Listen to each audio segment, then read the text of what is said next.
All right, folks, you can see the chopper is leaving. We'll try to get some more information there for you on the Fox 10 News Now stream. Recognize that there's a problem, and we got to figure out how to solve it. But I would remind everybody that the overwhelming number of Marines, past and present, still live up to our core values of honor, courage, and commitment. And I'm sure they're as troubled by this whole thing as I am. So I'm ready to take any of your questions. Yes, ma'am. General, first, thanks for coming out and doing this. How many women so far have come forward to give sort of a formal complaint? So there are formal investigations going on. And have you taken any action so far against anyone, any sort of punishment? And then sort of a broader question. You said presumably other Marines. Do you believe other Marines have been doing this photo sharing? And what is your message to the women Marines? First, you know, the number that we know of is less than 10 so far, but we would encourage anybody else who believes they've been involved in this to come forward.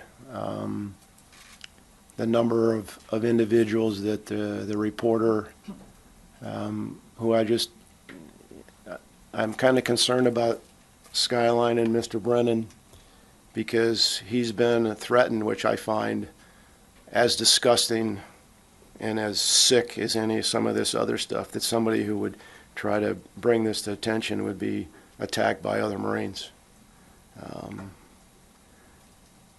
But I think there were, right now, I think his evidence, I think, is around 30. I'm sorry, were there? How many are currently? There's been nobody charged at this time. The investigation is ongoing. So, you know, we're going to find out what we find out. And then what's your message to the women in the Marine Corps who, there's a lot of this going on online, in the internet. There's a lot of it everywhere. Some of it may be willing, some of it may be unwilling. What's your overall message?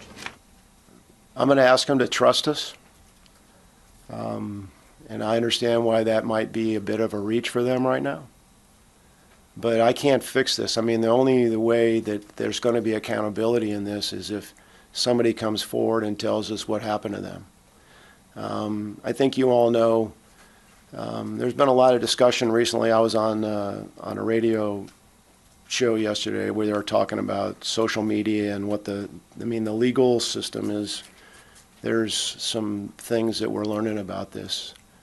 You know, if you post a picture, or you give a picture to somebody, is that consent?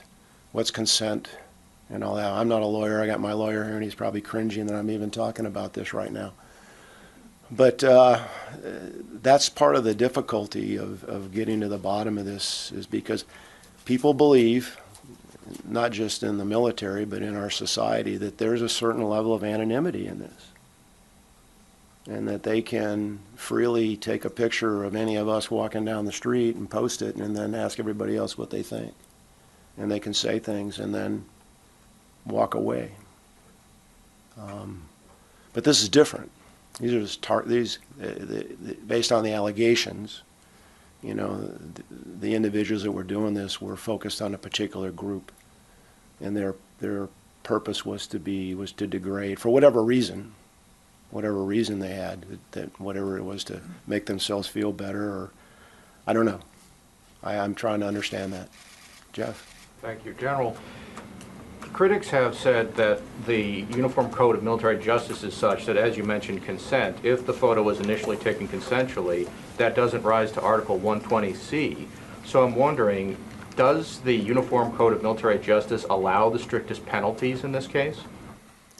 Well, I'm not going to get into penalties and what the outcome is going to be, and we talked about this. I think that's something that this task force is going to help us understand is what, you know, what can we do, what can't we do, and what potentially needs to be changed so that there can be better accountability and, so that people might realize there are going to be consequences to this type of behavior, but I think that's down the road. If I could follow up, what have you observed about the internal dynamics of this group, Marines United? Apparently, there's been some internal disagreement over the past few months about whether this behavior was appropriate at all. I'm not a member of the Marines United, and I don't participate in their site, so I don't really know or am I interested in what their internal dialogue is.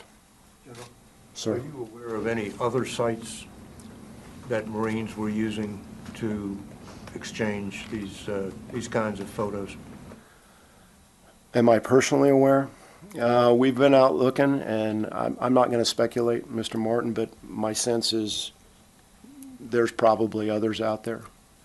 And I think, and so we're, as people come forward, hopefully more, and we'll find out more about this and other sites that are out there. Is Mr. Brennan being provided any protection? I'm not going to speak for Mr. Brennan. I've spoken to him. He assures me that he's, he's okay, and he's informed the appropriate authorities as to what the situation is. General, two questions real quickly. Yeah. Will any women Marine officers serve on the task force? And you talked about accountability. What will the consequences be given the difficulty you're having? We formed up the task force a couple of days ago. I'm pretty confident there will be female Marines. I'm going to meet with them later today, and we're actually having a meeting with all our commanders and their senior enlisted to kind of just give them an update as to where it is. But as far as what's going to happen, if what, then this, that's something that I'm not going to do because that's not, a commander never goes out and says, if you do this, then this. So I don't, because I don't know enough about what's going to come out of the investigation, other than our goal is to, if there is accountability to be had, we'll make that accountability. To be clear, no women on the task force, but you expect them to be? I expect there will be. I just don't, when I've talked to General Walters, he hasn't said, there's a list, give me a list. But I know that there's a number of female Marines that are working for General Glenn in public affairs, and they've been part and parcel of all the discussions we've had about the statements and have been very helpful to me to help me frame the bigger situation. Sir. You've just sent 400 Marines to Syria. Can you talk about what kind of impact these actions, these alleged actions by other Marines could have on them, and how this can be used as propaganda in the fight against ISIS? I'm not going to talk about ongoing operations. I'm pretty confident that those Marines are focused on what their mission is, and if anything, they're focused on getting on where they need to do and doing what they have to do and what their mission is. As far as any other organization, in today's world, anytime somebody has issues, there's always somebody that's willing to step up and use that as a way to degrade or disparage that particular organization. Whether some group like ISIS or anybody else is going to do that, I don't know. General, there's now a second group, Marines United 2.0, that seems to be in defiance of you continuing to post these pictures. What does Marines United 2.0 say about your ability to address this problem? I don't know what Marines United 2.0 says or doesn't say, and quite frankly, I'm not interested. But I think the example is where the problem is, because after this was identified, we went to the provider and asked them to take it down, which they did. And so now we're into this, the ability in this domain to move around and hide under the cover of darkness and not to stand up and be somebody of substance. I think that speaks for my opinion of this organization. And you spoke earlier about, underlying cultural challenges in a subculture. To what extent is this a cultural problem within the Marine Corps? I think we're going to find out, what degree this is in the organization, but I'm not qualified and going to talk about this. I'm not going to lay this off on anybody else, on the society or anybody else. Okay, but because this is our problem and I own it. we own it. We have a culture we believe in, and if there's people out there that aren't going to buy in 100% to that culture, then we probably need to have a conversation. Yes, ma'am. Sir, could you talk about motive a little bit? Do you think the motive behind this was to intimidate female Marines, particularly given the debate within the Marine Corps last year about expanding all combat positions to women? You know, I don't know what their motive is. You'd have to ask them. But regardless, you know, I guess we've talked about this, and I'll give you my personal opinion. Whatever your opinion is on that, okay, we can have a discussion about that. But I don't see how you get from that to where you feel that it's going to help your argument or your position on that to take a picture of another Marine, post it, and make negative, degrading comments about him. I mean, how do you get from A to B? And so that's what I'm struggling with. To follow up on your comments about underlying cultural issues or subculture, what concrete steps do you anticipate the task force will take to ask those questions, and what specific answers are you looking for? I think first we want to make sure that the victims are provided appropriate support and services. Second, we want to make sure that we follow the investigation and we can get to some sort of understanding of what's going on and if who's involved and what's going on. The Sergeant Major, we talk about our culture all the time. And again, if you go back to the message of the force that was done after the first year, I'm talking about our culture. I'm trying to define what I think that culture is and trying to make people understand that there is a certain way that we expect you to behave and to live your life and serve as a Marine. And so if there are those that think that they've got a better way, then we're going to have to talk about that. But I'm not sure I know what I don't know yet about that, but we're going to try to dig into that. Yes, ma'am. Thanks, General. Is there a time frame for the task force? Any kind of deadlines? No, not yet. Again, we're less than a week into this, and the investigation is the investigation, and we're there to support the investigation, and they will. I don't know what their timeline is. I mean, I'd say we don't want to be in a hurry. We want to make sure we're thorough and we're within the law, and we'll uncover things as we go along. And should female Marines feel comfortable in coming forward, especially in the face of any sort of career retaliation or peer retaliation? Anything I've ever read or heard about on the social media bullying, you're always at risk as far as somebody else. From the institution, no. I mean, I'm going to make sure that, if you come forward, the chain of command is they're obligated and required by order, rule, and regulation, and by my direct directions to make sure that they're protected, and that again, because I know it's a stretch for me to ask them a little bit this time, but I want to believe that they believe that we're going to do all we can to get to the bottom of this, and I need their help. I need everybody's help, not just women Marines. I need all Marines. This affects them directly, but this affects the entire organization and our alumni and our reserve component. Last question here. Yes, sir. Excuse me. Sir, when did you first hear about these allegations? Was it when the report came out, or had you heard rumors beforehand? I mean, the timeline is toward the end of January, almost the end of January. We were contacted by a reporter who told us about this, and then we engaged with him, and he came forward with enough information that we felt that it was a credible thing.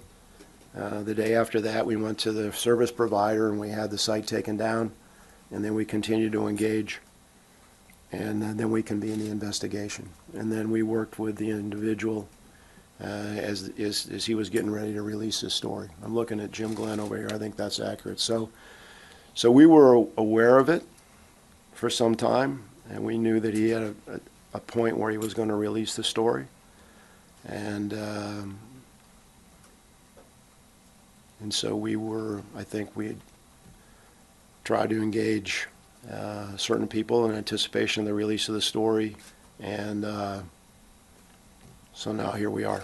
Have you spoken to any of your fellow service chiefs about that, or have they expressed any concern? All the service chiefs and the chairman, they all know what's going on.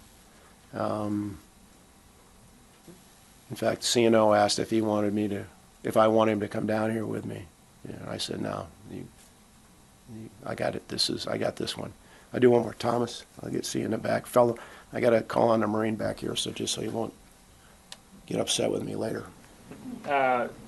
With all due respect about the timeline, sir, thanks for doing this, by the way, but there were reports of these misogynistic websites, 2013, 2014, I believe the Marine Corps Times and Task and Purpose reported on it, and was indicative of this subculture. So I'm wondering, why did this incident prompt such a heavy response as a side to maybe tackling it beforehand, because this has been pretty well known? And then second, I mean, you talk about the subculture, but I'd really appreciate, in your words as the Marine Corps' top officer, what that subculture looks like to you. I don't have a good answer for you. I mean, I give you a lot of reasons, but they'd sound like excuses. I remember when all that went down with General Amos and everything, and quite frankly, I don't, as an individual, and maybe that's a failing on my part. I mean, we got folks that track this stuff, and we're looking at this stuff, but on a day-to-day basis, the United States Marine Corps is not out there looking for, sites that, we're looking for people who may do certain things, but if you'd asked me a week, 2 or 3 weeks ago, what's my number one concern, it wouldn't be looking for websites where Marines are allegedly posting pictures of other Marines and making, degrading, misogynistic, objectifying comments. I kind of thought we were getting ready to modernize the force, address our readiness, go here, go there. I was going to go to Norway this weekend, see a bunch of Marines above the Arctic Circle up there training and doing all this stuff that I think the great majority of us came in the Marine Corps to do. Travel, do challenging things, get ready to go represent our nation. So instead, I'm going to be up on Capitol Hill. I got it. So I don't have a good question as to why after this original thing. I think we learned something. I mean, I don't think we walked away from it. I think we realized, and I think if you read anything I've written or anything I've said or been anything that I've talked about, kind of the self-destructive behavior, mostly revolving alcohol around Marines that leads to other things. But I'm thinking back, why wasn't I talking about this? I don't have a Facebook page. Okay, I don't do social media. All right, and that's maybe my mistake.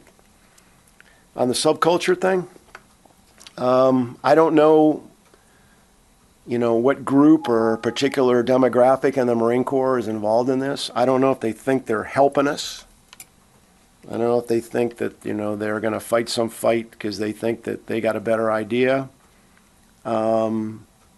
I don't know if this is something they're doing to try to increase their rep because, they may or may not have been in combat or want to go to combat, and so they got to get creds on this group. I don't know, Thomas.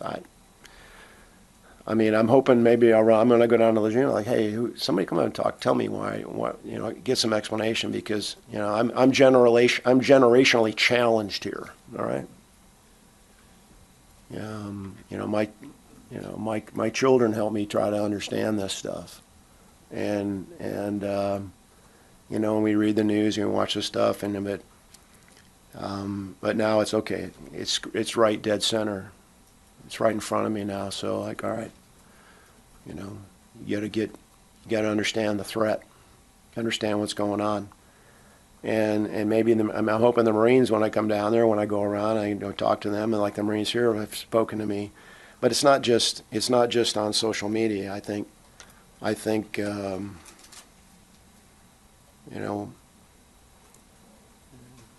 we've been fighting for 15 years. Men and women side by side. Okay, and women, they did their thing. And I don't know what else they got to do to like say, yeah, okay, good to go. I mean, we all bring something to the game, right? You know, General Glenn's battalion was up at Barwana, and they were doing a checkpoint. And the Sergeant Major was killed up there with a couple female Marines that were manning the checkpoint where the women, the Iraqi women, would come through.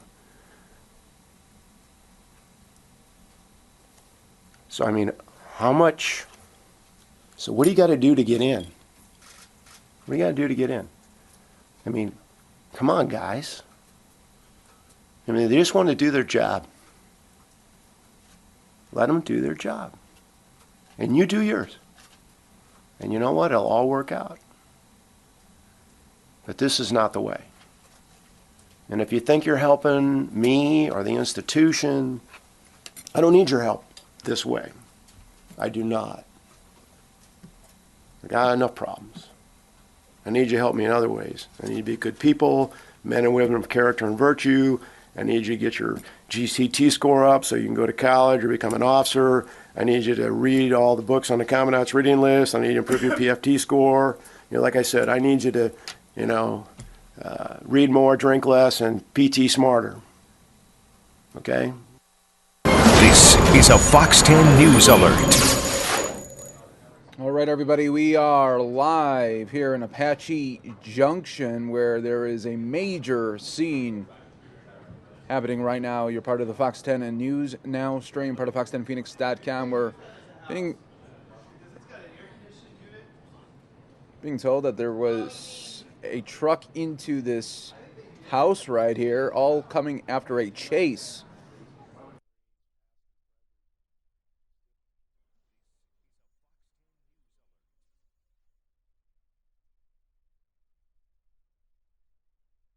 We'll address this like we've addressed any other issue we've had head on. This is a Fox 10 News Alert. All right, everybody, welcome to the Fox 10 News Now and everybody on Fox 10 Phoenix Facebook Live as well. We are right now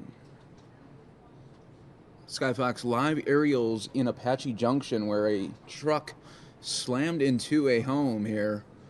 We're hearing reports that this came after a chase in the area and that the U.S. Marshals are involved.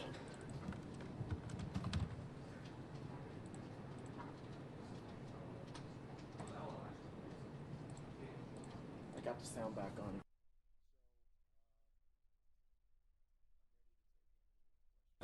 All right, everyone, thanks for joining us live here on Fox 10 Phoenix Facebook Live. You can see we have Skyfox up ahead in Apache Junction, where a major scene has just taken place here. We're being told that this all came about because of a chase in the area, and then this truck slammed into this home. We're being told that the U.S. Marshals are involved as well.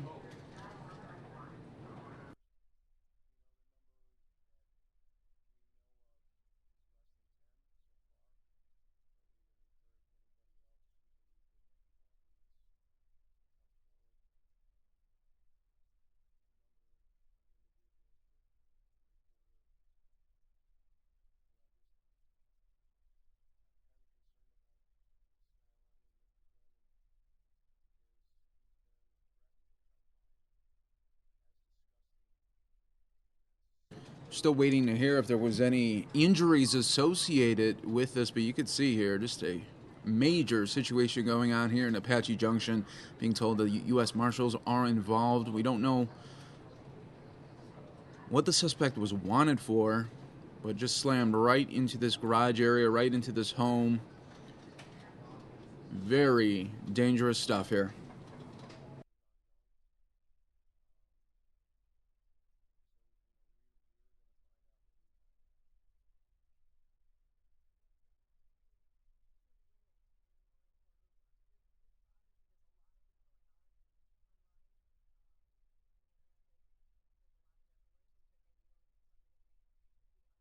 For those of you watching live here on Fox 10 Phoenix Facebook Live, let us know where You're watching from all over the country. We do have viewers popping in, so we thank you. And thanks to everyone watching live on fox10phoenix.com. You can see the police tape is up surrounding the home here. As down they have an active investigation, and we'll have to do a lot of paperwork today as it slammed into this property here.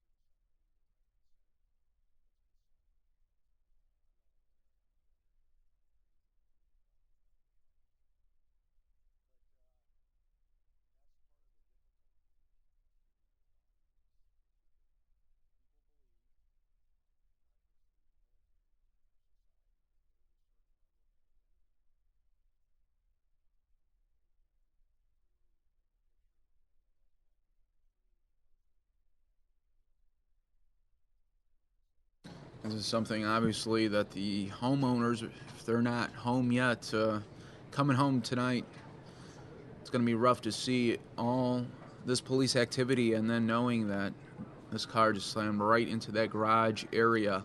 Luckily, it didn't go into the home then, but it is slammed right into that garage.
Now, for those of you just coming onto the stream here, welcome to fox10phoenix.com and Fox 10 Phoenix Facebook Live, as we are taking live aerials here in Apache Junction, where, wow, what a scene we are looking at with that truck just slamming into the garage. And luckily that garage was there because it was headed right for that person's home.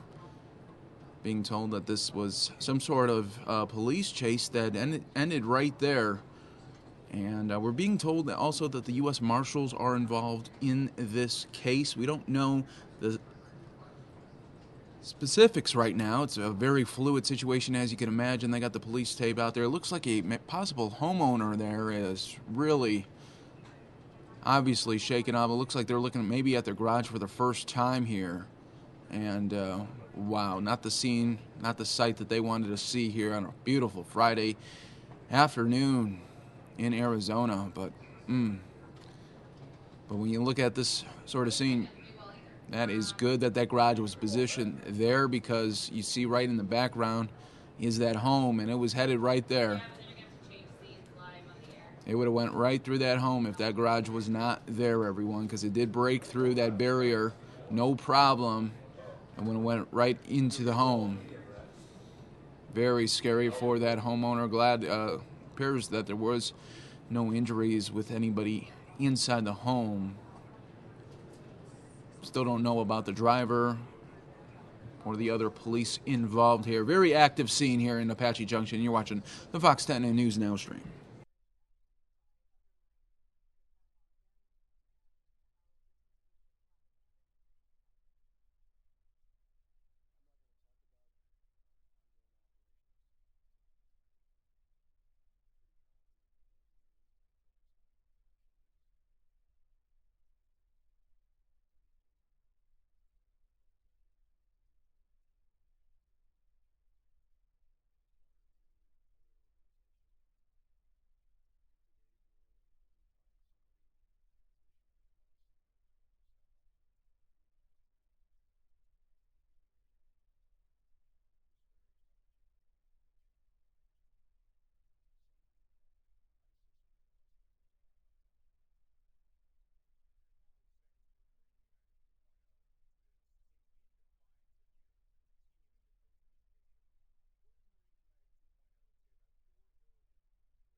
And as you can see here, we see more investigators there at the scene here. It looks like they're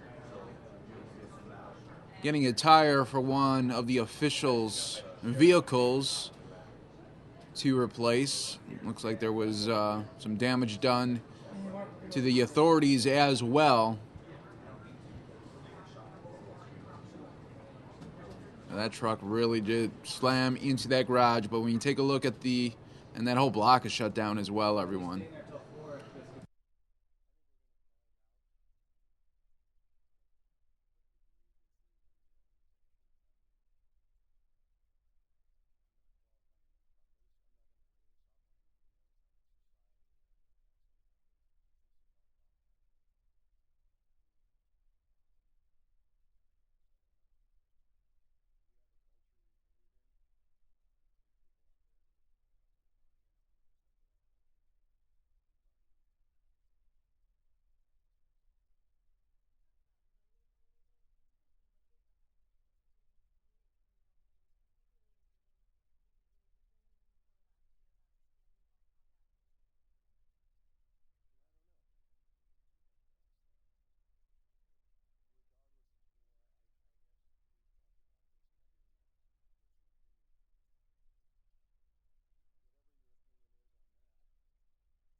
All right, everybody. For those of you maybe just joining us here, welcome. Quite the scene we have here this afternoon in Apache Junction. You can see this whole pretty much subdivision is blocked off at this moment because this truck just slamming into the garage, almost striking that home as well. That would have been very tragic if that happened, because we did see moments ago a homeowner taking a look at the garage, maybe for the first time, unfortunately.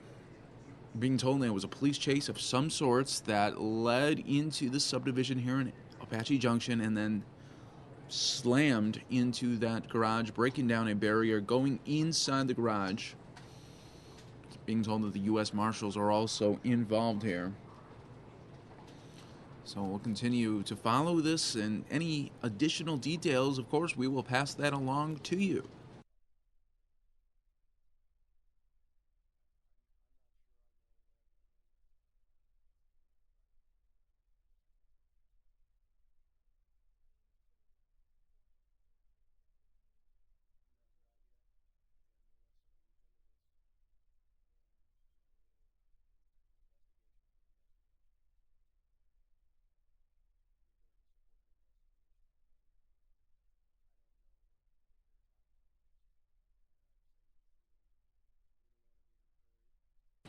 People are asking, any footage of the pursuit? No, unfortunately, we do not have any of those aerials or ground shots available yet. But we do have a crew going to the scene here, so hopefully, maybe within the next 45 minutes, we'll be able to give you a different view of this situation.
Once again, folks, we do appreciate you guys always being with us here on the Fox 10 News Now stream, and everyone watching live on Fox 10 Phoenix Facebook Live when breaking news does occur.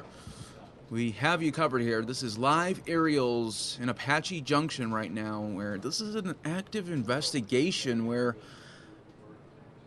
not sure why there was a police chase, but the suspect kept on going and then eventually slammed into this garage here. First slamming into that barrier, that fence, and then just went right into the garage. But we were saying earlier, thank heavens, though, for that garage being there, because if it wasn't there, it'd be going right squarely into that home. We're also being told that the U.S. Marshals involved in this case as well. Don't know what kind of injuries the suspect has here, but we have not seen any fire trucks. We have not seen any ambulances since we've been out here.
All right, everybody, we are getting some information sent in to us from a Fox 10 viewer. Her name is Stacy.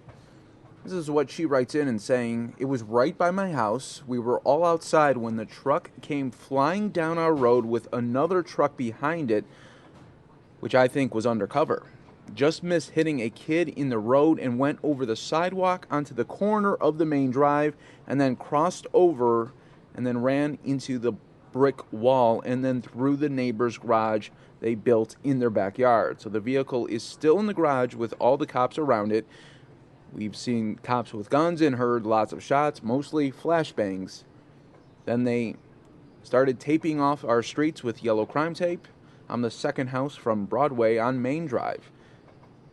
Thanks so much, Stacy. That was from a Fox 10 viewer giving us a little play-by-play of what happened there.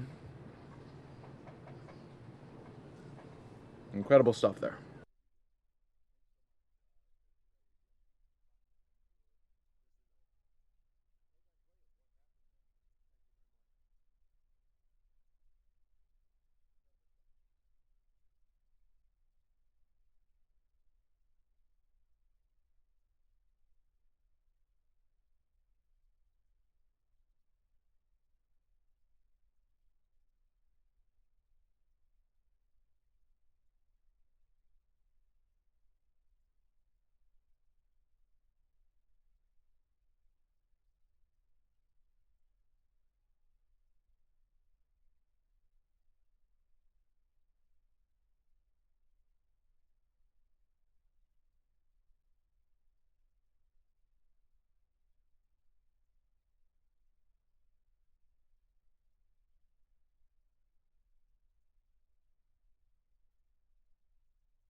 And taking a look, folks, we're still getting live aerials here on the Fox 10 News Now stream. You can see more and more media coming to the area. This will be one of the top stories of the day here. You're watching live.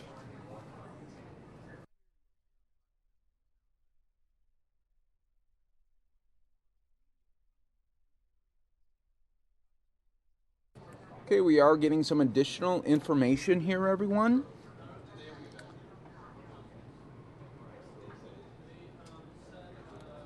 This was a police pursuit. The vehicle then crashed into the garage. No occupants were home at the time of the crash.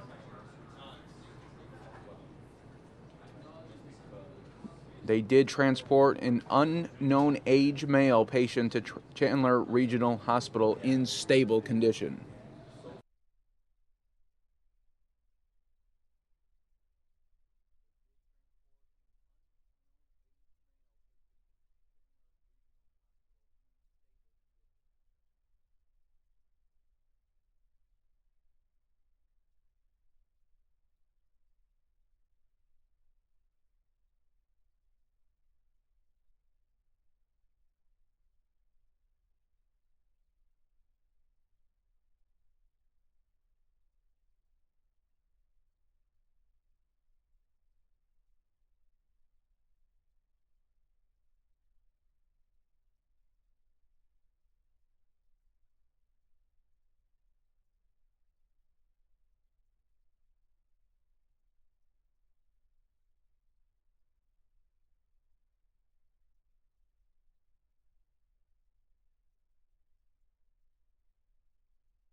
All right, everybody. Well, this is live pictures of a truck that slammed into a home here in Arizona. Reports of a police chase that ended there in Apache Junction.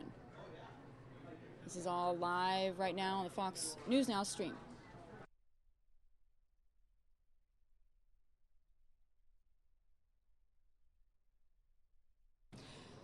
Looks like Chopper will be leaving the scene soon, you guys, so I want to take you to another event where British Parliament is discussing their budget statement. Let's take you there.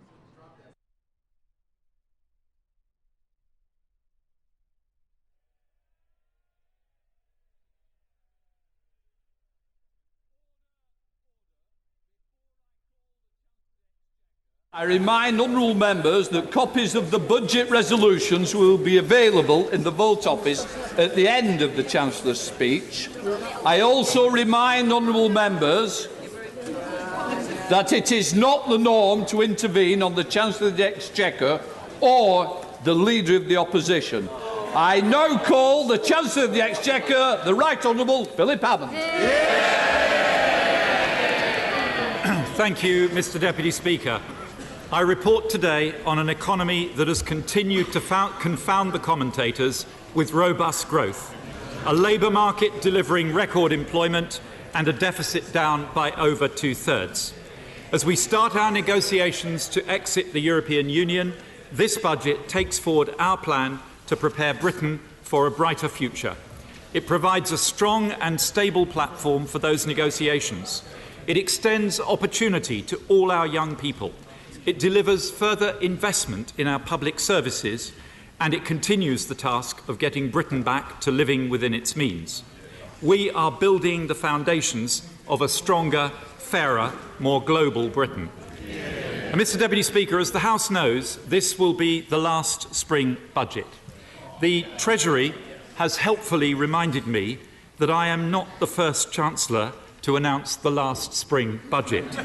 24 years ago, Norman Lamont also presented what was billed then as the last spring budget. He reported on an economy that was growing faster than any other in the G7, and he committed to continued restraint in public spending. The then Prime Minister described it as the right budget at the right time from the right Chancellor. What they failed to remind me, Mr. Deputy Speaker, was that 10 weeks later he was sacked. So wish me luck today. Mr. Deputy Speaker, last year the British economy grew faster than the United States, faster than Japan, faster than France. Indeed, amongst the major advanced economies, Britain's economic growth in 2016 was second only to Germany. Employment is at a record high.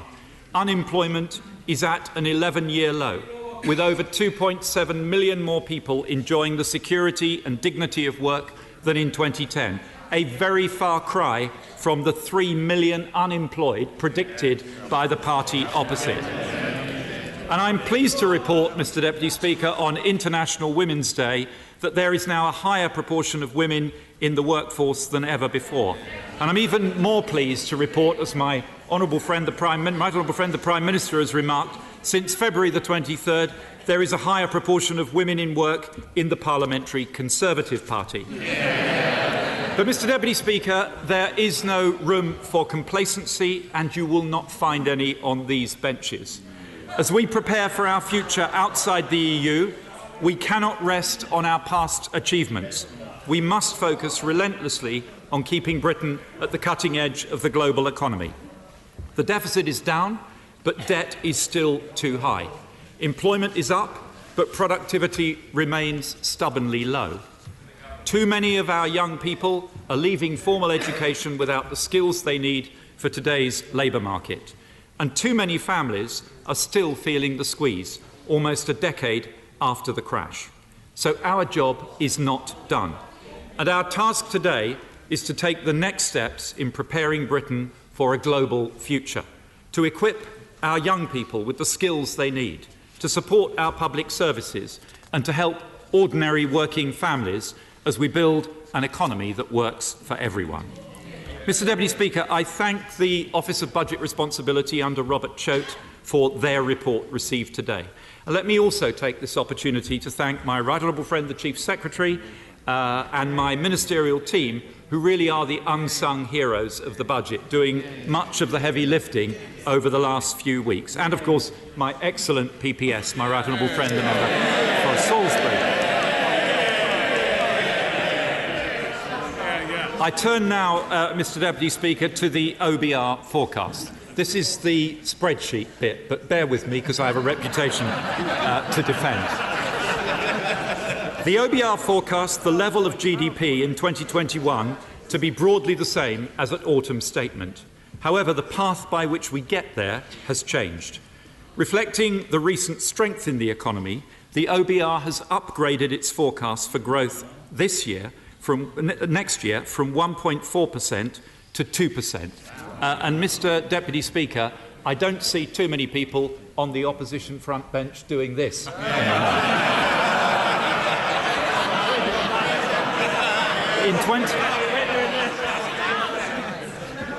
In 2018-19, growth is forecast to slow to 1.6%, before picking up to 1.7%, then 1.9%, returning to 2% in 2021. Resilience in the economy is reflected in a strong labour market. Since 2010, the employment rate has risen from 70.2 to 74.6, with positive news for all parts of the United Kingdom. Unemployment has fallen fastest in Yorkshire and the Humber and Wales. Wages have grown fastest in Northern Ireland, and productivity has grown fastest in Scotland and in the North East. And this positive trend is set to continue over the forecast period. The number of people in employment is set to grow in every year, with a further 2/3 people in work by 2021. The OBR forecast inflation at 2.4% this year, then 2.3% next year, and 2% in 2019. And most importantly, Mr Deputy Speaker, despite higher than target inflation, real wages continue to rise in every year of the forecast. Mr Deputy Speaker, while the economic forecasts are broadly unchanged since the autumn, the OBR has substantially revised down its short-term forecast of public sector net borrowing. The OBR attributes this change to a number of one-off factors that they do not expect to lead to a structural improvement over the forecast period. Combining these factors with the higher short-term forecast for growth and taking into account the measures that I shall announce today, the OBR now forecasts borrowing in 2016-17 to be £16.4 billion lower than forecast in the autumn at £51.7 billion. Then £58.3 billion in 2017-18, 40.8 billion in 18-19, 21.4 billion, 20.6 billion, and finally 16.8 billion in 21-22, all lower than forecast at autumn statement. Overall, public sector net borrowing as a percentage of GDP is predicted to fall from 3.8% last year to 2.6% this year. And for those... All right, everybody, we're going to cut out of that to take you to some breaking news right now. We're getting word that there is a standoff happening. Let's take you there. I'm going to get some more information on this, but this is live. Viewer discretion is always advised in situations like this. Also, thank you for joining us live here on Fox 10 Phoenix Facebook as well. Here is the standoff happening. Viewer discretion is advised, everybody. Looks like they do have the dogs out right now attacking this suspect here. Again, this is a police standoff that just ended when they set the dogs on the suspect here. Thanks for joining us on Fox 10 Phoenix Facebook Live, as well as Fox News Now YouTube stream. I'm your host, Mary Kay Gaffney. We just got news of this event here happening. Working to get some more information on this for you guys, but we did just see one of those police dogs take down the suspect there.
Again, if you're just joining us, that standoff ended in Englewood, California. Looks like Chopper did just leave the scene there. We appreciate you joining us live here on Fox 10 Phoenix Facebook page, as well as Fox News Now YouTube stream. You guys, we're always streaming breaking news events for you from across the United States. That situation happened in Los Angeles, and you can see just the end of that police standoff where dogs had gotten that suspect for the police there. So taking you to another event here in the stream. Going to pull up a live look of the White House right now. Thanks for joining me.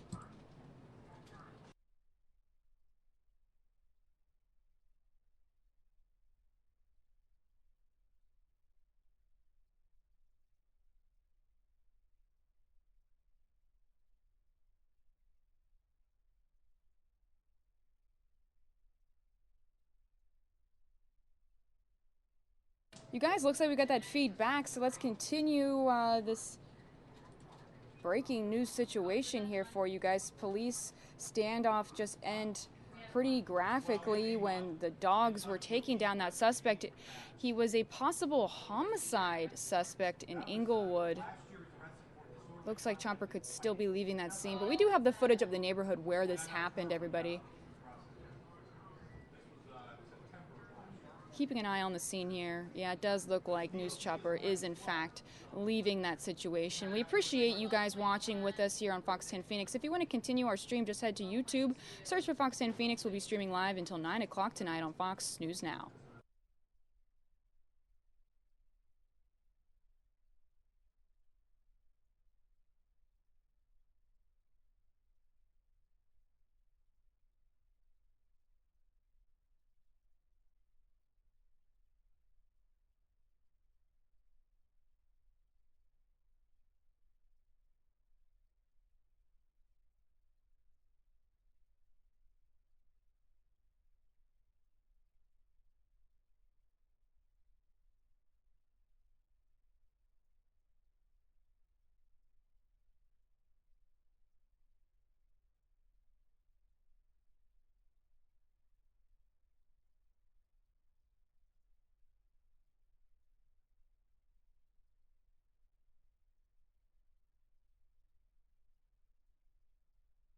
In the meantime, you're getting a beautiful look of the Englewood neighborhood here in California. We're taking you to another event here in the show. Thanks for joining us. We'll be streaming all day and evening here on Fox News Now, giving you guys a look of the White House here for just a moment while I pull up the next event for you guys.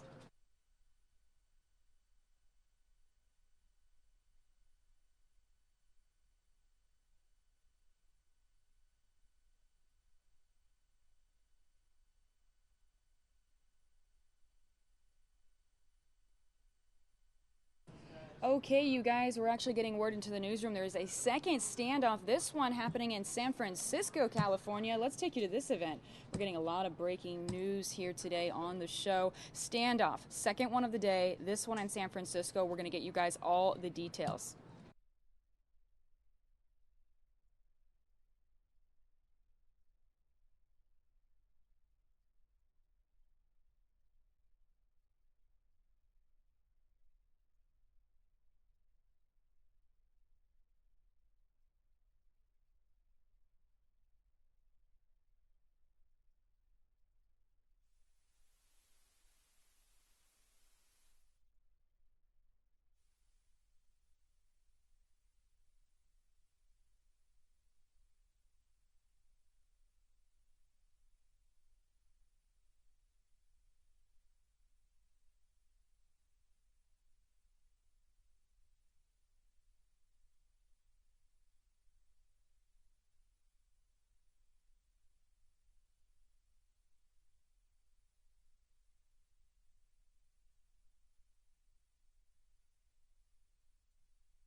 All right, everybody. No audio right now on the ground. Hopefully we will get some coming up, but this is breaking news live right now in San Francisco, California. First one we were streaming was in Englewood. Now this one in San Francisco. It seems like a lot of these breaking news events happen to be in California. Last night we had 2 police chases out of California, 2 separate incidents. If you guys missed that, just head to the video section on our YouTube page, search for Fox 10 Phoenix. But right now this one is a police standoff. You can see right there, officers ready to go, armed, in defense mode. This is in San Francisco, working to get you guys some more information. Thanks for joining us here on Fox News Now, as well as Fox 10 Phoenix, Facebook Live.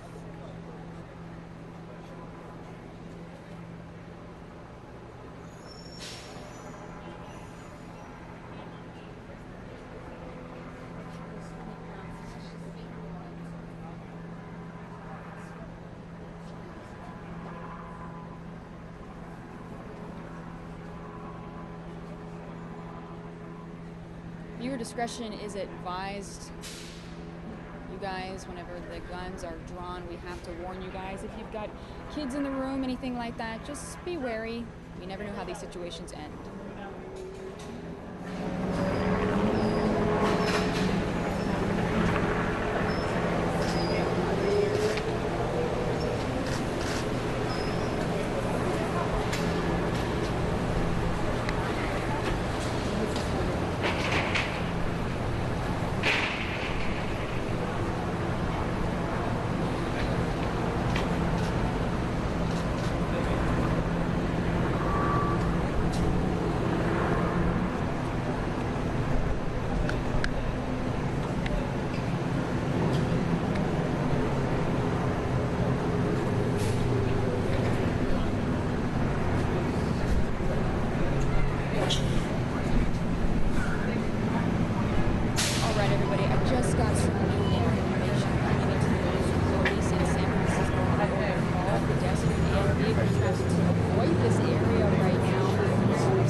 That's the Crown Hotel, Valencia, 528.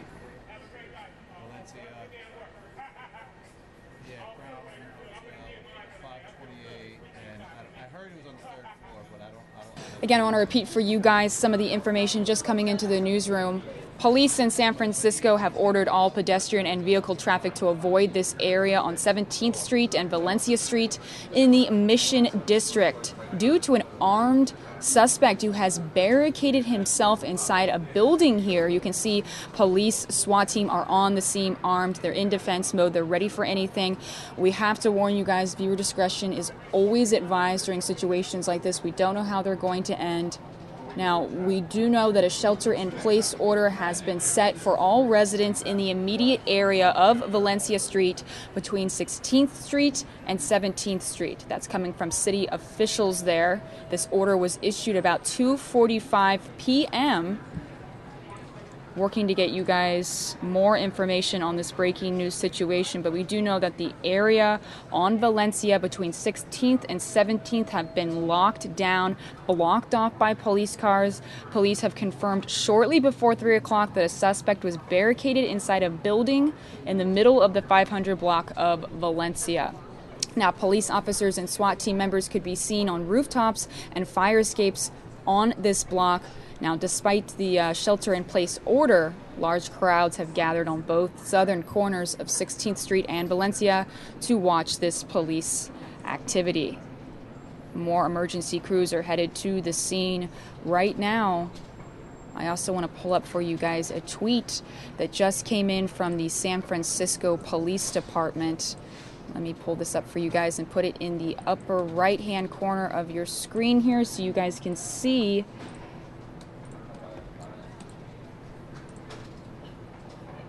Here is the tweet that just came out from the police there. 500 block of Valencia. They are there regarding a barricaded suspect with a gun. Shelter in place, avoid this area. So we do know now that that suspect does in fact have a gun. We were told he was armed. We weren't sure with what kind of weapon, but we know now he's barricaded himself inside this building with a gun. SWAT team and police are on the scene. Thanks for watching with us live here on Fox 10 Phoenix Facebook page as well as Fox News Now YouTube stream.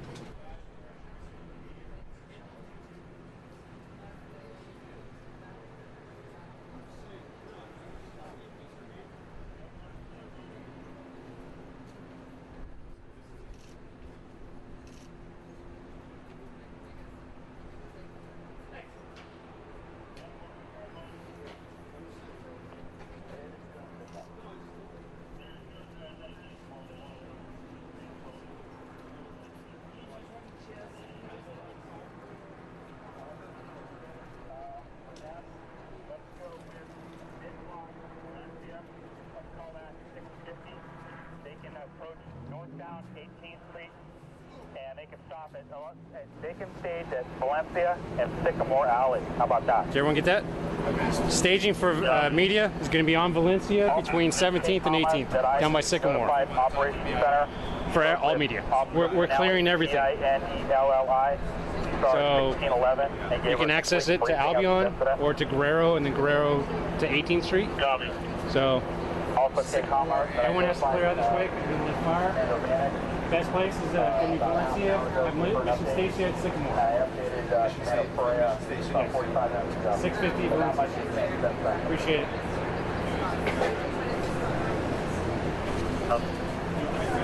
And X-ray 400. Thank you.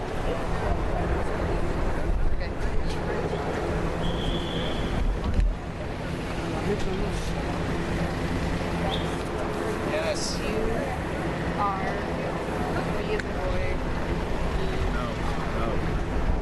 There's no PIO. There's no PIO. There's no PIO. No, that was not a PIO, and they're kicking me out of this location. They want me to go to the mission station, which is nowhere really near here. I won't have a view of the scene anymore. Hold on one second. I can hang out here forever, but I need to back way up, way up. And okay, yeah, go ahead. Yes. No, it is not the spokesperson. And we just got booted out of here. But we're going live in a moment. I'm gonna stand way over here.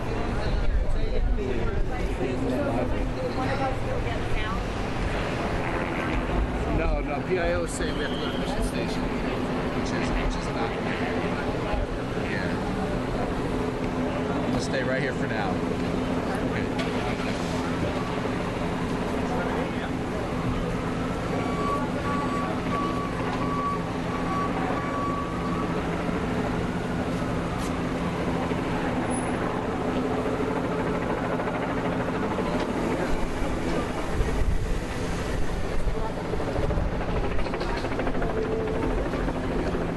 You stand in front of me, I'm sorry.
En el otro lado van a sacar los terpenos, van a sacar. No, acá está haciendo mi papá.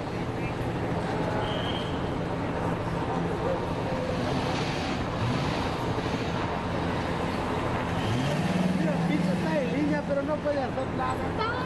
¡Sálgase, cabrón!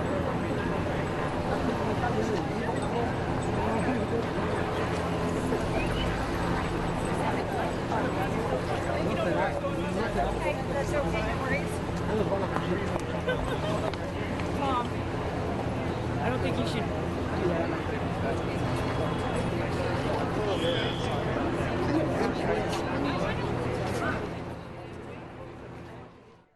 You can see some residents walking around as if it's a normal day, others standing there to see what's going to happen.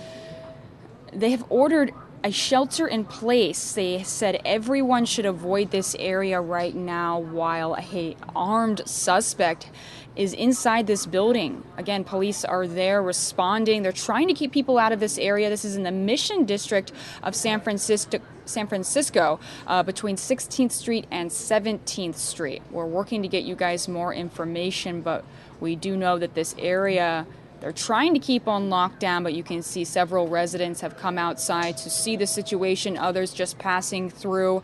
But hopefully no one gets injured during this situation.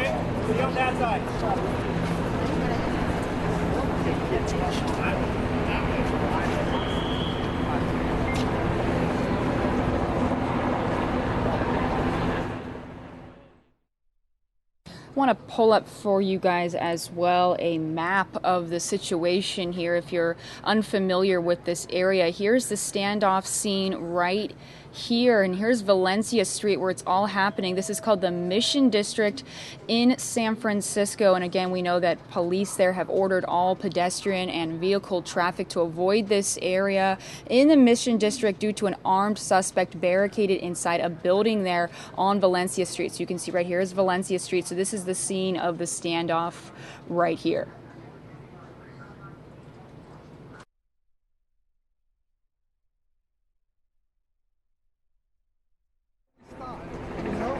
There's a guy held up with a gun and maybe a bomb in the hotel over here. Crown. Go up.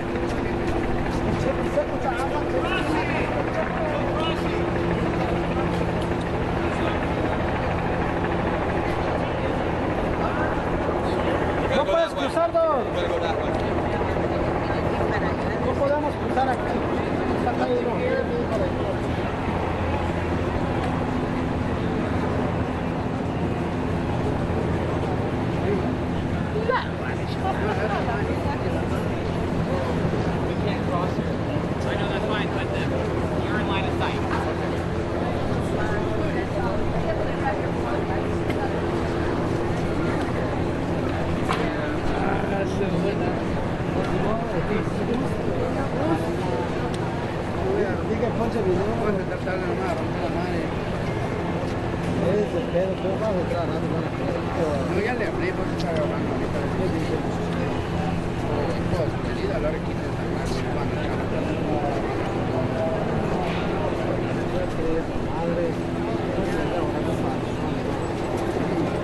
¿Qué fue eso?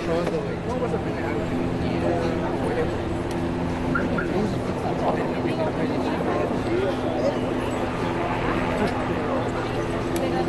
Es que es el morro que ahorró anoche, anda en entero. Por eso, claro. Ya le están viendo que no crucen allá. Officer, help her out. She's media. Sorry? I can't hear you. Sorry.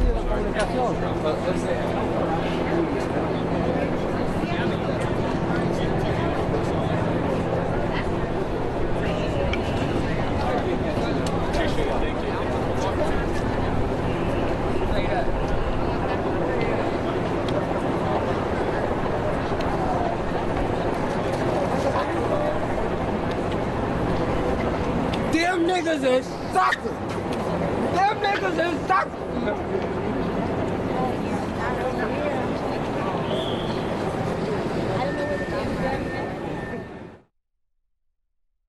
We apologize for any profanity that you might hear. We have to let you guys know this is all raw footage streaming completely live here, unedited on Fox News Now, as well as Fox 10 Phoenix Facebook Live. We'll try and monitor that going forward. And again, we always have to warn you guys, viewer discretion advised. This is a scene right now in San Francisco where an armed suspect has barricaded himself inside a building. Police are just trying to keep these people out of the situation here. They've ordered everyone to stay inside and stay out of this area.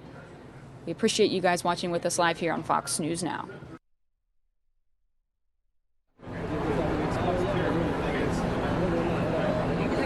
I would suggest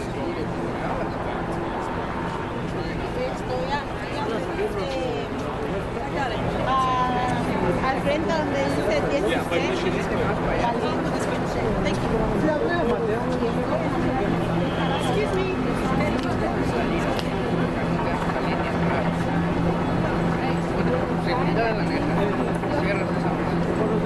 Vamos a la verga.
You have to walk 15th or 14th. Is the bar still open? Oh, look. Okay, it's like, we gotta walk here. We have to go around.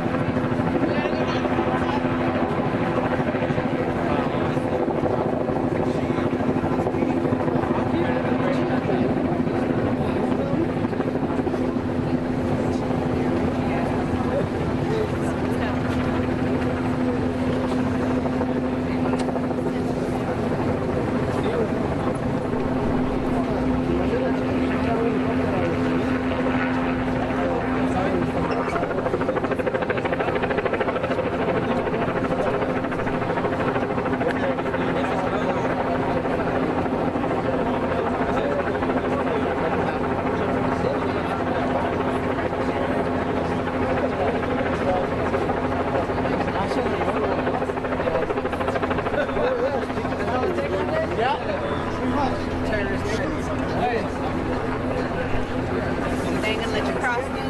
What? Go ahead. Man, they can't stop me once I'm there. Yeah, they definitely can. Pero ¿en qué lado están? Hace rato dice ahí. Ahí empiezan a salir los de Pecos. Ese es de Pecos. Ese es de Pecos. ¿Y por qué no vamos del otro lado a ver qué pedo?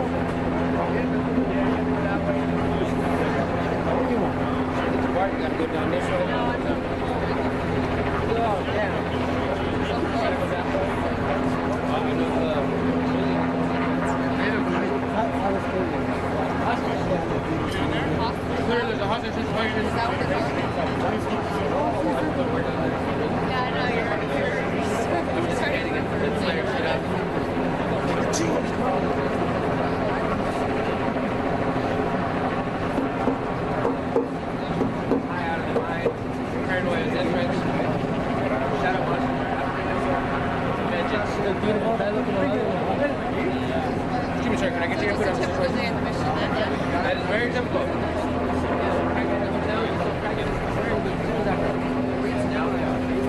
Here, half the wall.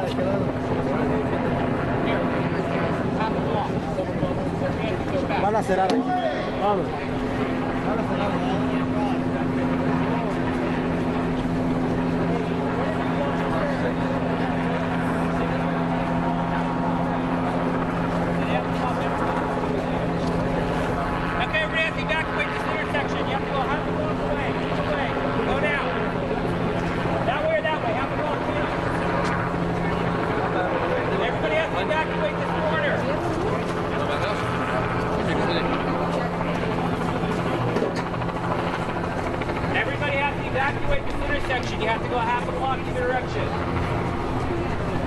Pues vámonos ustedes. Hey, how are you? You want to go this way? I work there. It's totally open. So let me get out.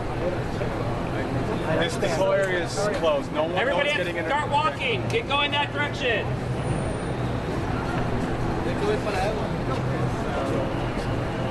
Sir, you need to get off the street. Either go inside of it. No, it's closed. You have to go that way or this way. Yeah.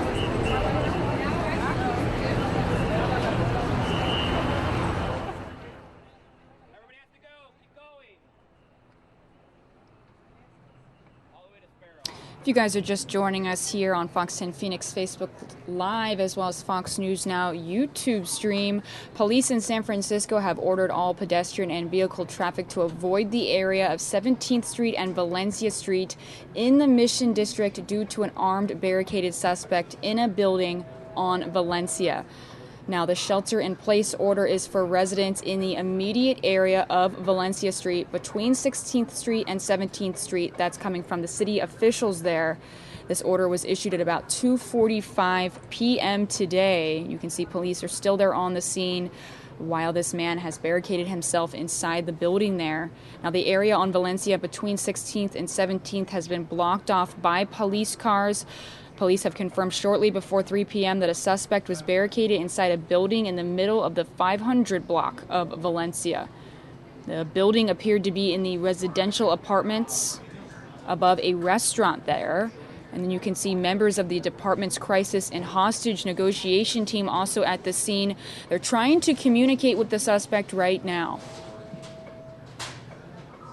Earlier in the stream, police officers and SWAT team members could be seen on rooftops and fire escapes on that block, trying to get a better view of that suspect who is barricaded inside the building. Now, despite the shelter-in-place order, large crowds have been gathering on each corner of 16th Street and Valencia to watch this police activity, but they're ordering people to stay back. This is a very dangerous situation. We always have to warn viewers here. Viewer discretion is advised. We never know how these situations are going to end. Thanks for watching with us live here on Fox News Now YouTube as well as Fox 10 Facebook Live.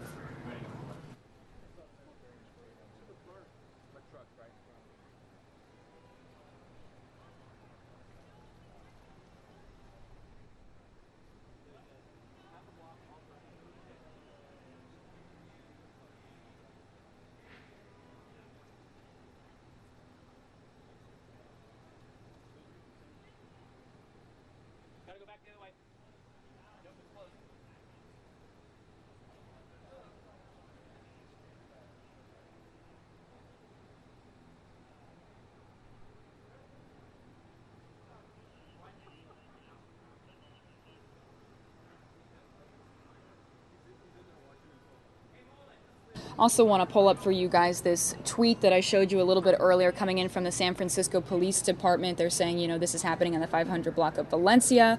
Regarding this barricaded suspect, they have said in this tweet that the suspect does in fact have a gun, and they said, shelter in place, please avoid this area.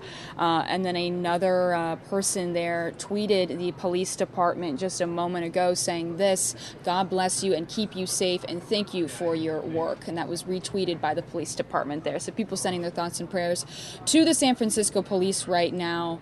We have no idea how this situation is going to end, but we do know that some negotiation officers are in there working to get this suspect out safely.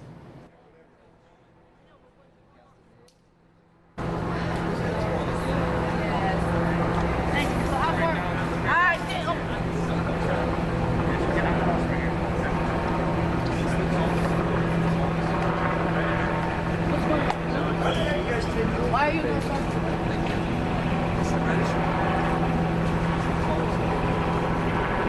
Just right here. That's good.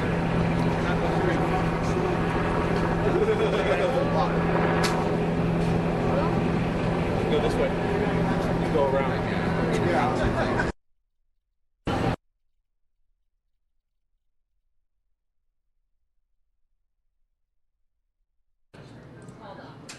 Bear with us, guys, while they are trying to fix the feed here. We're having a little bit of a technical difficulty. This sort of thing always happens when we're streaming live. This is all unedited, raw footage. So that's the beauty of streaming on the internet, is you never know what you're going to get. But it looks like they are trying to fix the feed here so we can get this live footage back up for you guys here. I'm your host, Mary Kate Gaffney. Thank you for joining me today on this breaking news situation. Again, you guys, an armed suspect has barricaded himself inside a building. Now, sometimes these suspects can be inside buildings for hours. I've covered stories before where one suspect barricaded himself inside a building for 2 days. So it really just depends on what the situation is, but we do know that he has a gun on him. So I think police are just there trying to make sure that this guy gets out safely here. Looks like we are still working to get that feedback. Let me give you guys for just a moment a live look of the San Francisco Police Department Twitter page, because you can see they've been sending out updates all throughout the evening.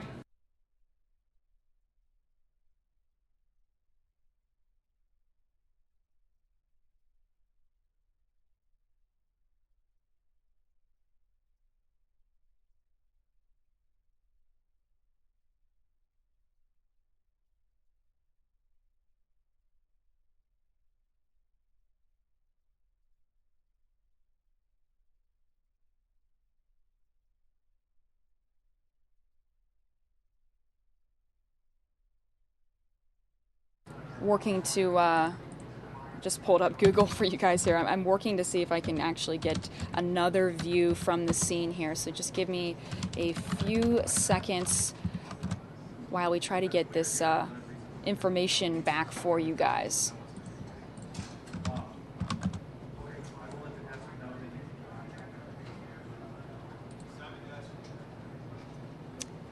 One moment here, everybody. Let me give you guys one more live look of the Twitter account for San Francisco.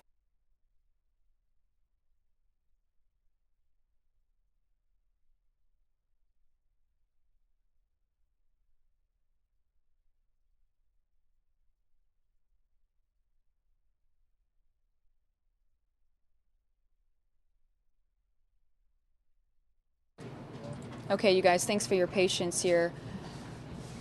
Let me pull this up really quickly here. We've got a live look from the news chopper in San Francisco right now of this scene. Let me get this up and going for you guys. Let's take a look. So here it is. This is still the scene in San Francisco. This is live footage coming from the news chopper there out of San Francisco. Our sister station there, Fox 2, has got that chopper up and going. San Francisco Police hostage negotiation team is on the scene there on Valencia Street between 16th and 17th, where a man is barricaded inside a building with a gun. Now, people in the area are advised to shelter in place. We're gonna try and get some more information on this for you guys, but we do have some footage back for you.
working to get that ground shot back for you guys, but at least we do have a view from the news chopper here where you can see police still there on the scene right now. If you're just joining us, this is a hostage situation, sort of a standoff we've been calling it. The San Francisco hostage negotiation team is there right now on Valencia Street between 16th and 17th, where a man is barricaded inside a home, or a building, I should say, with a gun. People in the area are advised to shelter in place.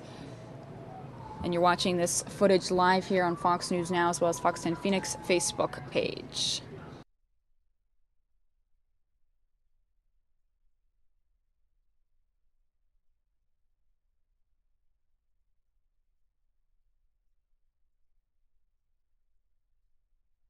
Looks like we just lost that feed as well, you guys.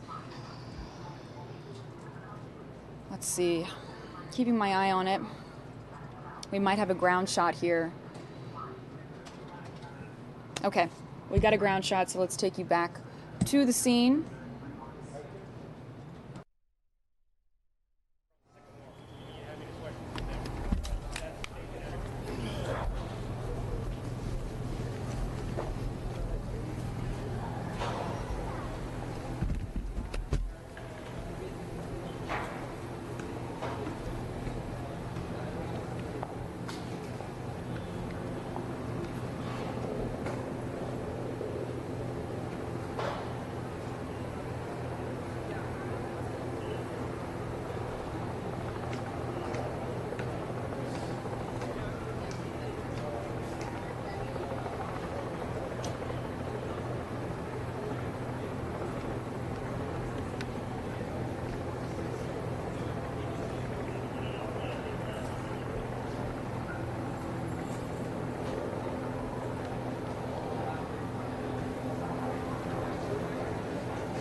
A lot of people are sending tweets to the San Francisco police Twitter account They retweeted one that said, "God bless you and keep you safe and thank you for your work." They just retweeted another one that said, "You guys are truly amazing men and women. Please stay safe. Such a scary situation for everybody. Sending my prayers, love, and support." The police department also sent out a few tweets about this area still being shut down and sending links to reroutes. So if you are in that area in San Francisco, they have tweeted out some reroutes for you guys, some detours. This is in the Mission District on Valencia between 16th and 17th, where a man is barricaded inside a building with a gun. People in the area are advised to shelter in place.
Also, just want to make you guys aware we have another breaking news event. This is in Washington, where we just found out that a teen has been killed by a tree. You can see emergency vehicles are on the scene right now. If you guys want more information or you want to see more of that footage, just head to Fox 10 Phoenix Facebook page. We are streaming that live. But here on Fox News Now YouTube stream, I'm going to keep posting this footage here, this situation in San Francisco. Thanks for watching with us.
Reading a tweet here from Rebecca Pierce, who just sent out this message. She said, quote, "We were evacuated from Valencia Street, pretty orderly until we got outside and had to run. A few blocks away now and safe." That's a tweet coming from someone in the area there, and she also tweeted out a video as well that I can pull up for you guys a little bit later in the show. But I want to stick on this situation here. A lot of people in the area have been posting pictures and videos on social media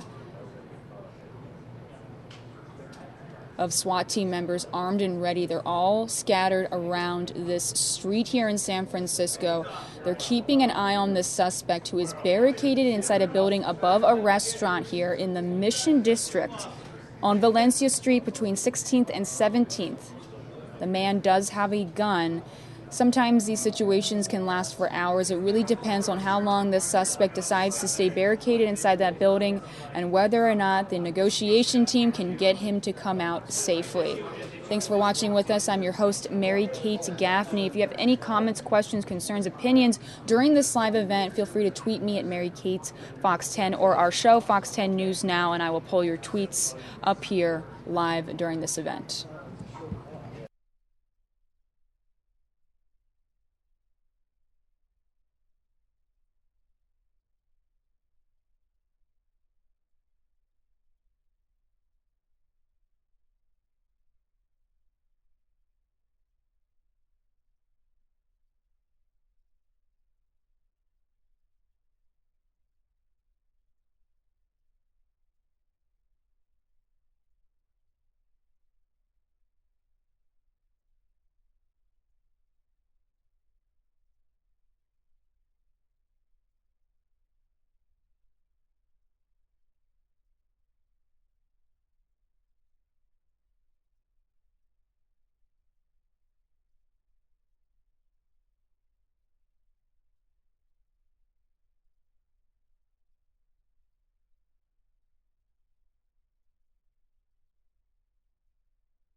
Over 2,000 of you watching live with us here on Fox News Now, as well as Fox 10 Phoenix Facebook page. This man still barricaded inside this building above a restaurant in the Mission District of San Francisco on Valencia Street between 16th and 17th. We do know this man does have a gun. Negotiation teams have been sent in to get this guy out safely, but really we have no idea how long this guy's going to choose to stay in there. With these situations, you guys, I mean, he could be in there for hours or he could come out in the next 20 minutes. We really don't know at this point. We just know that SWAT is on the scene trying to take care of this. They've ordered everybody in the area to stay away, even cars, anyone on the streets that's trying to take pictures, see the situation. They're asking them to just stay back. They want to keep everybody safe during this situation. Thanks for watching with us.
All right, you guys, well, we are still at this scene right now in San Francisco, pulling up for you guys the San Francisco Police Department Twitter page here, because they've been sending out updates all throughout the day. They have been sending a few detours for people that are in the area. Let me pull this up for you guys. You can see right now they've been sending out updates saying, you know, Valencia is still shut down at this time, so they retweeted that. And then let's scroll down a little bit. People are sending out tweets to the police department right now saying, you know, you guys are truly amazing men and women. Please stay safe. Such a scary situation for you guys. Sending my prayers, love, and support. This tweet also coming in that they retweeted here on the page saying, God bless you and keep you safe, and thank you for your work. And this is the last tweet that they sent out, just giving everyone an update at the scene there that they are in the 500 block of Valencia regarding this barricaded suspect with a gun. Shelter in place. Please avoid the area. So we know that for now. And also want to pull up, this was just about an hour ago. They said crisis hostage negotiation team is creating time and distance in attempt to apprehend the suspect with a peaceful outcome. So those are some of the updates that we're getting right now from the police department there. We also know that no injuries have been reported at this time. The incident started happening around just before 2 o'clock, again in that 500 block of Valencia Street. A police spokesman said that earlier today. And police said that they have called in hostage negotiators, which you see in that tweet there as well, to help resolve this situation. A police spokesman said that residents reported an armed man when they called the emergency workers in. So let's take you back. Let me pull up now that live footage back at the scene for you guys. You know, sometimes in these situations when a suspect is barricaded inside a home, it can last as long as these police chases that we cover here, where they're just going to try and stay away from police for as long as they can. Looks like we have a little bit of a ground shot here. Let's take you back to the scene.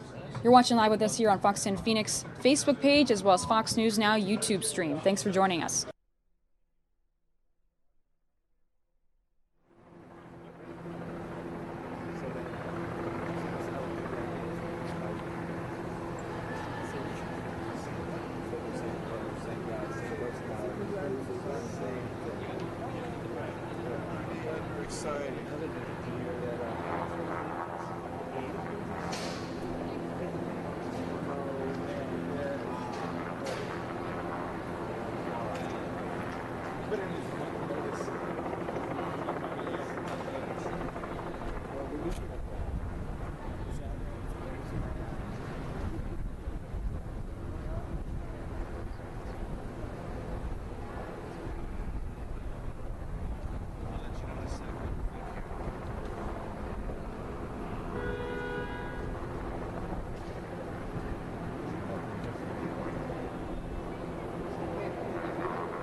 Julian's open, there's 16. Mission's open.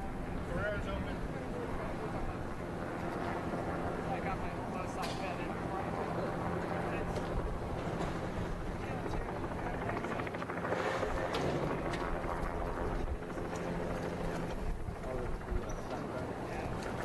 I told him, I'm going to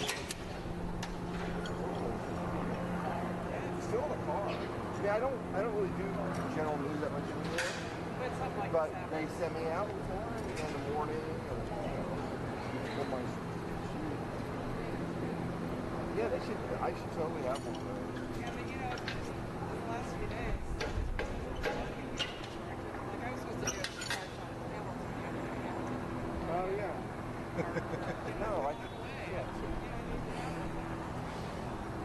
They were actually sending me one. Like, yeah, I'll be there.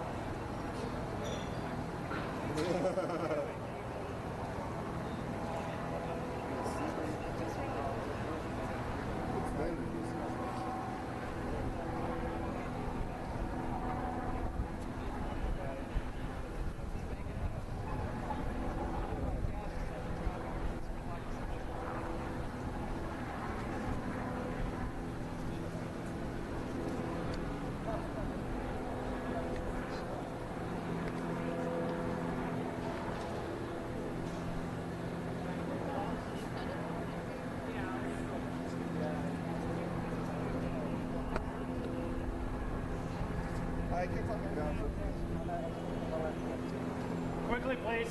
Quickly.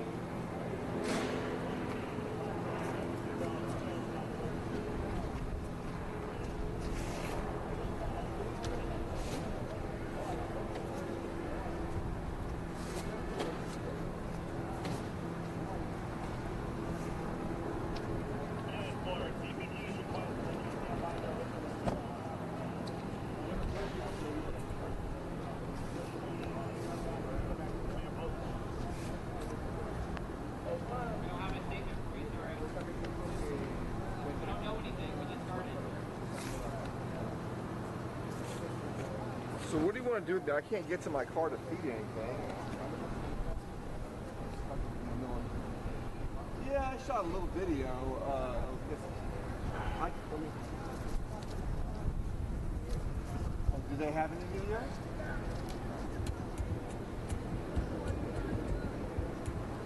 And then what? Do you just take off?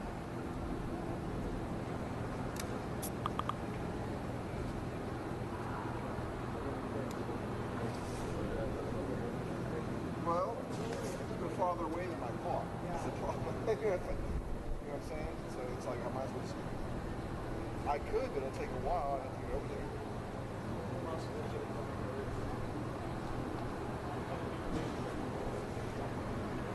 Okay.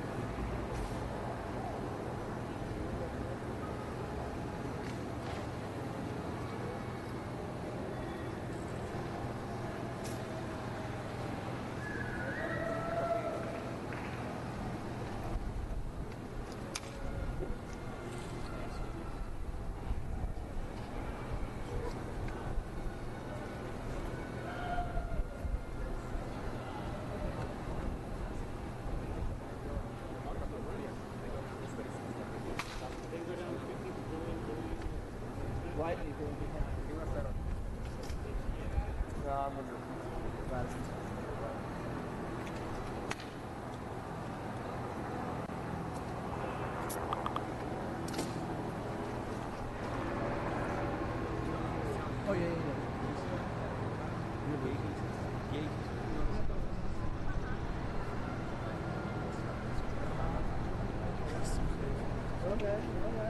Una persona posiblemente armada San Francisco.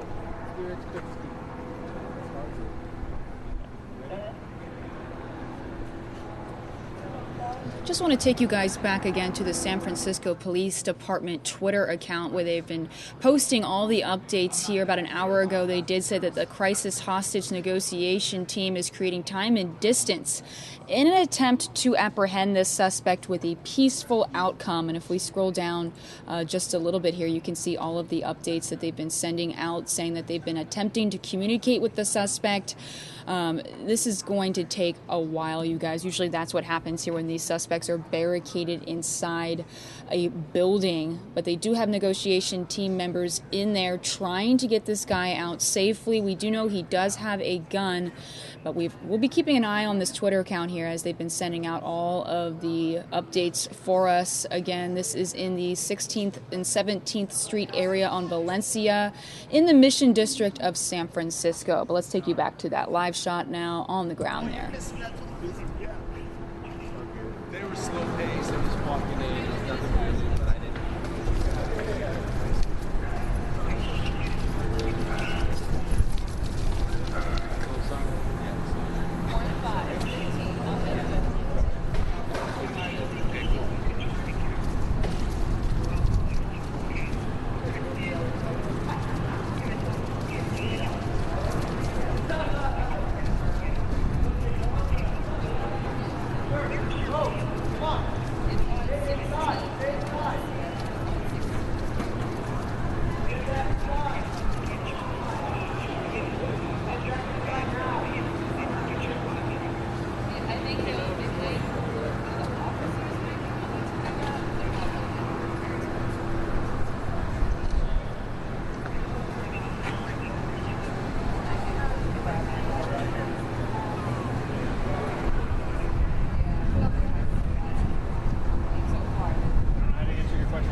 If you guys are just joining us here on Fox 10 Phoenix Facebook page as well as Fox News Now YouTube stream, we know that police in San Francisco have ordered all pedestrian and vehicle traffic to avoid this area of 17th Street and Valencia Street in the Mission District due to an armed barricaded suspect in a building on Valencia here. You can see the whole place right now has been taped off by police.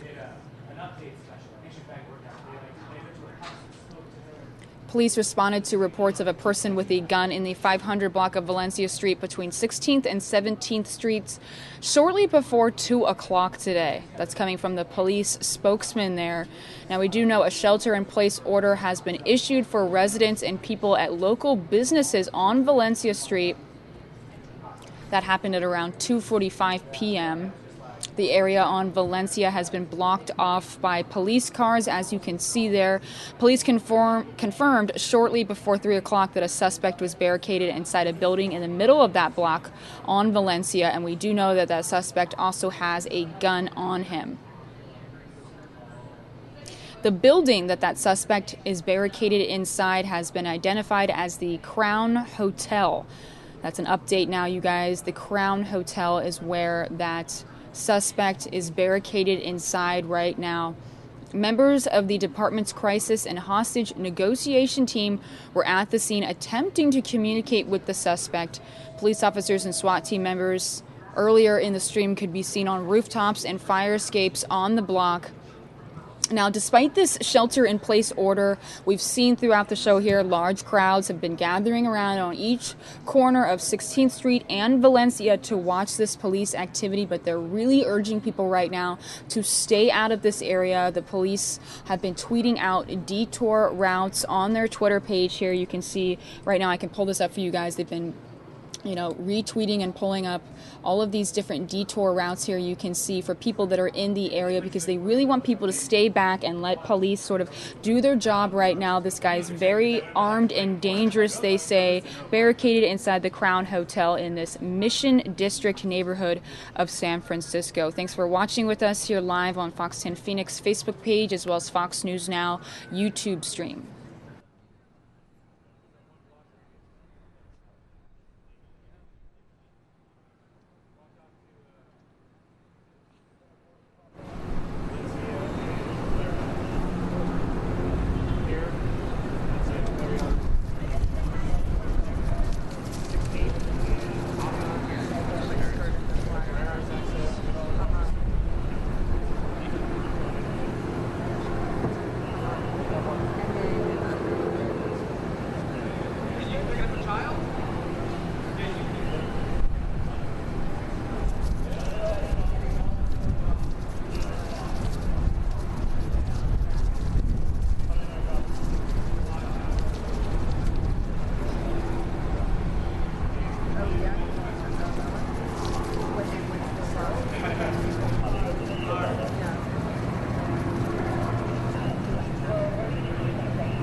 As we told you earlier, negotiation teams are in there right now in this Crown Hotel working to get this armed suspect out safely, and it's pretty interesting. Crisis negotiators and what they have to do. There's a few skills that they have to keep in mind when talking to people like this in situations like this. Some of the skills listed on the NYPD's website, I want to read off to you guys. Now, again, this situation happening in San Francisco, but this is what the NYPD do when they're dealing with a situation like this. They've got the crisis negotiation skills, which are first on the list: talk to me. They say they emphasize communication as an essential police negotiation technique for their crisis negotiators, and for good reason.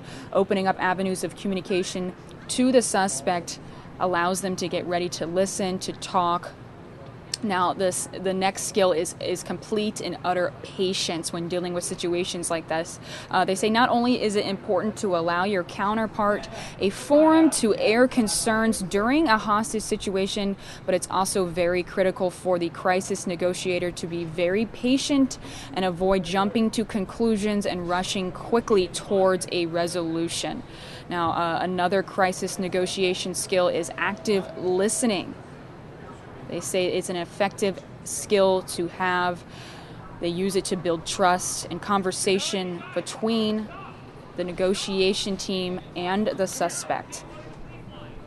Another skill that they say they need to have as a professional negotiator is respect. Active listening and patience are high on the list of being a professional negotiator. Also on the list is staying calm. If you stay calm, they will stay more calm. People pick up on your energy, so they say, if you want to negotiate during a crisis, they say you have to stay calm. Another skill they say is self-awareness. Be aware of your surroundings. They are speaking to a suspect with a gun, so they say that this is something very important, to be self-aware during the situation. Now, the crisis negotiators, they have to establish a relationship with a complete stranger while also keeping the communication strategic and purposeful in nature. So that's a pretty tough thing to do when you're in a situation like this. Again, another skill to when you're a crisis negotiator in a situation like this would be adaptability.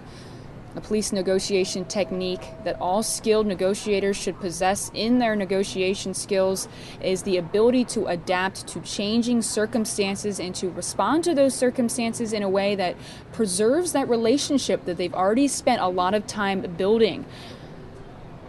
So that's what they're doing inside right now in this Crown Hotel in the Mission District of San Francisco. Negotiation teams in there right now, just trying to get this armed suspect out safely. They've ordered everyone else to stay out of this area. We're working to get you guys more information on this breaking news event. Thanks for watching with us live on Fox 10 Phoenix Facebook page, as well as Fox News Now YouTube stream.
Okay, thank you. There's just not much to see, man. There's just right now it's just this.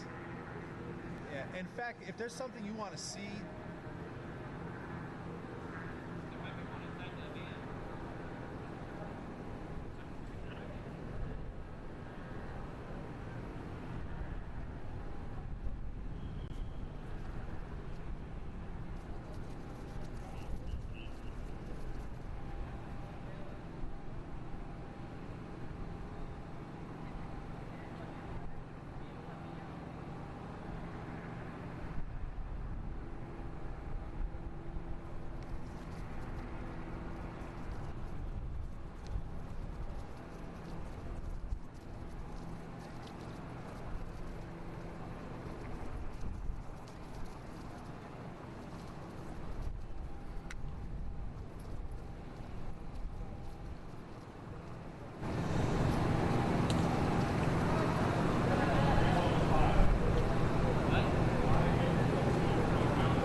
I want to pull up a few tweets that people have been sending out in the area there. Let me pull this up for you guys. This one coming in from Sumaya here. She says, hashtag San Francisco residents, please stay clear of 17th and Valencia. There is an armed suspect there. My brother is nearby and has been asked to take cover. And then take a look at the photo that she tweeted. You can see people taking cover inside a restaurant there. So that's kind of the situation that we're seeing. I mean, obviously here on the ground, it looks like not a lot going on, but negotiation teams are inside the Crown Hotel right now, working to get this guy out safely.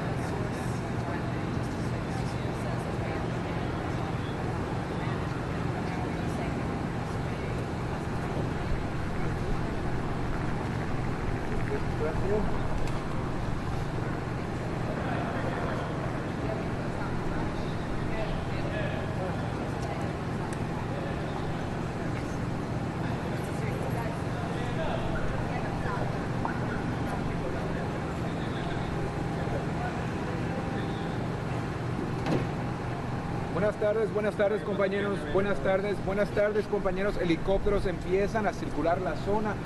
La persona se encuentra trincherada a corta distancia donde me encuentro, una edificación al sur de aquí, entre la calle 16 y 17 sobre la calle Valencia. Ya se indica que la persona está armada.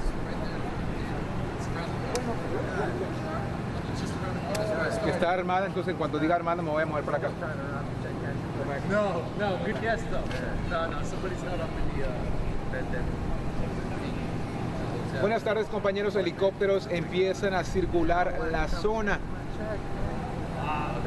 Helicópteros empiezan a circular la zona, ya que una persona se encuentra trincherada a corta distancia donde me encuentro, sobre la calle Valencia, entre las calles 16 y 17, ya que posiblemente está armada. Vean esas imágenes en vivo. Bueno, la policía de San Francisco, el equipo de táctica intenta negociar con la persona funcionada, pero ¿qué fue lo que pasó? De acuerdo con el reporte policial, todo se inició justo antes de las 3 de la tarde. La gente respondió al llamado de una persona portando una arma de fuego cerca de la cuadra 500 de la calle Valencia. Al intentar aprender al sospechoso, se habría trincherado dentro del edificio, obligando a los policías a cerrar varias calles aledañas. Sin embargo, vecinos del sector compartieron el origen según ellos de los hechos. Mientras tanto, aquí les tenemos la posibilidad de estar notificando a los residentes de la zona a permanecer en sus casas hasta nuevo aviso, por supuesto. Al tanto del desarrollo de este informe en vivo desde San Francisco, David González, Noticiero Telemundo 48.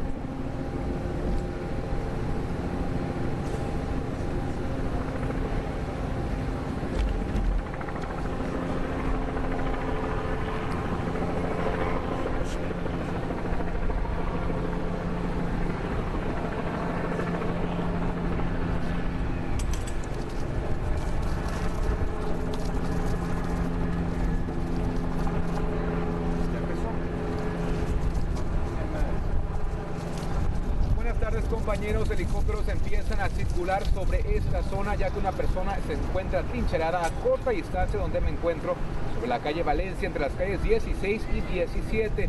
Presuntamente está armado. Pero quiero que vean estas impactantes imágenes actualmente aquí desde la ciudad de San Francisco.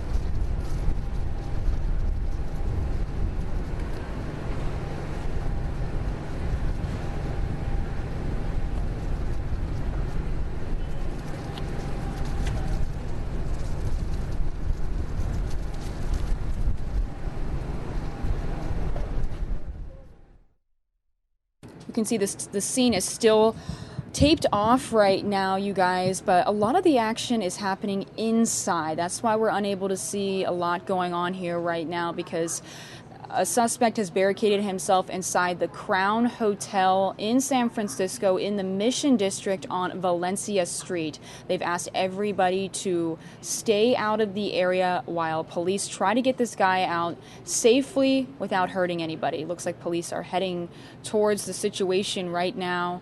Cameraman is trying to zoom in here. Looks like they're getting ready for something here, you guys. Viewer discretion is advised. We were told earlier that suspect did have a gun, but negotiation teams have been inside to try and get this guy out as safely as possible. Thanks for watching with us live here on Fox 10 Phoenix Facebook page, as well as Fox News Now YouTube stream.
Buenas tardes, compañeros. Helicópteros empiezan a circular a la zona ya que una persona se encuentra trincherada a corta distancia donde me encuentro.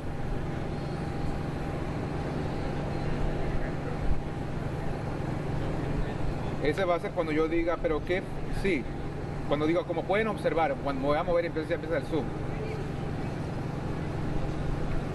Buenas tardes, compañeros. Helicópteros ya empiezan a circular sobre esta zona ya que una persona se encuentra trincherada a corta distancia donde me encuentro sobre la calle Valencia entre las calles 16 y 17 ya que presuntamente está armado. Ven esas imágenes en vivo. Como pueden observar, un gran trecho de ese sector está acordonado.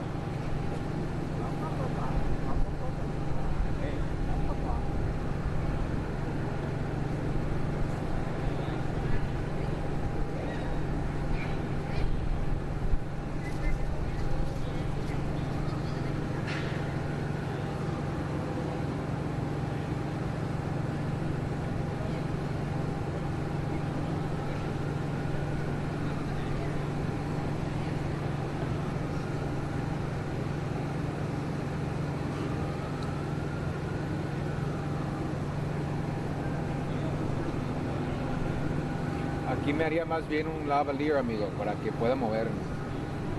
Esto y esto. Aprende a usar el stick y luego le damos lavalier.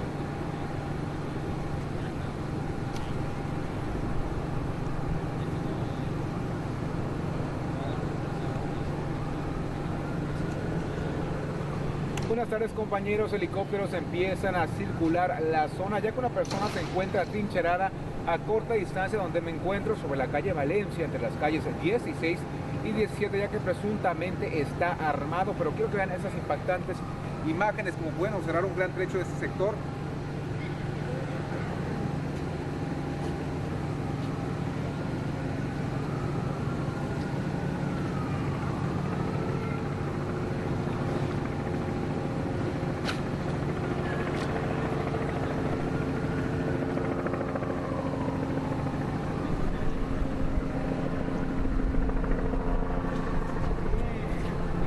No es una nota seria.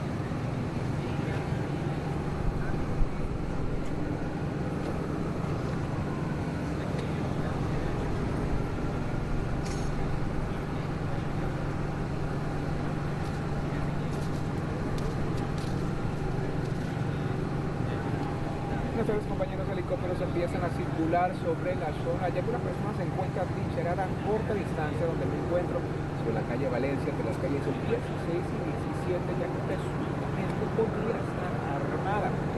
Vean esas imágenes. Probably not the best time to be walking down the street. Police have been trying to keep people out of this area. You can see it's all taped off right now as the suspect is still barricaded inside the Crown Hotel in the Mission District of San Francisco on Valencia Street.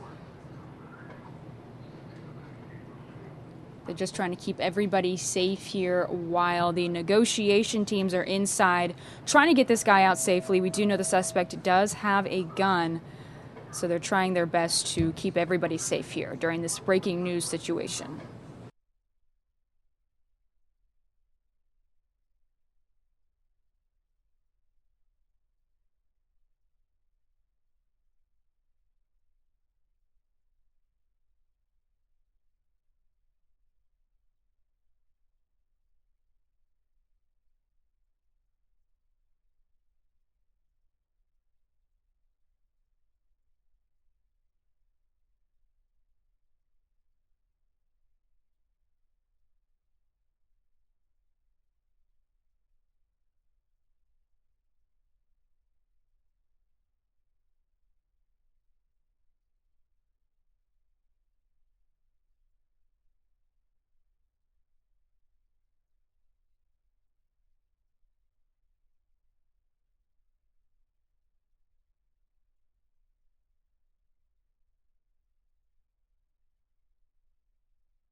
Buenas tardes, compañeros. Helicópteros continúan circulando sobre esta zona, ya que una persona se encuentra atrincherada a corta distancia de acá.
Buenas tardes, compañeros. Helicópteros continúan circulando sobre esta zona, ya que una persona se encuentra atrincherada a corta distancia de aquí, sobre la calle Valencia, entre las calles 16 y 17, ya que presuntamente está armada.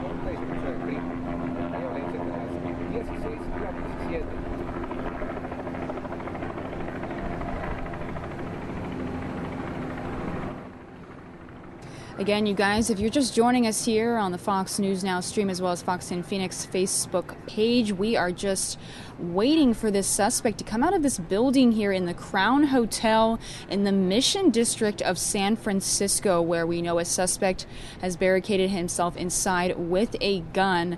Police have asked people to stay away from this area. You can see it's completely taped off here. They're working to get this guy out as safely as possible. We've got negotiators inside right there working to get this guy out. We're going to get you guys more information as we get it into the newsroom.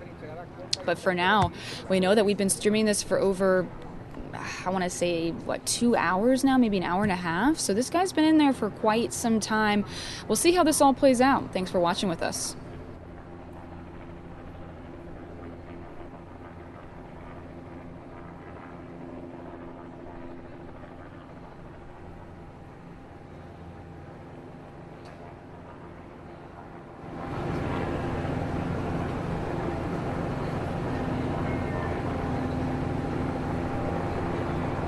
Buenas tardes, compañeros. Helicópteros continúan circulando sobre esta zona, ya que una persona se encuentra atrincherada muy cerca de aquí, sobre la calle Valencia, entre la 16 y la 17, ya que presuntamente está armada. Pero quiero que vean estas impactantes imágenes en vivo aquí desde la ciudad de San Francisco.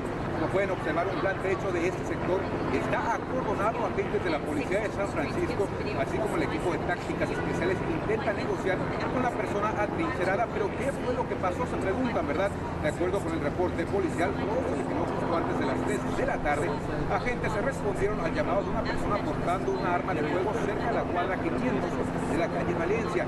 Al intentar aprender al sospechoso, este se había atrincherado dentro de un edificio, obligando a los oficiales a cerrar varias calles aledañas. Sin embargo, vecinos de este sector compartieron el origen, según ellos, de los hechos. Escuchemos lo que dijeron al respecto.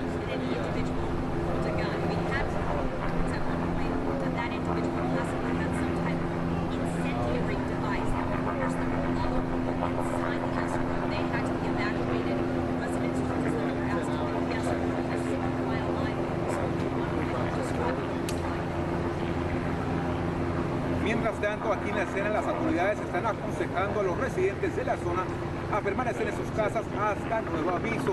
Compañeros, esa es toda la información que les tengo hasta este momento. Por supuesto, nos mantendremos aquí en la escena para brindarles cualquier nuevo detalle. Desde San Francisco, David González, Noticiero Telemundo, 48. Set up a command post at 17th and Valencia. There's a spokesperson there that's updating ABC 7 News right now. Of course, this is a busy area here in the Mission. There are people that live here, work here. We can see just a handful of people that are still standing out here tonight, likely wanting to get home to enjoy the rest of their evening. Live in San Francisco, Melanie Woodrow, ABC 7 News.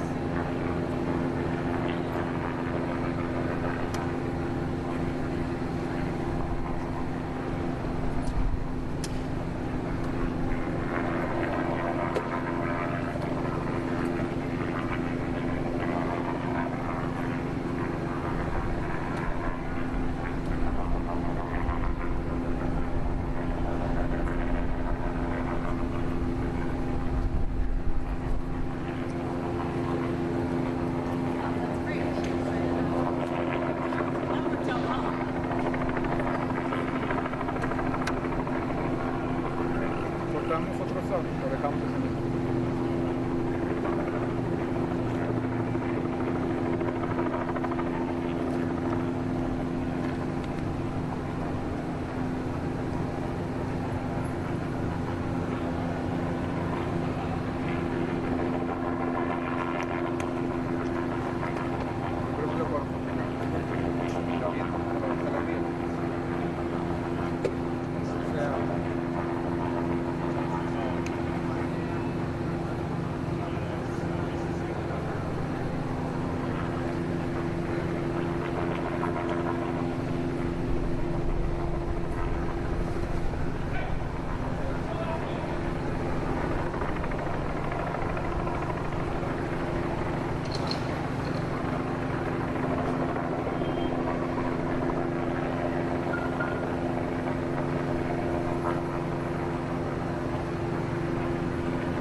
Well, I gotta go talk to the PIO.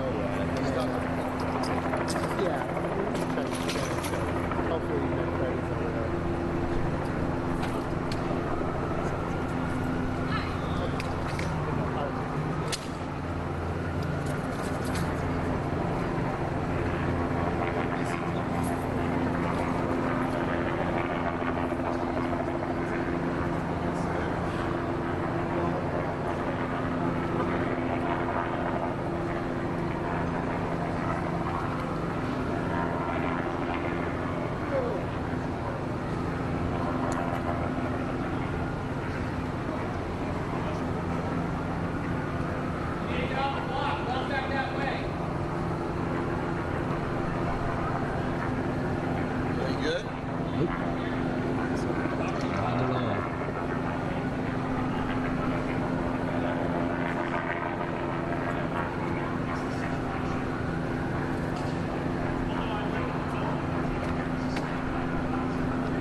You did, good. They keep taking every 10 minutes. I can only walk away back after the phone call. Right now. Because they just went to the whole top of the show. They dig once between the helicopter and Deborah on that side and stuff. So you still need me?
If you have a shot, I really don't know, because sometimes it just craps out. It seems to be running strong.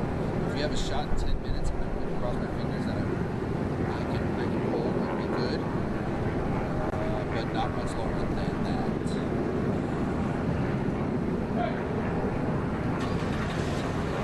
Okay, cool. Not much to see here. I'll be ready for you.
Coming on the bike.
So, yeah, whatever.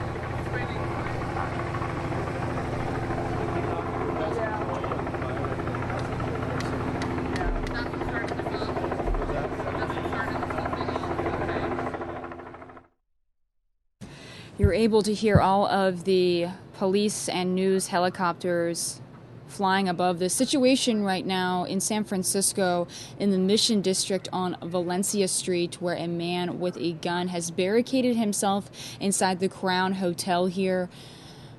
We're just waiting to see when this guy will be taken out of the building. We do know negotiators are inside right now trying to get this guy out safely.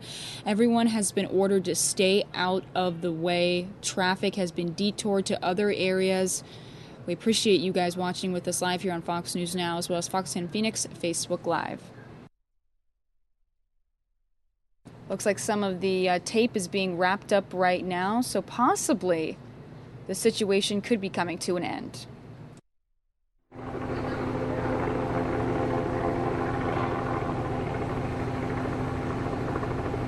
Sandy?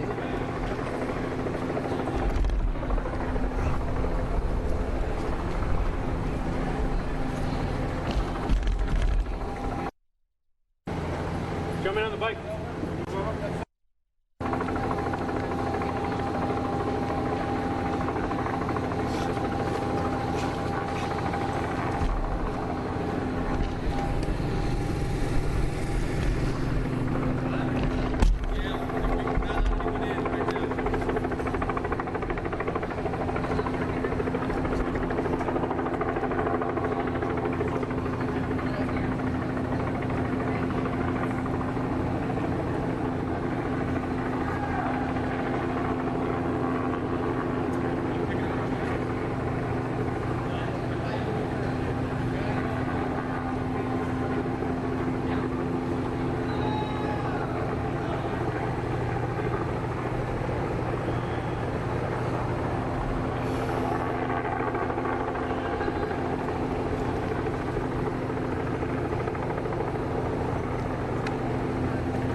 Sorry that was so rocky, dude. My lens is messed up.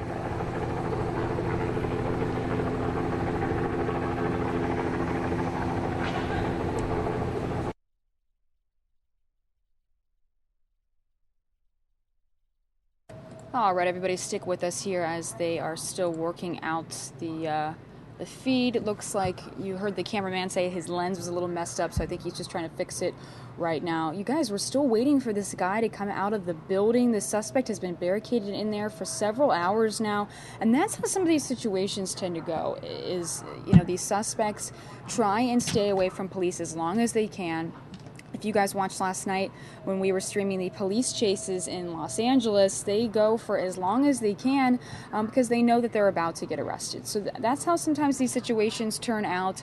Sometimes they end violently, sometimes they end peacefully. So we'll see how this turns out this evening here on the show. But again, we do know that negotiators are in there right now trying to get this guy out safely. He does have a gun, but you know, these are professional negotiators on the scene right now trying to communicate with him. I'm going to pull up the San Francisco Police Department Twitter account as well to see if they've sent out any updates. Let's see here. So no updates from the police department there, but we're just waiting to hear more. Let me pull up. Here's the Twitter account, you guys. I'm keeping an eye on this. They've sent out a few detour routes for people in the area that have been trying to go through Valencia Street, but that is taped off right now. But we did see some police officers removing some of the tape, so maybe this situation is coming to an end. Let me work to find out more for you guys here. Give me one moment.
I apologize, you guys. My mic was off just a little bit earlier if you're wondering why there was no audio. Just want to mention again, as you can clearly see, this is live now from the news chopper up above where this situation is still going on.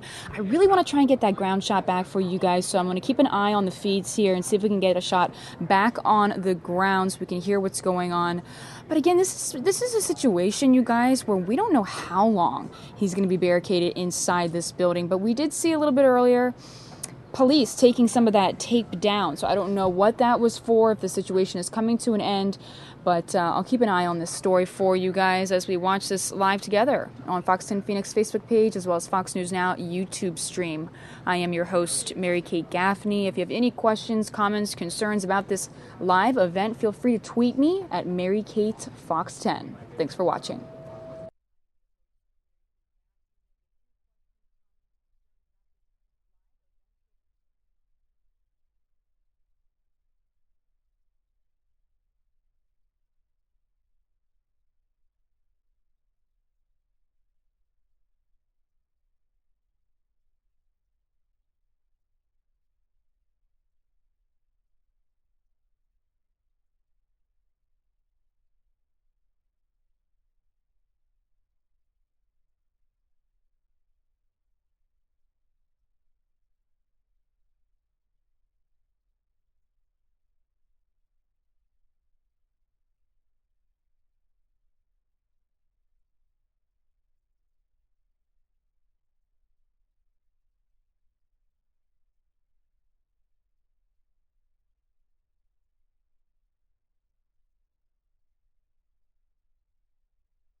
You guys are just joining us here, wondering what's going on. Police in San Francisco have ordered all pedestrian and vehicle traffic to avoid part of the Mission District due to an armed barricaded suspect inside a building on Valencia. Police responded to reports of a person with a gun shortly before 2 o'clock today.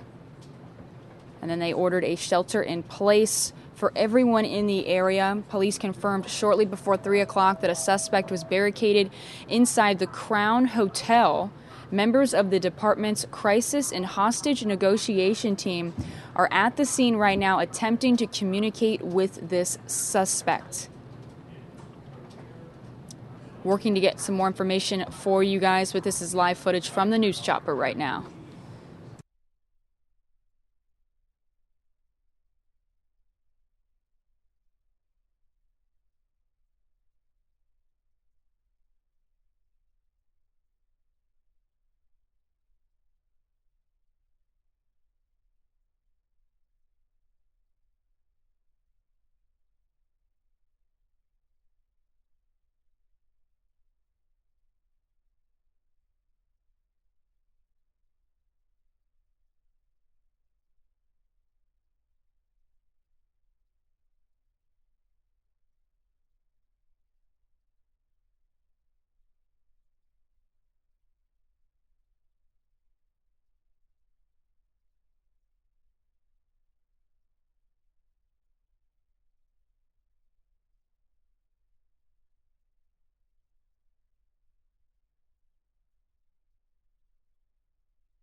All right, everybody. Well, we are still streaming live here in San Francisco, where a man has barricaded himself inside a building with a gun.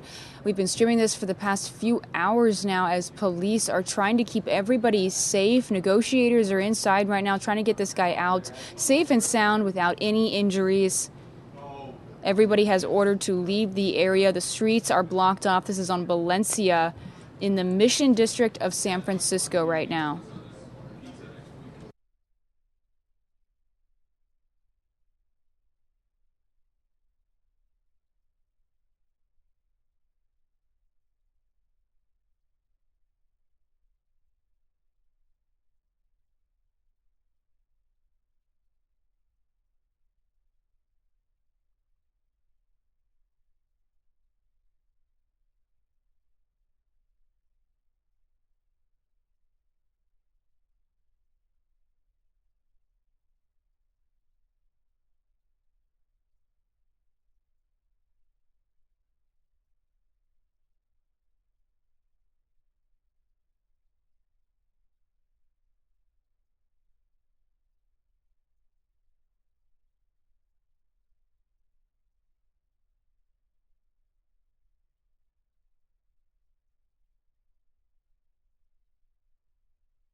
All right, everybody, we're going to cut out of this now. We'll keep you updated if we hear any new information, but we're going to take you to some other stories here in the show. So let me update the lower third here. So you guys know, in fact, we are streaming live in Phoenix, Arizona. Thanks for joining me tonight.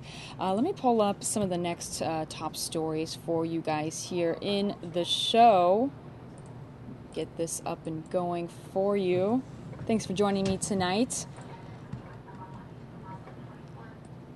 This is a segment I wanted to take you guys to a little bit earlier today. In Houston, they had a live discussion about President Trump's claim that he was wiretapped. So I want to get to the point where they start to discuss this here. And let me know what your thoughts are about this in the live chat, or tweet at me, Mary Kay Fox 10, about what President Trump said about being wiretapped. And some of these anchors here in Houston have a live discussion about this. And you kind of get a behind-the-scenes look as they film the show here and have this live discussion. So let me pull this up for you guys. Get the volume good to go. Let me check the volume here.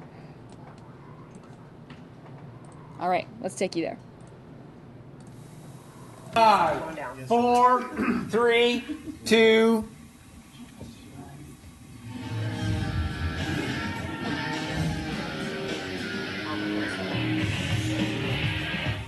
I'm Greg Grugan, and welcome to What's Your Point? Our aim is to be Houston's most relevant, high-energy exchange of political opinion and insight. So far, it's working, because our panelists call it like they see it. Let's meet them. Starting us off, Bob Price, Associate Editor of Breitbart, Texas. Next up, Houston attorney and progressive commentator Nyan Zamor. In the 3 spot, well-known Chicano activist and educator Tony Diaz. Batting cleanup, Marcus Davis, radio host of Sunday Morning Live. Next up, legendary investigative reporter turned media consultant Wayne Dolcefino. And closing us out on the hot corner, Republican strategist Jessica Colon. Let's do it. The nation is still reeling from a sitting president accusing his predecessor of wiretapping the Trump campaign headquarters, which also happens to be the new commander-in-chief's home. Of course, Americans have yet to see any proof to back up President Trump's claim. If he falsely spread this kind of misinformation, that is so wrong. It's beneath the dignity of the presidency. On the other hand, if it's true, it's even worse for the president, because that means that a federal judge, independently elected, has found probable cause that the president or people on his staff have had probable cause to have broken the law. So either way, the president makes it worse with these tweets. Let's remember that the IRS did target, Americans based on their political beliefs. And in my own personal case, I had more than 40 Secret Service agents illegally tap into my records and dive into my background, and that's according to the Inspector General. So this stuff does happen, and it's not necessarily done the legal, lawful way. Okay, is this a real controversy or just a distraction? It's a distraction that is going to backfire on Donald Trump, because if you're going to accuse President Obama, who had no scandal at any time in his entire 8 years, no scandal. No. If you're going to accuse him of a felony, then you need to have proof. And if you're going to get your proof from Breitbart, which I'm not saying anything against Breitbart, but that's known for fake news. They put out there a lot of things that are unsubstantiated. And at the end of the day, if you're going to put out a lie that may backfire and may cause you to be in even more of a scandal, then you have a problem. Got to give Bob a chance to rebut Go Breitbart. That. Okay, well, in response to your attack, The Guardian actually spent a week reading Breitbart and said that almost any article that appears on Breitbart is factually based and well written enough that it could appear on The Guardian. And The Guardian is who? The toughest legal standards in okay, the world. now we're not going to go there. Just stick to Obama and the wiretapping, please. Well, you didn't stick to it. I need to see evidence. Right. I need to hear anything that's hold on. Go ahead, Bob. Speaking of evidence, why don't we look at some of the things that this administration is accomplishing? The new jobs report comes out with 300,000 new jobs, twice the amount of the President Obama's last month, 3 times the amount of his average. Last month alone, border crossings went down by 40%. Where's the wiretapping issue? I need to hear the evidence on wiretapping. That's the success that this is having. You learned that Not only is it 40,000 down a month. It's the lowest level in 5 years. And that's the kind of success that the media is just ignoring. Tony. You can't teach an old dog new tricks. This is like deja vu all over again with the birther issue, except the difference then was that Donald Trump was using the tricks that helped him become a millionaire. But what happened is that this played out over too long a time, and in the end, it was clear he was wrong because he didn't have any real evidence. Donald Trump needs to decide if he's going to adopt new tactics and if he wants to either be a hack trillionaire or a great president. Wayne, don't speak. I never really taken those Trump tweets seriously or literally because I think some of them are silly. But I will say something. Somebody got wiretapped. Because otherwise they wouldn't have the conversations between Flynn and the Russian. But you know what? Rolling Stone today, Rolling Stone said Democrats and the media are playing a very dangerous game. There is also no evidence by Clapper, Obama's own guy, testimony last weekend of collusion between Trump and the Russians, or Trump people and the Russian. So you know what?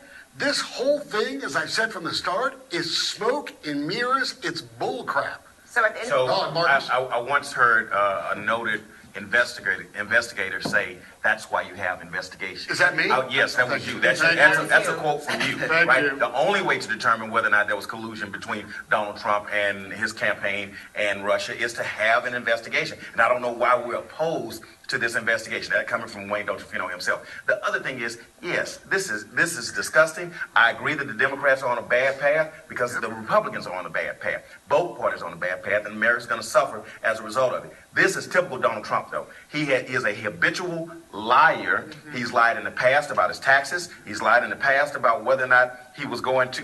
He's lied in the past about whether or not he was going to show them to the American people, and he hasn't. He's lied about a number of things. He lied about the size of his campaign and the size of other things. Donald Trump is a liar. Real quick. Donald Trump has a strange way of unearthing things that actually happened. Wiretapping was reported on in the campaign. Go for the investigation. Let's see what happens. Okay, the Republicans have come out with a replacement for Obamacare. Even right-leaning members of the GOP say it doesn't replace enough of the Affordable Care Act. It doesn't have a chance to pass.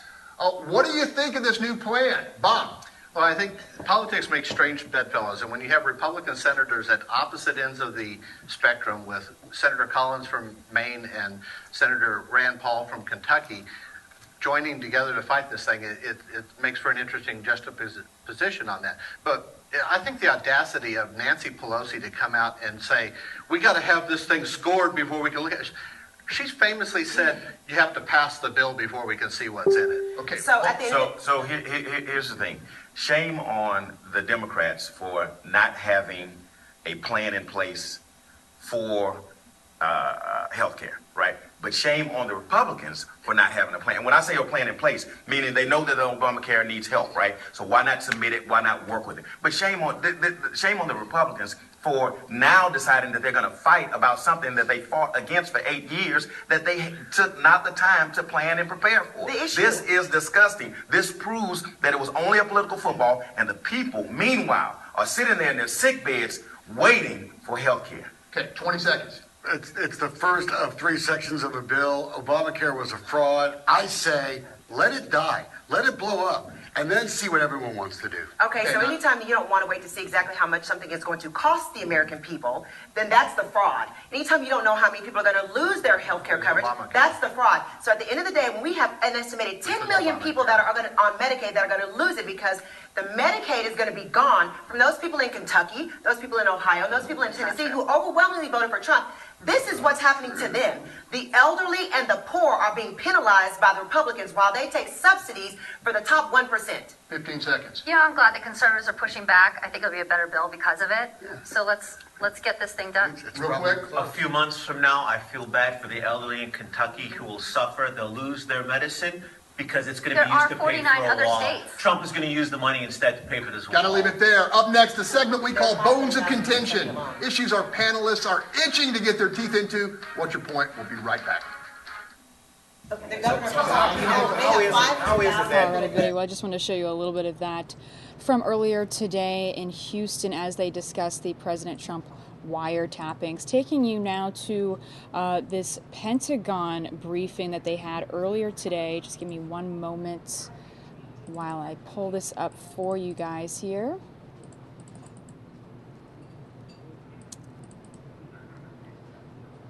And here it is. So again, this was a briefing at the Pentagon earlier today where they discussed the threats of drones and conflicts overseas.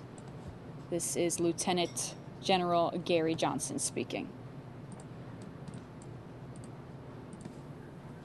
We'll address this like we've addressed any other issue we've had head on. We're going to be self-critical, self-analytical, but we also got to recognize that there's a problem, and we got to figure out how to solve it.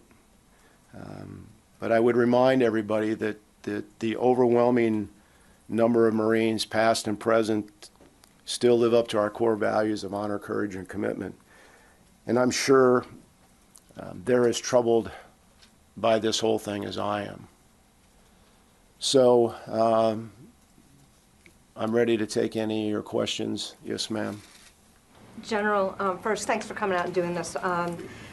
How many women so far have come forward to give sort of a formal complaint? So there are formal investigations going on.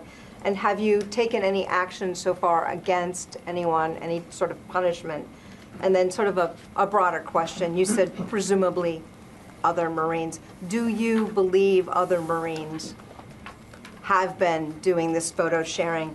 And what is your message to the women Marines? First, you know, the number that we know of is less than 10 so far, but we would encourage anybody else who believes they've been involved in this to come forward.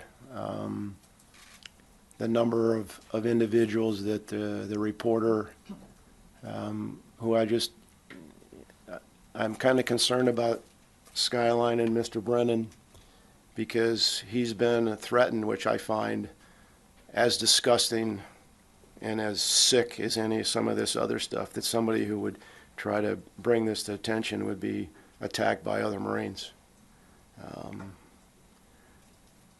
But I think there were, right now, I think his evidence, I think, is around 30. I'm sorry, what were they? How many are currently? There's been nobody charged at this time. The investigation is ongoing. So, you know, we're going to find out what we find out. And then what's your message to the women in the Marine Corps who, this is obviously, there's a lot of this going on online, in the internet. There's a lot of it everywhere. Some of it may be willing, some of it may be unwilling. What's your overall message? I'm going to ask them to trust us. And I understand why that might be a bit of a reach for them right now. But I can't fix this. I mean, the way that there's going to be accountability in this is if somebody comes forward and tells us what happened to them. I think you all know, there's been a lot of discussion recently. I was on a radio show yesterday where they were talking about social media and what the legal system is. There's some things that we're learning about this. You know, if you post a picture, or you give a picture to somebody, is that consent? What's consent? And all that. I'm not a lawyer. I got my lawyer here, and he's probably cringing that I'm even talking about this right now. But that's part of the difficulty of getting to the bottom of this, is because people believe, not just in the military, but in our society, that there's a certain level of anonymity in this. And that they can freely take a picture of any of us walking down the street and post it and then ask everybody else what they think. And they can say things and then walk away. But this is different. These are just based on the allegations. You know, the individuals that were doing this were focused on a particular group, and their purpose was to degrade for whatever reason they had, that whatever it was, to make themselves feel better, or I don't know. I'm trying to understand that. Jeff? Thank you. General, Critics have said that the Uniform Code of Military Justice is such that, as you mentioned, consent, if the photo was initially taken consensually, that doesn't rise to Article 120C. So I'm wondering, does the Uniform Code of Military Justice allow the strictest penalties in this case? Well, I'm not going to get into penalties and what the outcome is going to be, but and we talked about this. I think that's something that this task force is going to help us understand is what, you know, what can we do, what can't we do, and what potentially needs to be changed so that there can be better accountability and, you know, so that people might realize there are going to be consequences to this type of behavior, but I think that's down the road. If I could follow up, what have you observed about the internal dynamics of this group, Marines United? Apparently, there's been some internal disagreement over the past few months about whether this behavior was appropriate at all. I'm not a member of the Marines United, and I don't participate in their sites, so I don't really know or am I interested in what their internal dialogue is. General, Sir? are you aware of any other sites that Marines were using to exchange these kinds of photos? Am I personally aware? We've been out looking, and I'm not going to speculate, Mr. Martin, but my sense is there's probably others out there. And I think, and so we're, you know, as people come forward, hopefully more, and we'll find out more about this and other sites that are out there. And is Mr. Brennan being provided any protection? I'm not going to speak for Mr. Brennan. I've spoken to him. He assures me that he's, you know, he's okay, and he's informed the appropriate authorities as to what the situation is. General, two questions real quickly. Yeah. Will any women Marine officers serve on the task force? And you talked about accountability. What will the consequences be given the difficulty you're having? You know, we formed up the task force a couple of days ago. I'm pretty confident there will be female Marines. You know, I'm going to meet with them later today, and we're actually having a meeting with all our commanders and their senior enlisted to kind of just give them an update as to where it is. But as far as what's going to happen, if what, then this, you know, that's something that I'm not going to do because that's not, you know, a commander never goes out and says, if you do this, then this. So I don't, because I don't know enough about what's going to come out of the investigation, other than our goal is to, if there is accountability to be had, we'll make that accountability. Be clear, no women on the task force. Will you expect them to be? Oh, I expect there will be. I just don't, you know, when I've talked to General Walters, he hadn't said, you know, there's a list, give me a list. But I know that there's a number of female Marines that are working for General Glenn in public affairs, and they've been part and parcel of all the discussions we've had about the statements and have been very helpful to me to help me frame the bigger situation. Sir. You've just sent 400 Marines to Syria. Can you talk about what kind of impact these actions, these alleged actions by other Marines could have on them, and how this can be used as propaganda in the fight against ISIS? I'm not going to talk about ongoing operations. I'm pretty confident that those Marines are focused on what their mission is, and you know, if anything, you know, they're focused on getting on where they need to do and doing what they have to do and what their mission is. As far as any other organization, in today's world, anytime somebody has issues, there's always somebody that's willing to step up and use that as a way to degrade or disparage that particular organization. Whether some group like ISIS or anybody else is going to do that, I don't know. General, there's now a second group, Marines United 2.0, that seems to be in defiance of you continuing to post these pictures. What does Marines United 2.0 say about your ability to address this problem? I don't know what Marines United 2.0 says or doesn't say, and quite frankly, I'm not interested. But I mean, I think the example is where the problem is, because after this was identified, we went to the provider and asked them to take it down, which they did. And so now we're into this, the ability in this domain to move around and hide under the cover of darkness and not to stand up and be somebody of substance. I think that speaks for my opinion of this organization. And you spoke earlier about, underlying cultural challenges in a subculture. To what extent is this a cultural problem within the Marine Corps? I think we're going to find out, what degree this is in the organization, but I mean, I'm not qualified and going to talk about this. I'm not going to lay this off on anybody else, on the society or anybody else. I mean, okay, but because this is our problem and I own it. We own it. We have a culture we believe in, and if there's people out there that aren't going to buy in 100% to that culture, then we probably need to have a conversation. Yes, ma'am. Sir, could you talk about motive a little bit? Do you think the motive behind this was to intimidate female Marines, particularly given the debate within the Marine Corps last year about expanding all combat positions to women? I don't know what their motive is. You'd have to ask them. But regardless, I guess we've talked about this, and I'll give you my personal opinion.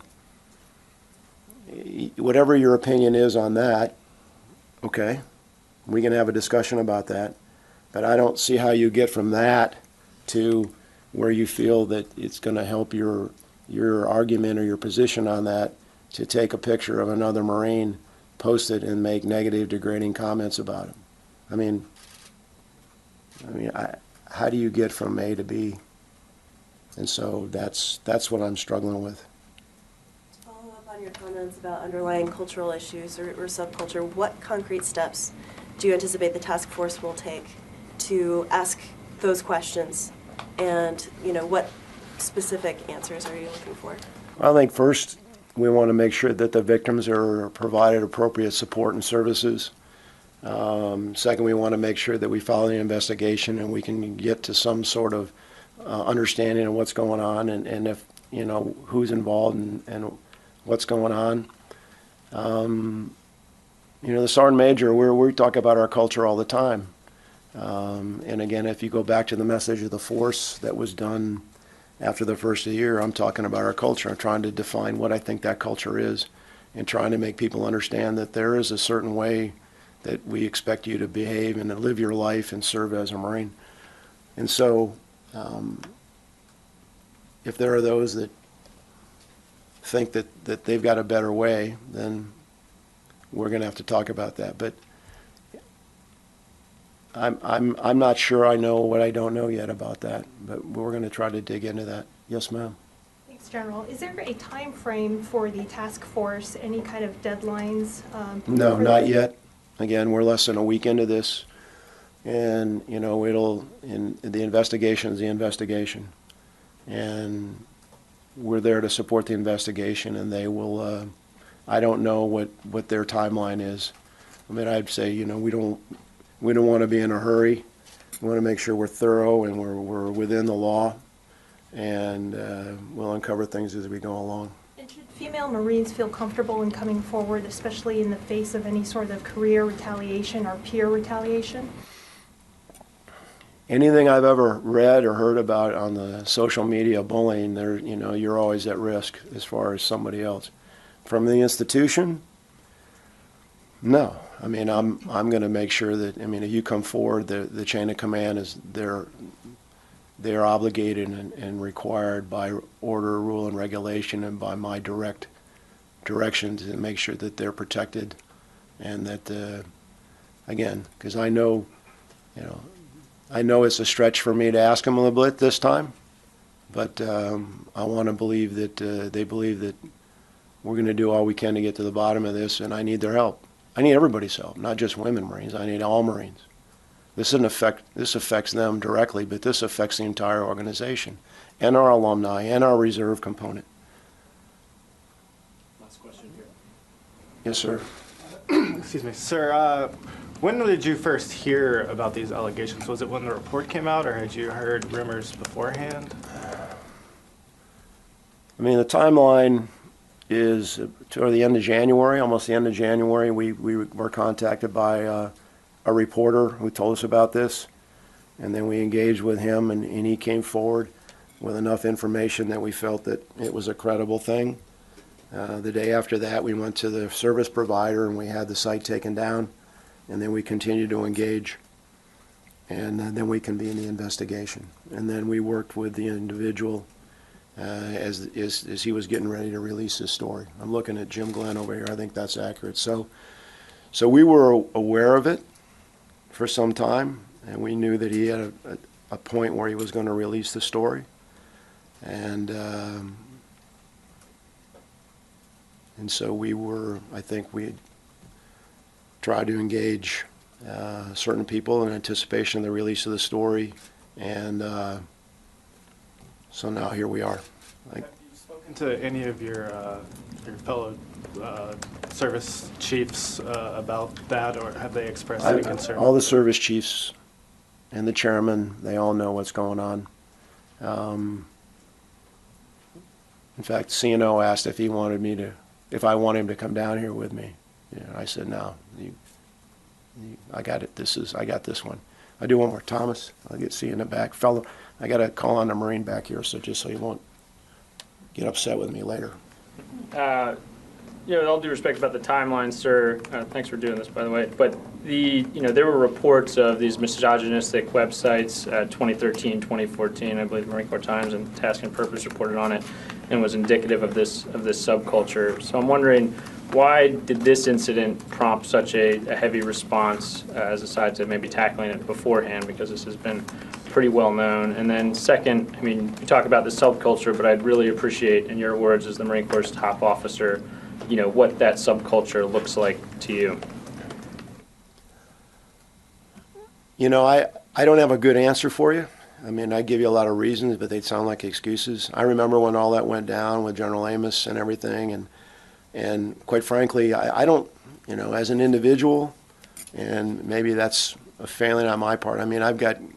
We got folks that track this stuff, and we're looking at this stuff, but on a day-to-day basis, the United States Marine Corps is not out there looking for, sites that, we're looking for people who may do certain things, but if you'd asked me a week, 2 or 3 weeks ago, what's my number one concern, it wouldn't be looking for websites where Marines are allegedly posting pictures of other Marines and making, degrading, misogynistic, objectifying comments.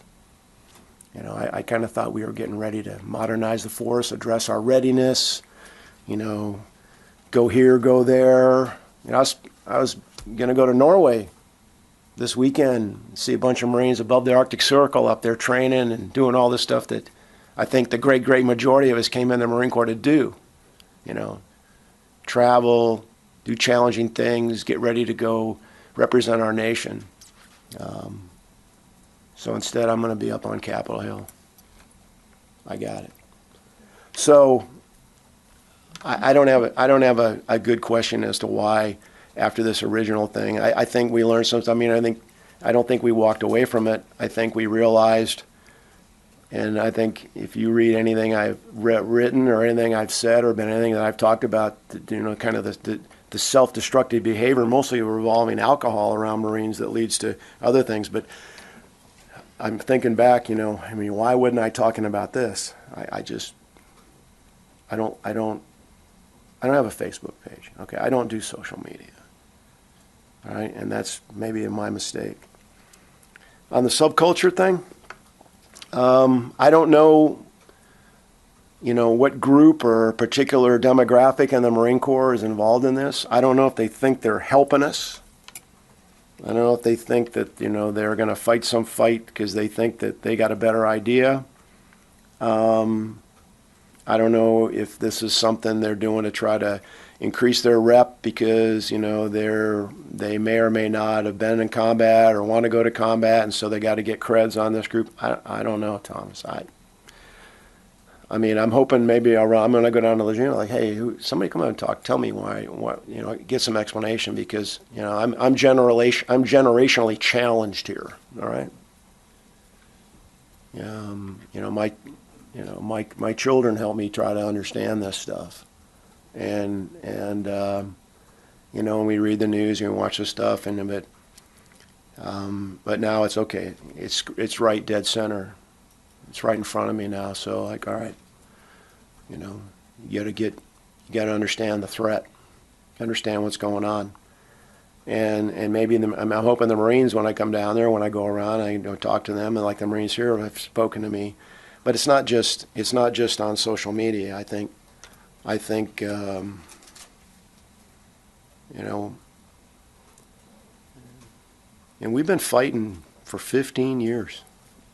You know, men and women side by side. Okay, and women, they did their thing. And I don't know what else they got to do to like say, yeah, okay, good to go. I mean, we all bring something to the game, right? You know, General Glenn's battalion was up at Barwana, and they were doing a checkpoint. And Sergeant Major was killed up there with a couple female Marines that were manning the checkpoint where the Iraqi women would come through. So, I mean, so what do you got to do to get in? What do you got to do to get in? I mean, come on, guys. I mean, they just want to do their job. Let them do their job. And you do yours. And you know what? It'll all work out. But this is not the way. And if you think you're helping me or the institution, I don't need your help this way. I do not. I got enough problems. I need you to help me in other ways. I need you to be good people, men and women of character and virtue. I need you to get your GCT score up so you can go to college or become an officer. I need you to read all the books on the Commandant's reading list. I need you to improve your PFT score. You know, like I said, I need you to, you know, read more, drink less, and PT smarter. Okay? That's what I need you to do. And if we all do that, it'll be good. It'll be good. This is not helpful. Okay, thank you very much.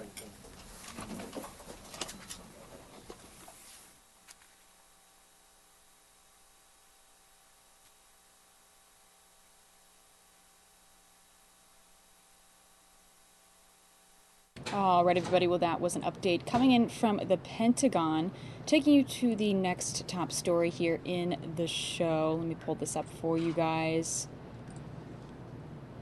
Give me 1 second here. It is Friday after all, and if you guys are wondering what's going to be good to see at the movies this weekend, I do have a movie review segment that I want to play for you guys here. I had movie critic Michael Dixon in the studio with me earlier this morning to talk about some of the top movies that we should all be seeing this weekend.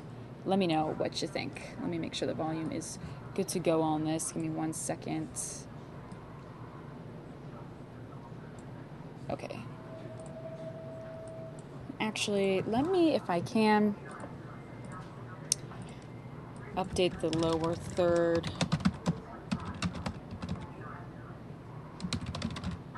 here so that you guys know who's talking in the segment. Give me 1 moment.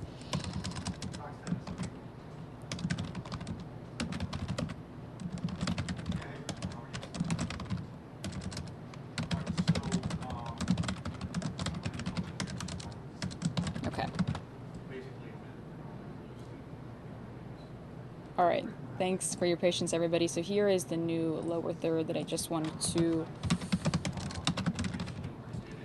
update here really quickly. Perfect. Okay, so let's update that. And all right, here we go. Well, it is Friday, and I have film critic Michael Dixon in the studio with me to break down all the top movies coming out this weekend. Two of them that we should really focus on, and one of course is Kong Skull Island. Now I got to tell you something. I read what other people write and say about movies when they come out, because we all do, right? We want to know what people think. I'm amazed at how many critics are embarrassed to say they like this movie, because they're couching it with things like, well, it doesn't have a lot of character development, and it doesn't have a lot of this and that, and you can go down the list. But you know, I kind of liked it. You know, it's a real apologetic thing. I love this movie. I thought that, yes, I love Skull Island, and I'll tell you why. First of all, it's not a remake of King Kong. All of the other films have been kind of remakes. I mean, basically the same story about the producer that goes to the island to get film for a movie and all of that. That's not what this is. It's set in 1973, right after the Vietnam War, and it's got this stellar cast. It's a good B movie with an A-list cast. They've got Tom Hiddleston. Now, Tom Hiddleston is the one who was in the Avenger films as Loki, the villain, all right? Oh, yeah. He's wonderful. He's got a really wide range, so he's very good. He plays the explorer. Brie Larson is in it. She plays the photojournalist that goes along to snap photographs and everything else.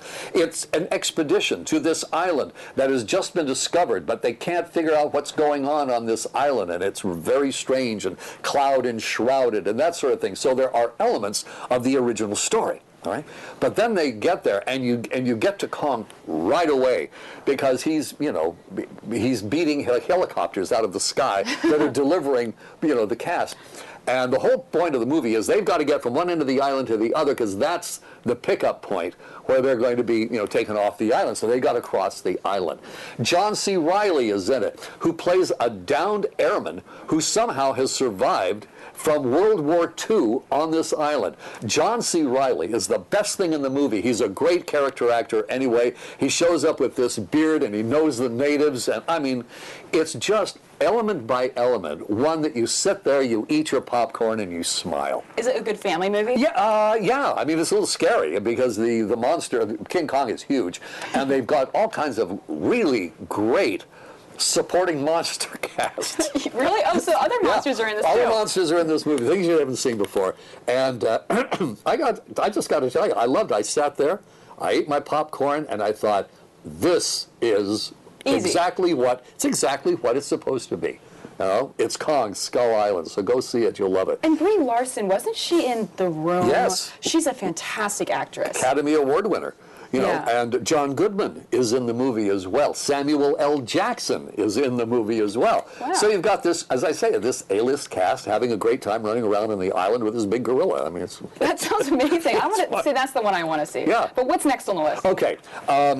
Next on the list, the last word. This is Shirley MacLaine. Now, Shirley MacLaine has begun to do independent films, which is great because there's not a lot of call for someone her age at this point, except for the fact that she's a brilliant actress. Won the Academy Award for Terms of Endearment. I have a story about that. But she's, if you ever saw her in Guarding Tess, which was kind of a throwaway movie with Nicolas Cage, where she plays a retired first lady, or ex-first lady, and she's ordering people around, and there's Nicolas Cage, and you know how frustrated he can get. It's really a cute movie, and you should rent it if you haven't seen it. Well, she plays that kind of character, very exacting, very controlling, and she's a retired, very successful businesswoman. She's reading the paper, she sees the obituary of someone she knows, and it's just glowing.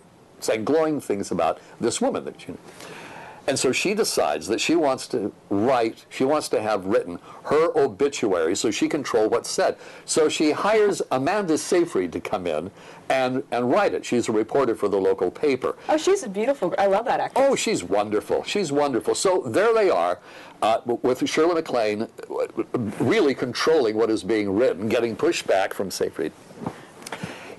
The premise is a cute premise, but it just doesn't work. After a while, you just say, come on, this is like a television special or something. But she's phenomenal. That's the thing. If you really love Shirley MacLaine and you really want to see her chops, right, you go and see this movie and you forgive everything else. Just be aware that you have to forgive everything else. It had that sort of TV movie sort of feel. It's just not written well, it's too obvious and things like that. But she's magnificent. She has this incredible career. You want to Google her filmography. MacLaine, by the way, is spelled M-A-C-L-A-I-N-E, MacLaine.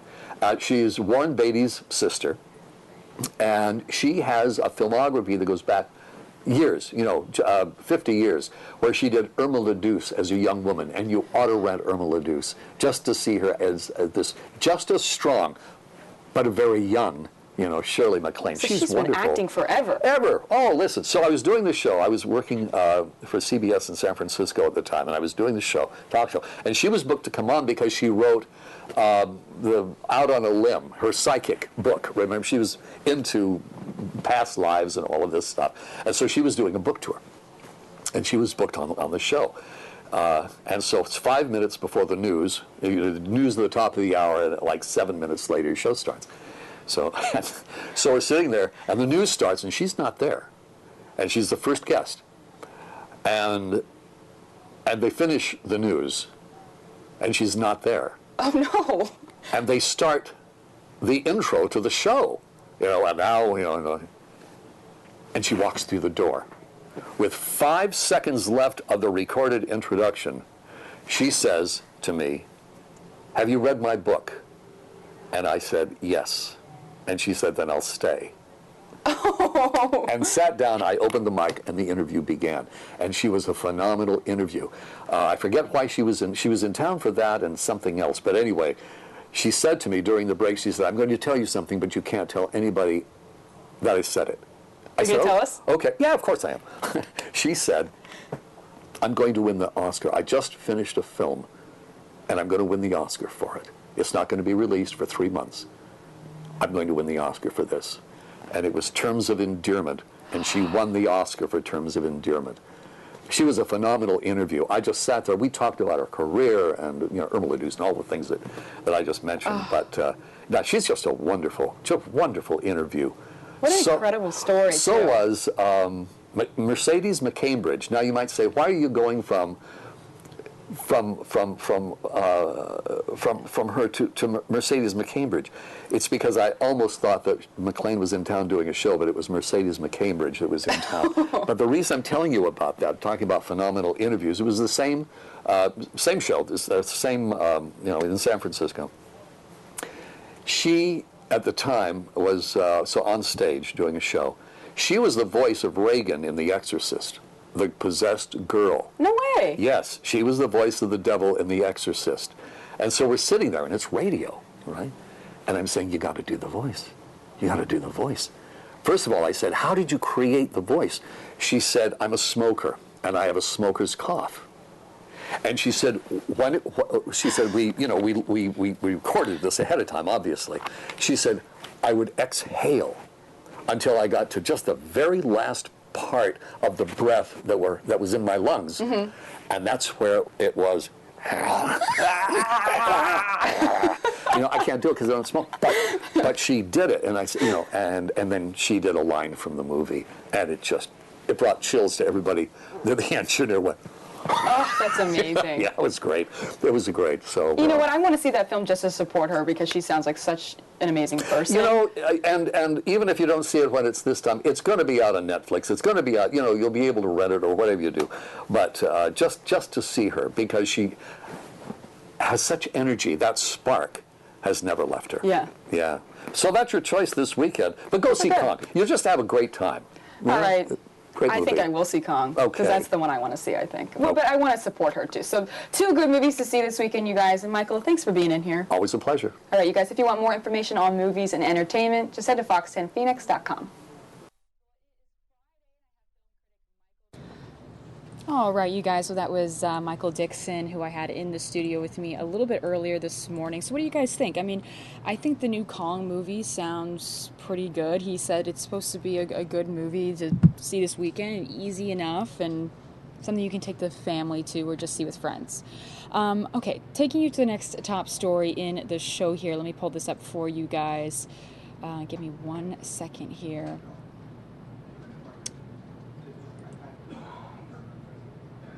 This is, okay, here we go. In case you guys missed it from earlier today. I'm going to pull up some political news for you guys, because that's a lot of what we show here on Fox News now, is all the latest in politics. Now, I want to take you to President Trump's weekly address, which he sent out this morning on Twitter. So let's see what he has to say for this week. Here we go.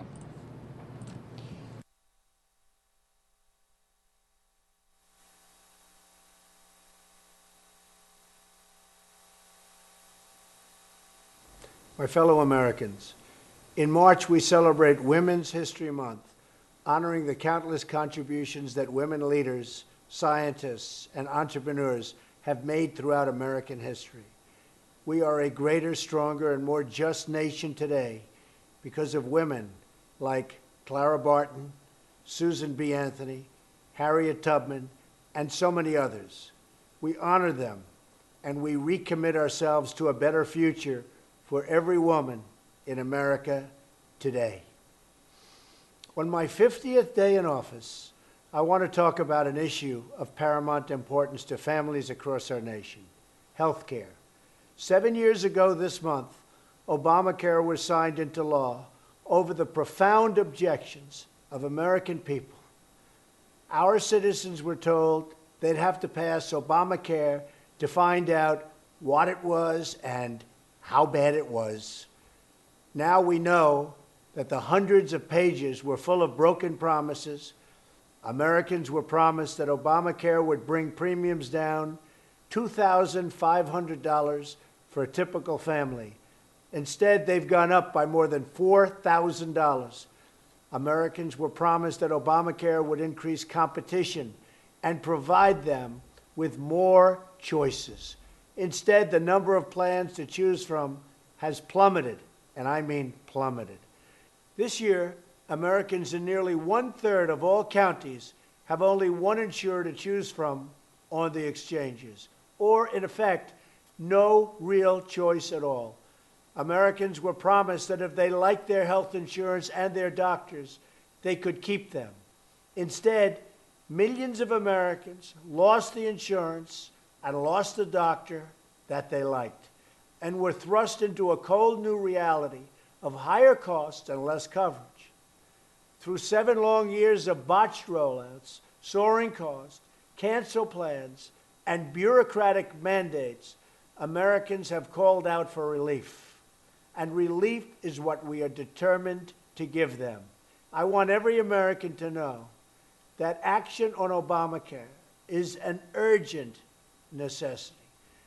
The law is collapsing around us, and if we do not act to save Americans from this wreckage, it will take our health care system all the way down with it. If we do nothing, millions more innocent Americans will be hurt and badly hurt. That's why we must repeal and replace Obamacare.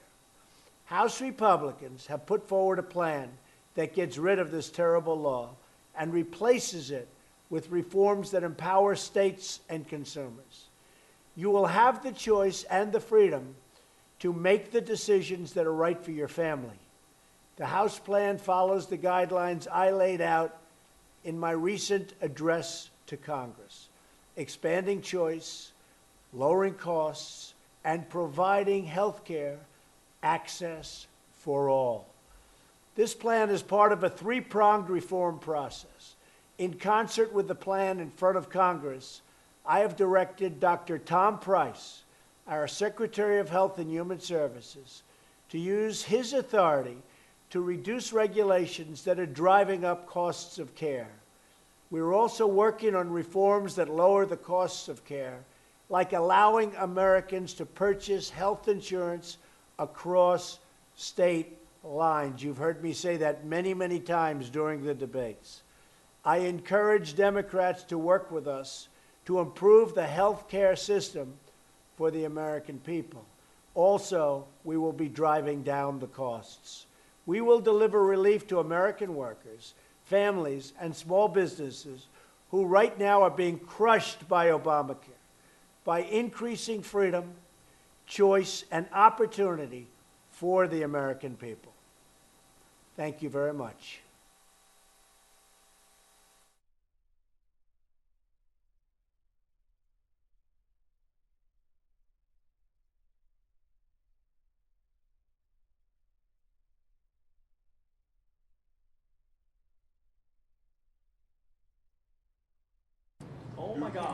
All right, everybody. Well, we're going to take you to some breaking news now in Commerce, California, where it looks like a train and a car have collided.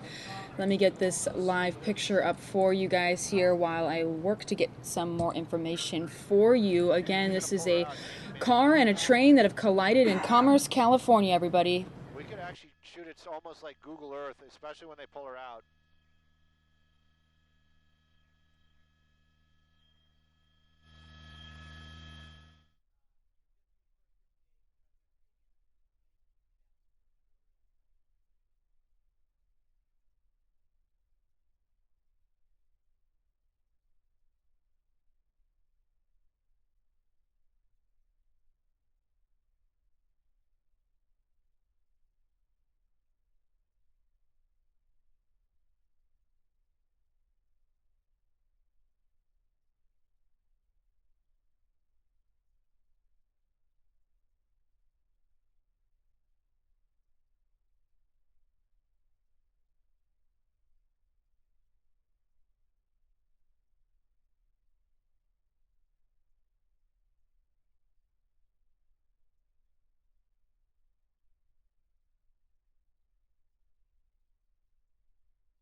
Viewer discretion is advised, everybody. I've got to warn you guys, these are very graphic images right now. After a train and a car collided in Commerce, California this evening. This is live, unedited footage right now coming from the news chopper. It looks like they're getting one of those victims out of this car right now. This is very graphic, so viewer discretion is advised, everybody.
It's a pretty shocking scene that you guys are seeing right now after a train and a car collided in Commerce, California. I'm working to get you guys more details on what exactly happened here, but you're watching right now as the emergency crews are working on this victim here, putting him on the stretcher. I'm going to get the latest information for you guys here as we watch live on Fox News Now, as well as Fox 10 Phoenix, Facebook Live.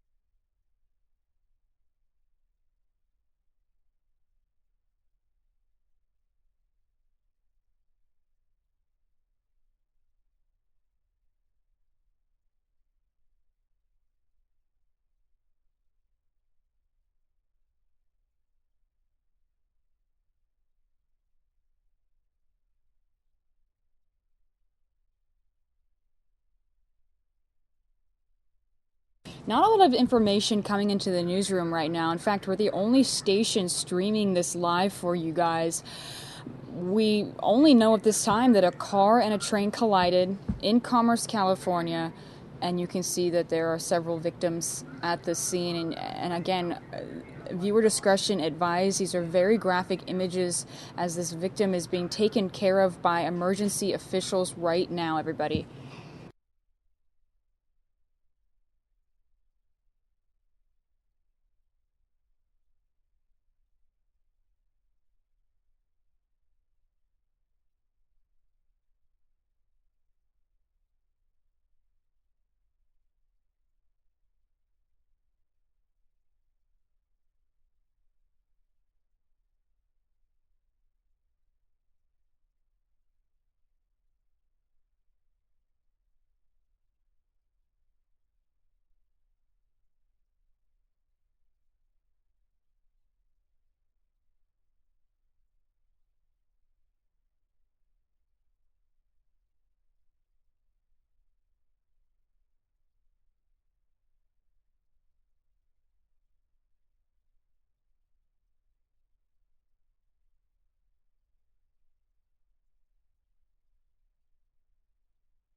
A shocking scene you guys are seeing here tonight.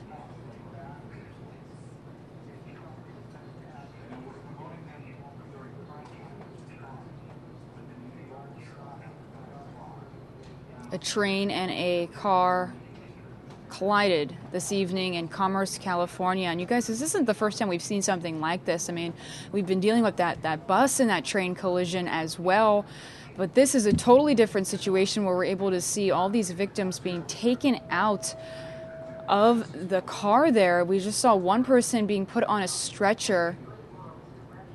And emergency crews are going to be here for quite some time as they work to figure out how exactly this happened tonight.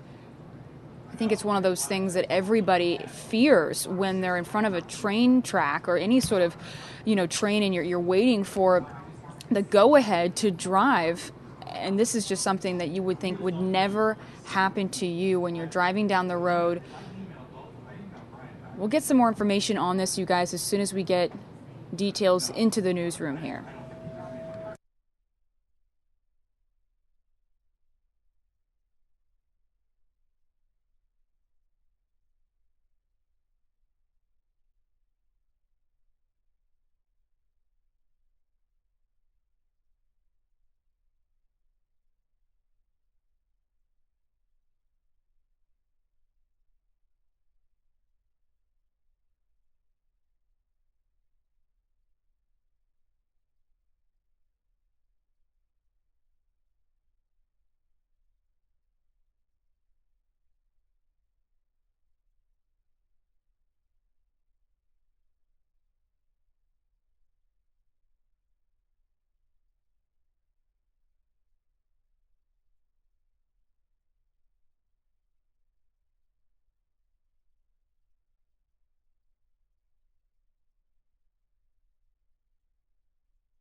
Fire crews are working very hard right now to get this vehicle cut away from this train here and check to see if there's any other victims inside this car. Again, we did just see one taken on a stretcher away from the scene here after a car and a train collided in Commerce, California tonight.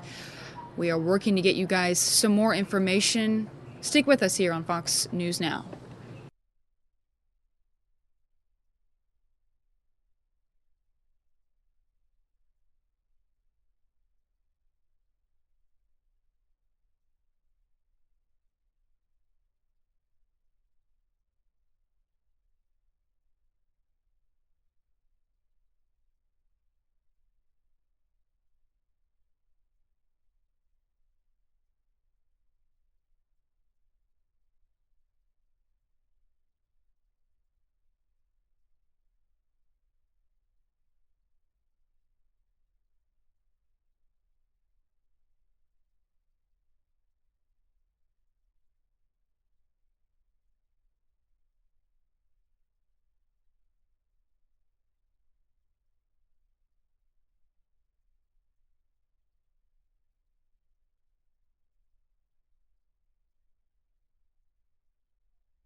Looks like Chopper's giving us a bit of a wide shot here of this train crash. A car and a train collided tonight in Commerce, California. We did see one victim being taken on a stretcher there. Pretty graphic images tonight. Unsure at this point how this all happened. We're still looking for details to come into the newsroom here, but it does look like Chopper is leaving the scene now. So we'll keep you guys updated if we hear anything more. But thanks for watching with us live here on Fox 10 Phoenix Facebook page, as well as Fox News Now YouTube stream.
All right, everybody, we're going to cut out of that to take you to a different event now. Let me pull this up for you guys. Taking you now to this NASA event that happened earlier today, where a space station crew member speaks with the French media about life in space. So let's see what he had to say. Station, this is Houston. Are you ready for the event?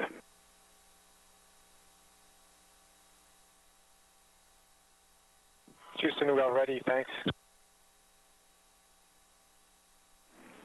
European Space Agency, this is Mission Control Houston. Please call the station for a voice check.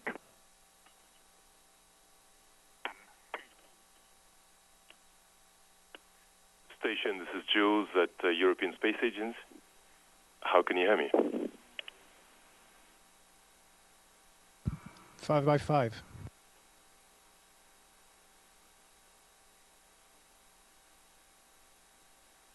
Hi, Thomas. I hand the mic now to Yann Barthès for the interview on TMC. Copy. Allô, Thomas? Bonjour, Thomas. Est-ce que vous m'entendez? Hello, Thomas. Can you hear me? Hello, Alain. Très bien. I hear you very clearly, and you? Bonjour, Thomas. Merci. Hello, Thomas. Thank you. Merci d'avoir très bien, j'entends tout. Thank you. I hear you very extremely well. Thank you for having. We've kept our promise.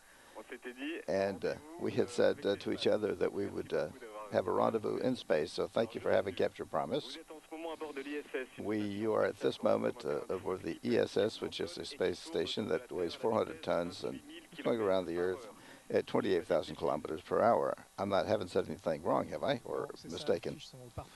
No, your numbers are perfect. D'accord. Et vous êtes à combien de kilomètres? So how many kilometers are you above my head?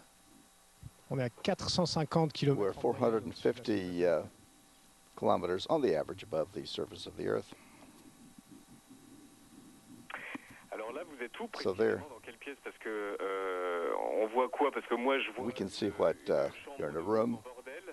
I see I'm looking at a room where everything seems to be topsy-turvy, but I know that from your perspective it is not a topsy-turvy room.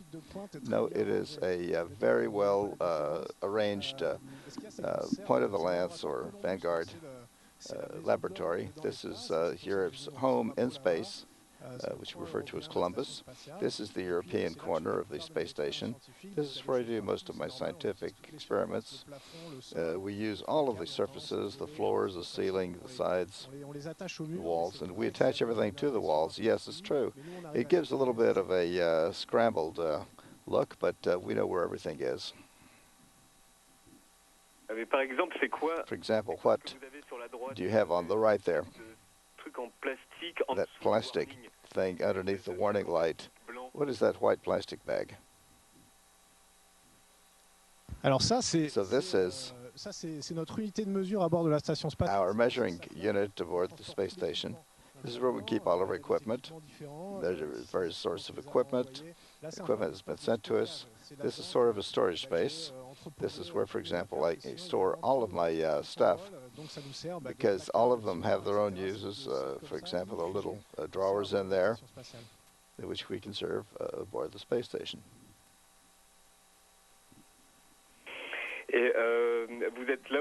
So you are there with 5 other astronauts, 3 Russians and 2 Americans. And what are they doing at this time? Do you know? Oui, alors je sais, alors Shane...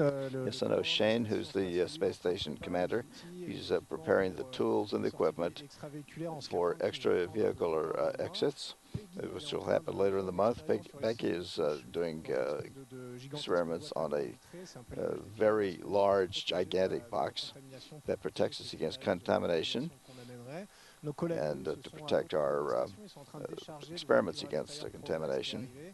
The Russian colleagues are at the other end, and they are downloading the progress module. Everything is so large, each of us can be involved in our own tasks, and so that at the end of the day we can see each other, which is nice.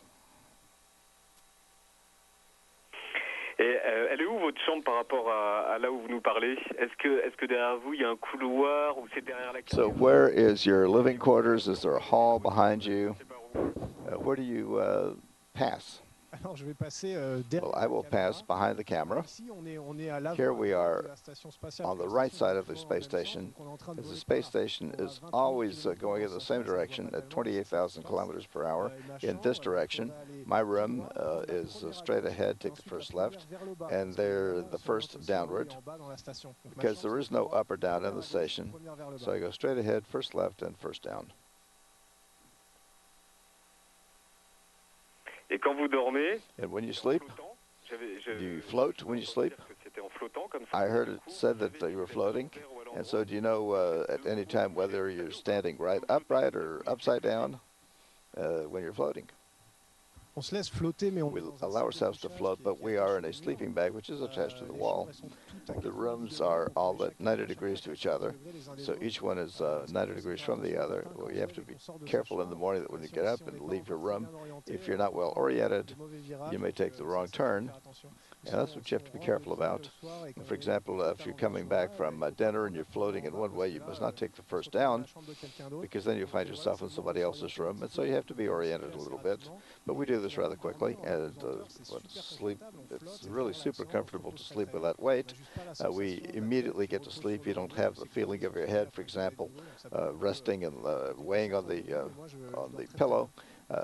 Nothing about it is disconcerting. I sleep very well. Et vous postez donc plein de photos magnifiques. So here you are. There's a magnificent photograph of you from the Earth. Mais est-ce qu'on voit aussi les dégâts de l'homme? But do you also see from space, however, man's major works?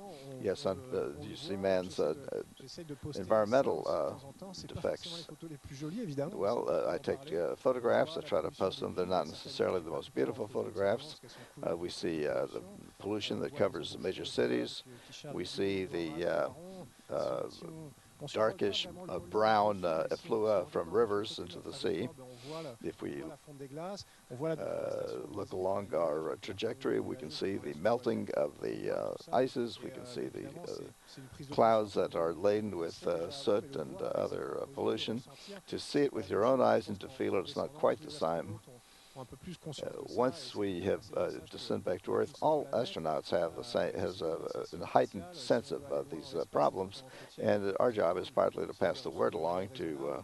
La Terre, c'est pareil, c'est ni plus ni moins qu'une énorme station spatiale qui est lancée comme ça dans un voyage. An enormous space station which takes us across space. Earth has the same problem as we do to maintain protection against pollution. When you're on Earth, we're obsessed by space because of you, but when you're up Sometimes when you're up there, you're obsessed by land, I would imagine, by the earth. Yes, we're obsessed by the earth. We're obsessed by the... we don't spend a lot of time doing that because we're actually constantly occupied with various experiments, left and right and forward. But in our free time or in the evening, on weekends, we do take a good look at the earth. We're wondering what those that are near and dear to us are doing. I take photographs, and I know that they're down there. We review the social media. We ask ourselves, what are they doing down there? We know that when we take a photograph of the Earth, all the people of the Earth are within that photograph except us. We're not in that photograph, and that's kind of a strange feeling. But we know that we're close to the Earth, and our hatches are turned toward the Earth. We're not very much turned with our portholes toward the space, mostly to the Earth. And that's why we do research. That's what we think about all day, is in relation mainly to the Earth. Depuis 100 jours, c'est le moment le plus fort. What was the strongest or most the greatest impression? Well, there are many moments during the course of the day that are pleasant, which continue. The most impressive part is when we go out in our spacesuits. So we open, we look down below, we see 450 kilometers of emptiness of space. Yes, we look down, and the first sensation is that you're going to be falling, but your brain has to be trained to say, no, we're not going to fall down through the hole, the hatch below us, we're going to be floating. There are other rules that apply, physical rules. So we really don't have much time to look at the passing landscape, just a few photographs. We have work to do outside, of course. Whereas we have, in fact, been, in our free moments, been able to see the Earth go by.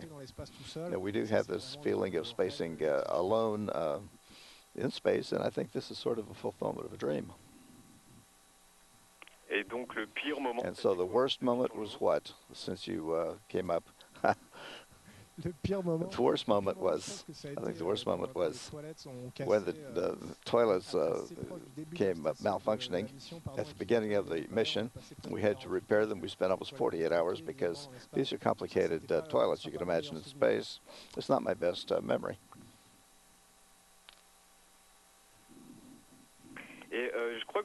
I think that, can I ask you to do an experiment on the behavior of fluids? Oui, tout à fait. Alors, parmi yes, certainly. les expériences qu'on fait, on en a plein. On a des expériences de médecine. Among the many experiments that we do, there are a lot of them having to do with medicine, with ecology, with fundamental physics, with materials and technology. One that I did last week on fruit. We are cultivating fruit inside these cylinders. It's a capsule which is used to model the movement of and the behavior of liquids in space. And notably, you can see that the fuel containers are empty. We try to use as much liquid as possible to see how it works. This also teaches us how to build motors that are more effective, that run better on Earth, and of course, which have environmental benefits as well. But normally, there's a lot of scientific equipment that's attached to it. This is just the visual side of it.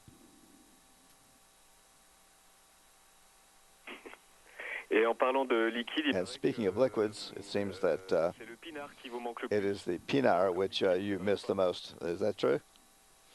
It's a particular drink in France. No, that's not true. There are a lot of things we don't have here.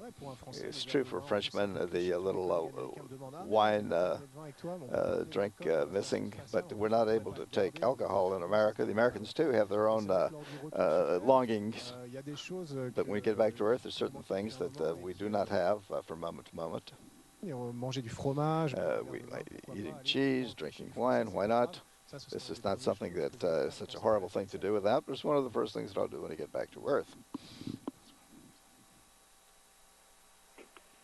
And it seems also that you are the ESS DJ. You're the one who plays the most music. What is that tube that turns around a loop or a buckle? The tube that turns around a loop, I think that's the USX song. which we did a little camera shot, a little video which we adapted to our isolation station. But everyone has his own music. Everybody takes his turn. We can go from traditional Russian music to American country to electric French touch, electronic music, and so it's kind of neat. I'm not the one who is always choosing the music, but unfortunately we have to learn the other styles as well of music. En tout cas, je suis ravi que In any case, la French touch soit I think the French touch is then sort of opposed to Russian music and American country. I think that's cool. It's eclectic. The space station is an international project. We learn to live together, and that's how it passes. It passes through music and everything else. And you talk about international politics. How about the Americans? What do they have to say about the election of Trump? Well, they voted through the internet, which we can do in America, but not in France. I had somebody vote for me for the presidential contest, but during the coming months, my colleagues learned, like everybody else, was a little bit of a surprise about the election of President Trump. And afterward, well, they have to continue our program and go ahead. There's not much that is not going to affect us very much in our work. International politics is not our favorite politics. It's not a subject of discussion because not everybody agrees, of course, on international politics for the station. So it's not our favorite topic of discussion. So you see us from above. We can do some simple deals so that we can do something simple so that we can see from below.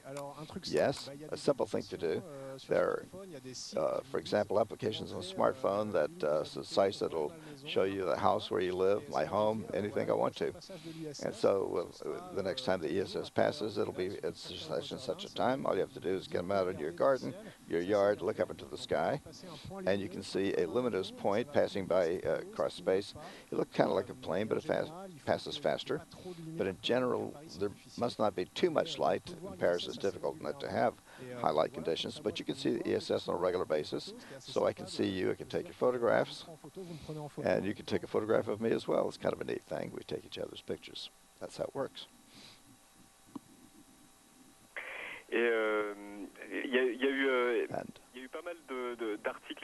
There were quite a number of articles and people who have theorized.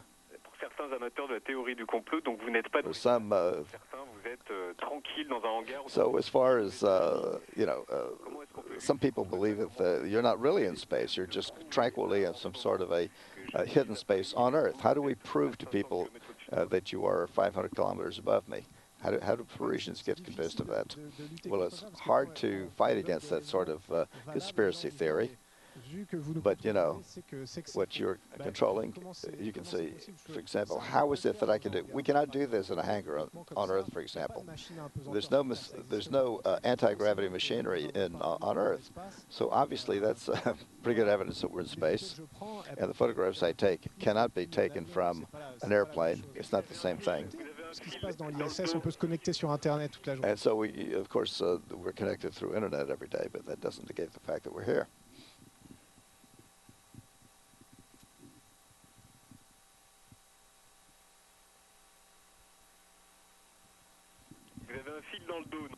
So you have a wire on your back? Pardon? I beg your pardon? I didn't understand. Vous avez un fil dans le dos qui vous permet de flotter, non?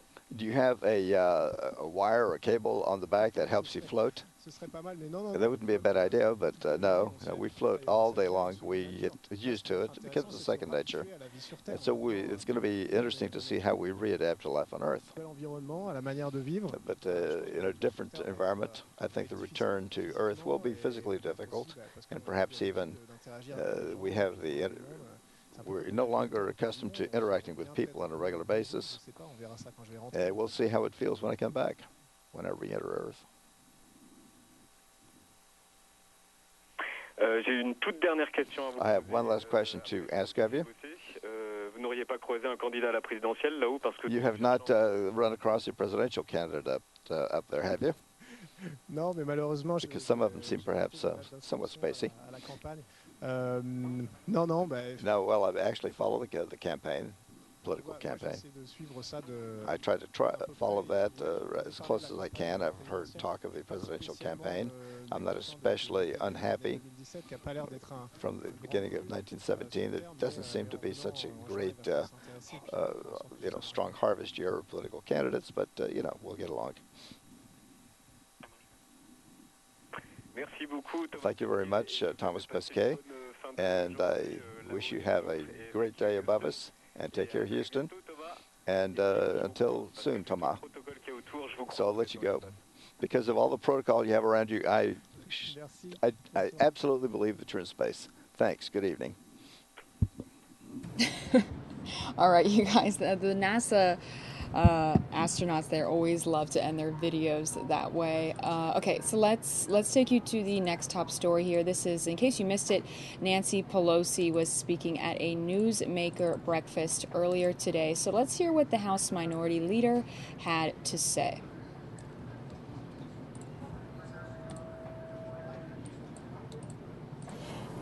Are contrary to the three most recent Republican presidents, not to mention the Democratic presidents.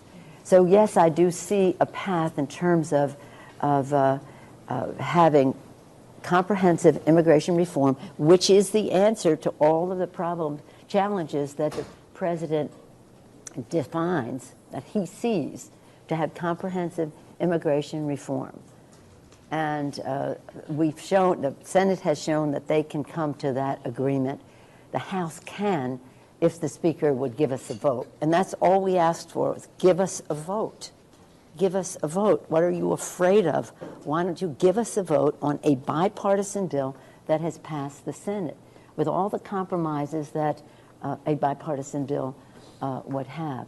So I'm hopeful, and again, as I say, President George W. Bush, we were closer to him in that attitude than his own party was. Even now, President George W. Bush has spoken with great dignity about treating people, immigrants and the immigration issue, with treating people with respect and dignity. Bless him for that. Do you ever think we'd see the day we'd be yearning for President George W. Bush to be president of the United States? All right, Barbara Plett, BBC. Thank you. Question about the State Department. You're probably aware that 4 of your colleagues sent a letter to Mr. Tillerson this week in which they said that the State Department was experiencing management challenges, that it was being carved out of important foreign policy decisions, and that proposed budget cuts could severely undermine U.S. diplomatic leadership, and that Mr. Tillerson's, they warned him that it was near a tipping point after which its ability to function effectively would be severely eroded. So very strong language. Wanted to get your view on that. Do you think the State Department is in danger of being very significantly and seriously sidelined? And secondly, do you think the budget cuts that Mr. Trump has proposed for the State Department would pass in Congress? Well, you've come to a place where I was forged in Congress. I'm an appropriator. I was the top Democrat on the foreign ops, what we call foreign ops, now it's called something, foreign state, whatever, foreign ops subcommittee of appropriations, where we did so much of this, and Commerce State, I was on that committee as well. So I understand that budget line very well, and also was forged in the Intelligence Committee, which our national security depends on. Both of those were very not bipartisan arenas. In appropriations, left to their own devices, the appropriators can get the job done. It's when that comes from on high to change things that it's different. Left to their own devices, usually the Intelligence Committee is acting on intelligence and the fact. So when you see what they're proposing with this big this big increase on the defense side, which seems to abandon the parity that we had, domestic and defense, it's very disruptive to the subject you mentioned, because while defense is defense, security is a big piece of the domestic budget. all the Department of State, Foreign Assistance, Veterans Affairs, Homeland Security, they come out of the domestic agenda, but they're all security functions. So the president, while he needs warriors, he needs diplomats too in order to be the commander-in-chief. And to undermine the diplomacy and all of the other softer power that we need to keep the American people safe is a very bad mistake. Again, we take an oath to protect and defend our country, our Constitution, so we have to do so in a way that values the balance between security and liberty. But we have to, this is a very bad idea, the path that they're going down. I think that you will see a whole swath of nonpartisan diplomats, generals, security experts saying this is no way to protect a country. So, it'll be hard to tell because, of course, in Congress there are many people who understand the importance of diplomacy, soft power. And if you, say, for example, say the president will say, and it's hard to tell what, show me how complete his knowledge is of these subjects. I'm using my, Being a diplomat. Okay, diplomatic. The thing is that he has to understand that when you say he comes out and says, okay, well, I'm not going to cut veterans and I'm not going to cut Homeland Security. Okay, so now you have a big chunk over here for defense at the disadvantage of the domestic budget. Now we're going to hold harmless some of the security functions. You are really diminishing other sources of strength in our country, which is the education and well-being of the American people. And so the Republicans on the Appropriations Committee know that it becomes almost impossible to meet the needs of the American people if you do that. And it isn't an opinion, it's an objective fact that you have, even if you're just talking about soldiers, you've got to educate people, you've got to feed people, you've got to have them live in a place where they can succeed in order to one day join the military if that's your only purpose. But in terms of everything about our country, keeping America number one economically, keeping our country safe, the security of our economy, the security of our country, and our global security beyond ourselves, and the security of our democracy requires an educated, well-informed, well-fed population. So this is really a weakening of our meeting our responsibilities. I just remind you that a few years ago when they shut down government, the number that the Republicans put forth as their number for the budget, even their own appropriator said, this will not enable us to meet the needs of the American people. And that was much worse. This is what they're doing right now is much worse. So let's see if with knowledge and information, the decisions out of the White House can be better informed. We'll see. Rick Cowan of Reuters. Hello, good morning. Thank you.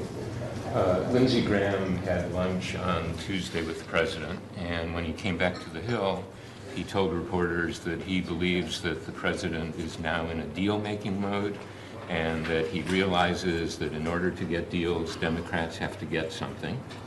So I'm wondering if your phone has been ringing from the White House, and whether you think you could foresee the possibility of him approaching you on a health care deal, or is the die cast for the year based on the first couple months? Well, we'll see. But I mean, if he's in a deal-making mood, does that mean bowling at the White House in return for support for legislation? I mean, I find the charm offensive. I really do. So what I think he's making fools of his own people, quite frankly. you don't agree philosophically in what the legislation is, let's go bowling at the White House, okay? Come on. So we're always, the President of the United States is a very, is the most powerful person in the world. What does he know to be able to make a difference in what we can talk about? If what he wants to talk about is an existential threat to the idea of expanding access to care, that's not a negotiable thing. If we're talking about particulars, let's see what he has to talk about. But so far, we haven't seen that. I do see maybe an opportunity on infrastructure, but I remind you that what are we, 49 days, tomorrow will be 50 days, the president's been president.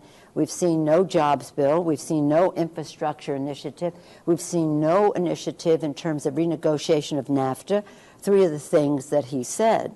Reminding you that when President Obama, 4 weeks into his term, he had already signed the American Recovery and Reinvestment Act, which created or saved 4 million jobs. So he's way behind in terms of the any legislation to create jobs, which he promised, which is what we all promise, is what we all want to do. And we're eager to see what he may want to do on infrastructure. And as I've said to him, if this is an infrastructure bill that is about investment in our physical infrastructure, our broadband infrastructure, about investing in the future, that's something we can talk about. If this is yet again another tax break for your friends disguised as an infrastructure bill, then we're not going down that path. And that's what you see with the health care bill. The health care bill is a tax break bill. It lowers taxes for the wealthiest people, the richest people in our country. It reduces jobs, but it's always about what's in the DNA of the Republicans to reduce taxes for the high end, trickle-down economics. So we'll see what he has to say. We're always open, yeah. Rick Klein of ABC. Thank you. And Madam Leader, I just want to ask again on the Russia story, and knowing that you're limited in what you can say about what you hear in classified briefings, have you been told anything that either proves or disproves the president's assertion from over the weekend? And do you think it's incumbent on Director Comey to come out publicly and set the record straight, as he apparently is pushing the Justice Department to do so, if there is a disconnect between reality and what the president said over the weekend? I'm trying to. Theoretically, do I think that a director of the FBI who knows for a fact that something is mythology but misleading to the American people, and he should set the record straight?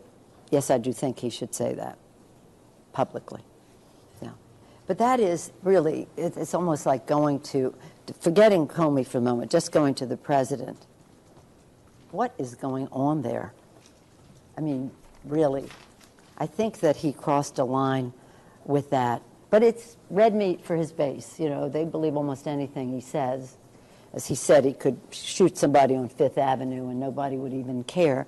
I think this is one example of that. He's shooting the truth on Fifth Avenue or Mar-a-Lago or wherever he happens to be, occasionally at the White House. I take that to mean you don't believe it to be true. Of course not. First of all, again, I was part of rewriting the law on the how one gets a FISA and how what you have to go through to get a FISA. First of all, the character of the person. President Obama would not do that. We do not use FISA against the American people. B, if you, maybe I should have brought that to you, how we tightened, because the Bush administration, really more Vice President Cheney, was, in my view, that we needed some tightening on how we protect the American people, to use the frame bigger. But the relationship of the executive branch, the Department of Justice, and the Congress, there's much more accountability now. And I remind you that the FISA court judges are all chosen by the Chief Justice of the United States, John Roberts. Okay, Tom Lobianco of CNN. Thank you. Over there. Question about contacts between the Trump campaign and any Russian officials. Have you seen any evidence of that directly yourself? Any contacts between the Trump administration or campaign? Have you seen any whatever, evidence of this whatever directly time? yourself? Not just reports, but have you actually seen this yourself? Have you been informed of this yet? You know, I really don't think I can answer that question because I'd have to filter out what I know from a classified standpoint and otherwise. Tell me what's in the public domain. That's what I can tell you I know. I mean that I suspect. What we know and what we suspect, it might be two different. I mean, there has been the reporting on, Manafort, one of his deputies, regarding the RNC platform. I mean, all that has been reported out from our own intelligence sources. Well, Manafort was fired from the campaign, so that must be some evidence that there was a connection there. But I really apologize to you because this is a very sensitive issue. As you know, at this time, it may be in a short period of time, much more will be in the public domain. But just let's have an outside investigation so everybody knows the truth about what happened in our campaign, in the president's finances, and his personal connection to the Russians. Related to that, are you prepared to subpoena for his tax returns if he will not release them? Well, you know how it works. The question is, am I prepared to subpoena his tax returns? I'd do it in a second, yeah, but I don't have the power to do it. How the law works, and it started more on the subject than you want to know, but with the Teapot Dome scandal. At that time, a law was passed which was used when President Nixon was president, and that's how his tax returns came out. And the way it works is the chairman of the Ways and Means Committee, or the chairman of, that would be Brady, or the chairman of the Finance Committee, that would be Hatch, or the chairman of the Joint Committee on Taxation, which is one of those two, because it alternates House and Senate, can ask the Secretary of the Treasury for the tax returns. And then the committee can decide whether to make it public. And that's what we're calling upon in committee for Brady to, in the House, for Brady to ask for that. He happens to be the chairman of Ways and Means and the Joint Tax Committee. So that's where the action is now, is to say, why aren't you doing this? What are you hiding? Why are you an accomplice to this? American people have a right to know.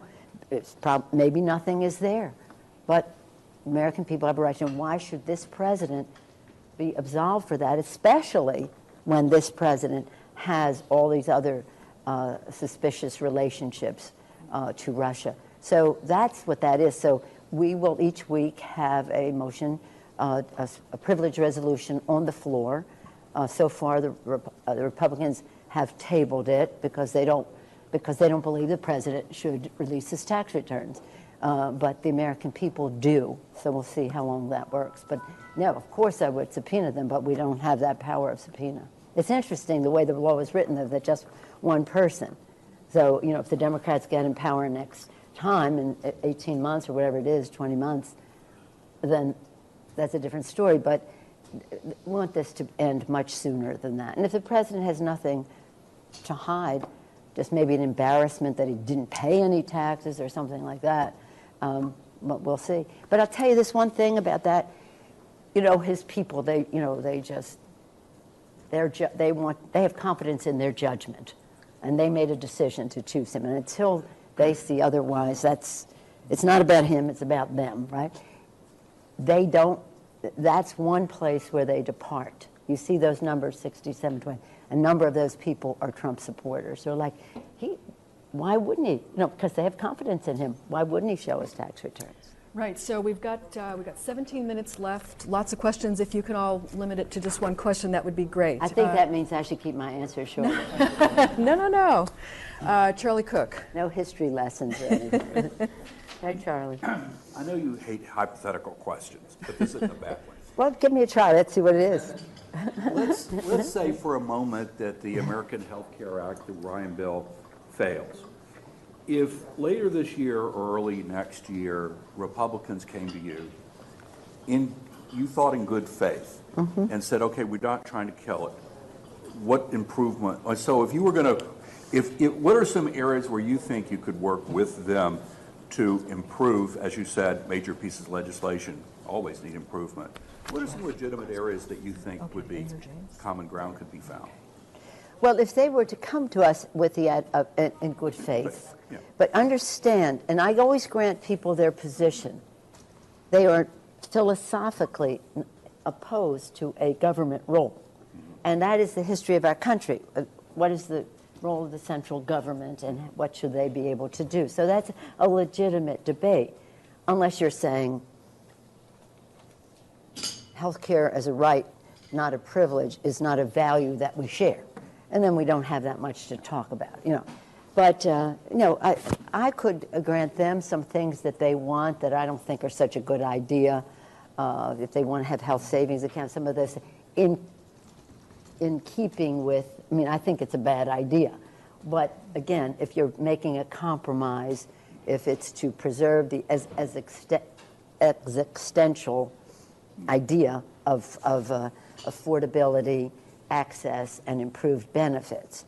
So there's some things that they might propose that I think are, you know, really high-end oriented, but a price to pay to get the rest of it. But as I said earlier, because they went, I didn't say this earlier, but because they went out there in a negative way to attack the Affordable Care Act, some of the participation isn't as great as it might be. And because they took it to court and the Supreme Court said states don't have to expand Medicaid, states have given up the right to have 100% of it covered by the federal government and then 90% later, which is millions of people on there. So would they then accept the expansion of Medicaid? That would be very important. Many more people would be covered. And then some obstruction that they've had to the private market, whether it's high-risk corridors that impact the individual market. You know, these are more technicalities, but they have an impact on the number of people who are covered and at what cost. And what does that do to the private sector? Because this is a private sector initiative, and there's certain predictability that they like to see. So if they have some suggestions that improve predictability, fairness to all the participants, including the insurance companies, then we have something to talk about. I mentioned the individual market, the ability of commissioners to have to be able to pass on rate increases and the rest. And part of the obstruction they have given to it has led to some places not having as many competitors for the marketplace. So how do we infuse the private sector with competition, because competition, of course, lowers cost as well. So again, we'd be able to swallow, I think, I mean, maybe some of my members wouldn't, but suffice to say, some things that they may think are a good idea, which we think are too costly and geared to the rich, if that's the price to pay to do something else, then we could, depending on what else they're willing to do, not just on its own, but what else comes with it. Thank you. All right, sorry. Francesca of the Daily Mail. Yes, thank you. I wanted to expand a little bit upon Rick's question. Have you seen anything that would lead you to believe that the Obama administration was engaged in any kind of surveillance, not just of President Trump himself, but possibly of his businesses during the campaign? And do you believe that these charges are something that the House Intelligence Committee should be investigating as the White House has requested? No. The idea that I think whoever it was yesterday, maybe the leader McConnell saying, oh, they should be investigating. No, they should be investigating the Russian connection to undermine our democracy. That's what they should be investigating. This is, you throw out something and say, waste your time investigating something that couldn't possibly be true.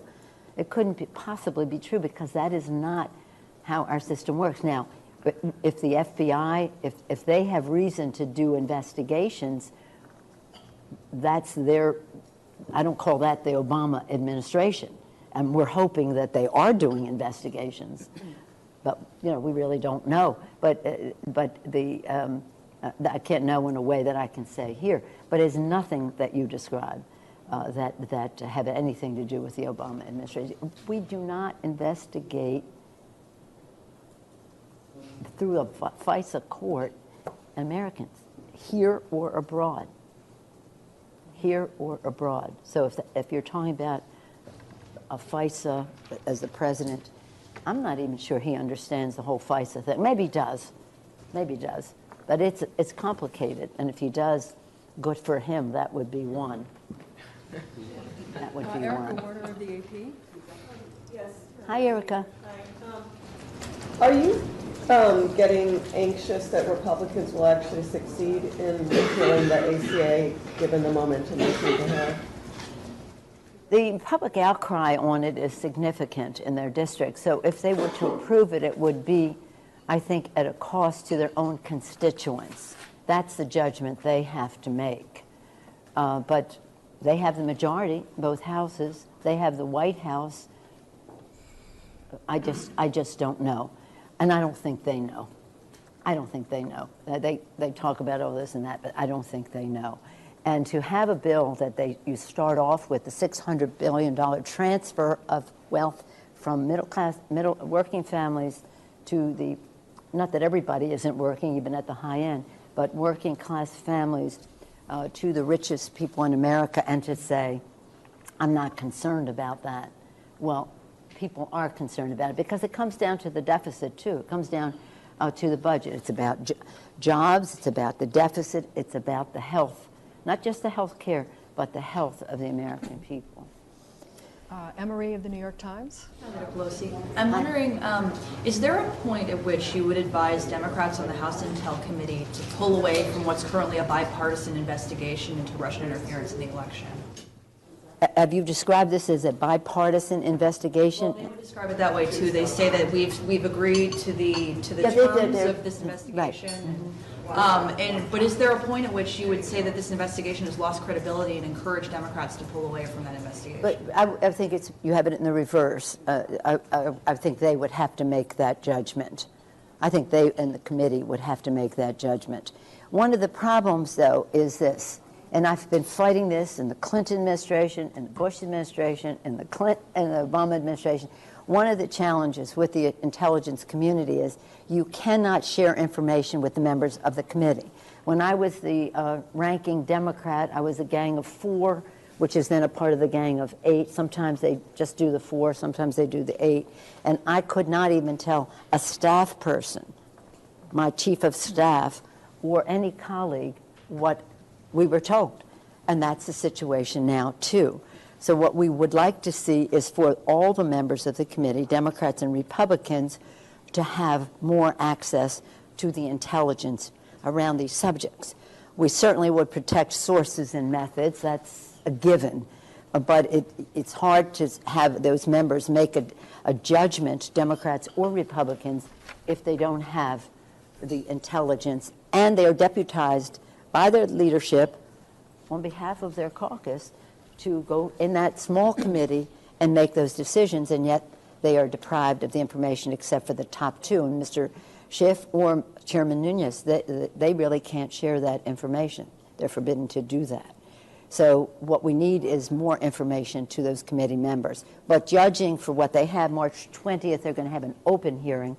I don't know if that, I don't know how much information is going to be divulged in an open hearing, but at least there'll be some discussion, and then you'll see where that demarcation is. I do think, for a moment, I'd like to say another place where I think we can work together. We have, for a long time, had almost 10 years, our innovation agenda. We traveled the country, universities, labor unions, workforce people, venture capitalists and all, to say what would be an innovation agenda to keep America #1, springing from President Kennedy, who said about the moonshot, in order for America to be preeminent, we must be first, and therefore we intend to be first. He said it in a much larger sense, but so 10 years later, with all the advance in technology and all the rest, we are now having Innovation 2.0. Members have had scores of meetings around the country. They have received the benefit of just objective fact about what the technologies are of the future, how we train a workforce for what's coming in terms of artificial intelligence and the rest of that, but about the future. And while Republicans haven't participated as members, Republicans in the community have participated, and I think there may be some members on the Republican side who would be receptive to this, and I would hope the president. In fact, what was I thinking? I thought maybe the joint session, he would go out and say, we have an innovation agenda for the future, and this is what it entails in terms of the education of our children and our workforce. This is what it entails in our investment in research and development. This is what it entails in our rethinking how we compensate people for work and the rest of that. But that's where we have to really be taking this debate, because it has to be about jobs, good paying jobs that increase paychecks, increasing consumer confidence so that people spend, inject demand into the economy, create more jobs, and recognizing that in our deficit considerations, nothing brings more money to the Treasury than investment in education, early childhood, K through 12, higher ed, post-grad, lifetime learning of our workers. And so when the Republicans say, well, we got to cut Pell Grants because we got to reduce the deficit, it's a false economy. So those kinds of subjects are ones where the American people are not political. It's not even partisan, and hopefully that debate can emerge in the Congress about jobs. And I'd say the answer to so many of our challenges, one word: science, science, science, and science. Science for good health, science to preserve our planet, science to keep us safe in terms of investments in our the technologies for our qualitative advantage in the military, and again, science to keep us #1 in terms of our economy, our health, our planet, and our security. So hopefully, I don't see any partisanship out there on these subjects. Hopefully, we can see, I haven't seen it in the administration or any of their appointments. You see what's happening at EPA, but nonetheless, ever hopeful, because it is absolutely essential that we move on that. Okay, we've got a few more minutes. Is it Dan at the table? Yeah, you're up. You talked a little bit about eventualities if the Republican repeal bill fails, and whether they'd work more with Democrats. But what do you actually think would happen if they didn't pass this? Would it? Do you think they would try to cater more to their conservative members? Do you think they would come and try to work with y'all? What do you think the fallback would be? Well, the president has said if it fails, then let the Affordable Care Act just implode, and then the Democrats will pay the price, which is indicative of his lack of knowledge of the Affordable Care. All right, everybody, I'm going to take you to a different event here just to switch things up in the show. If you missed this earlier today, let me get this up and going. Mike Pence was speaking at a Latino conference. Let's pull this up here. And let's see what Mike Pence had to say.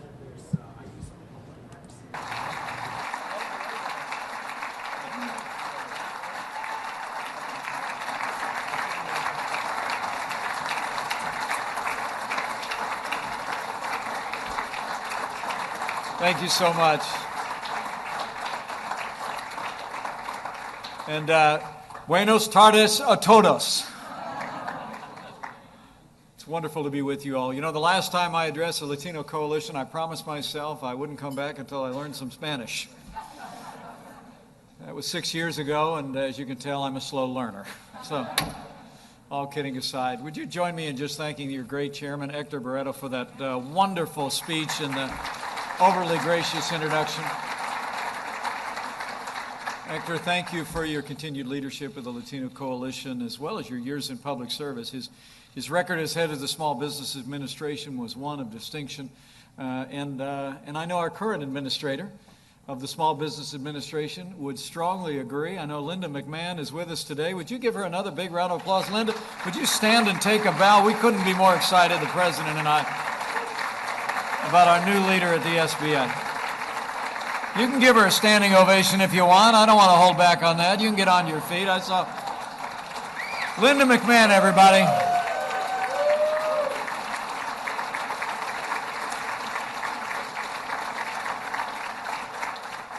You know, our nation is really fortunate. I just love that Reagan line. Didn't you like that? I love it when I come across a new Reagan line.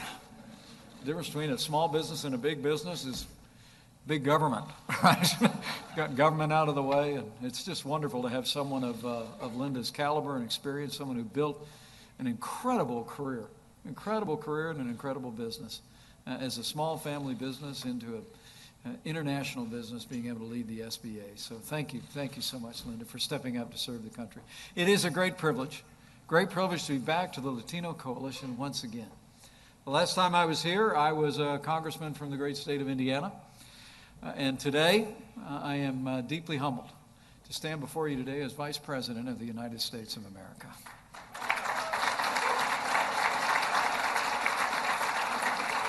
Now, the reason I'm in this position is because of the confidence of my friend, the 45th President of the United States of America, and because of the support of people like you all across this country. And I want to tell you that I bring greetings from the President. Just before I left the Oval Office, I told him I was headed your way, and he was pleased to hear about it. And I told him I was headed to a conference entitled the Make Small Business Great Again Policy Summit, and he was very pleased. I think the President wants you to know that our administration, simply put, and Linda will back me up on this, the Trump administration will be the best friend America's small businesses will ever have.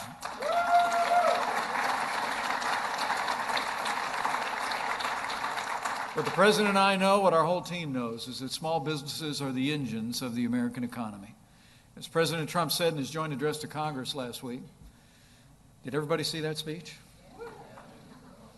He said we're going to restart the engine to create jobs and prosperity and growth in America like never before, and it's already begun. You know, I grew up in a small business family in a small town in southern Indiana. I went to work at one of my dad's gas stations when I was only 14 years of age. Had a dark blue shirt with a stripe on it, had my name on it. I was really proud of it. Now, for those of you under the age of 30, if you're wondering what a gas station attendant is, just imagine if when you pulled into a gas station, some young person ran out with their name on their shirt, pumped your gas, cleaned your windshield, checked your tires and didn't charge you any more money for it. It's a great job, a great experience. But I grew up in a family business, so I know the sacrifices all of you make. And as the world knows, President Trump also grew up in a family business as well. It was a little bit bigger than my dad's by the end of the day, but it's the same principle. I was just in a meeting yesterday with the President in the cabinet room, and we were talking about infrastructure with leaders. And an old friend of his said that he and the President had grown up the same way. He said, come Saturday mornings, even when we were very young, the time that we spent with our dad was we were out on a job site. And that's what it is to be in a small business family. I told him afterwards, I said, you know, for me it was headed to the bulk plant or headed to the gas station with my dad. And I know the small businesses that are gathered here know whereof I speak. And I just want to assure you that President Trump and I both know the sacrifices that are required to make a small business work. And most importantly, we know this. When small business is strong, the American economy is strong. And we're going to fight every day to make that a reality. Now, the Latino Coalition knows this truth, this statement better than most. The businesses represented in this room have made an incredible impact, not just in the lives of your employees, but in your communities and, frankly, in the nation as a whole. Fact is that Hispanics are driving entrepreneurship and economic growth like never before, just like Hector said. The number of Latino-owned businesses grew by more than 50% over the past decade, leaps and bounds over every other American demographic. And Hispanic firms have also been hiring at a record pace. This was clear just yesterday. I don't know if you all saw that news. It was just amazing. We had the most jobs created in a single month in over 3 years. The February report, 298,000 jobs, and Hispanic businesses were a part of that success. It's incredible to think that today Hispanics own an amazing 4 million American companies, and their combined annual revenue is over $650 billion. It might be small business, but that's big business where I come from. And Latino-owned small businesses continue to be the fastest growing sector of the entire economy. Now let me pause for just a second here if I can. It is Women's History Month. Could we give a round of applause to all the Latina small business owners who are with us today, who are charting a great course of success in the American economy?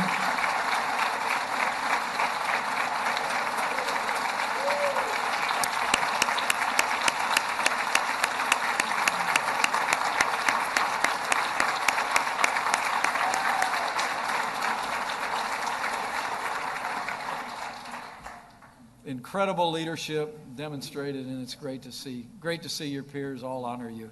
I know the President honors you as well in this important month of celebration. But before I move on, let's ask, could I ask all of those who've worn the uniform of the United States of America to rise, the men and women who have served our country in uniform today?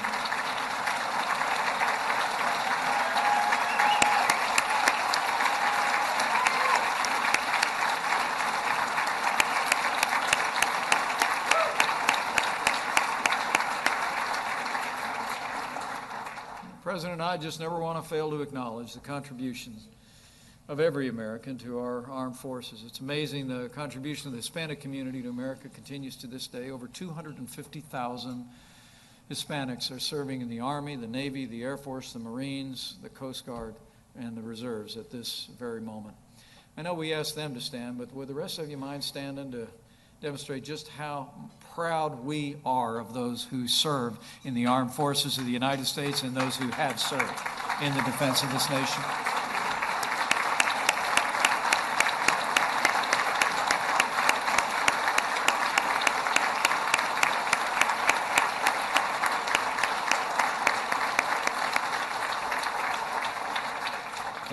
Thank you for your service, and thank you for honoring all of them.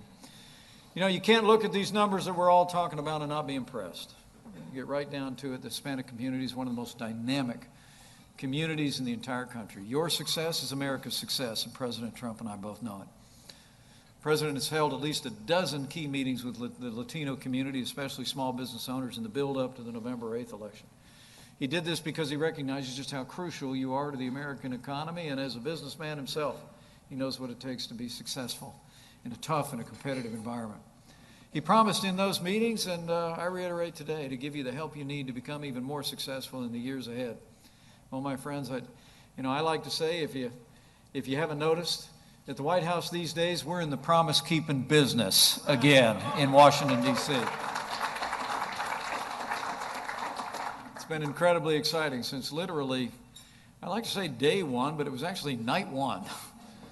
We came in from that parade, and the President sat down at his desk and went right to work, and hadn't slowed down for a minute since.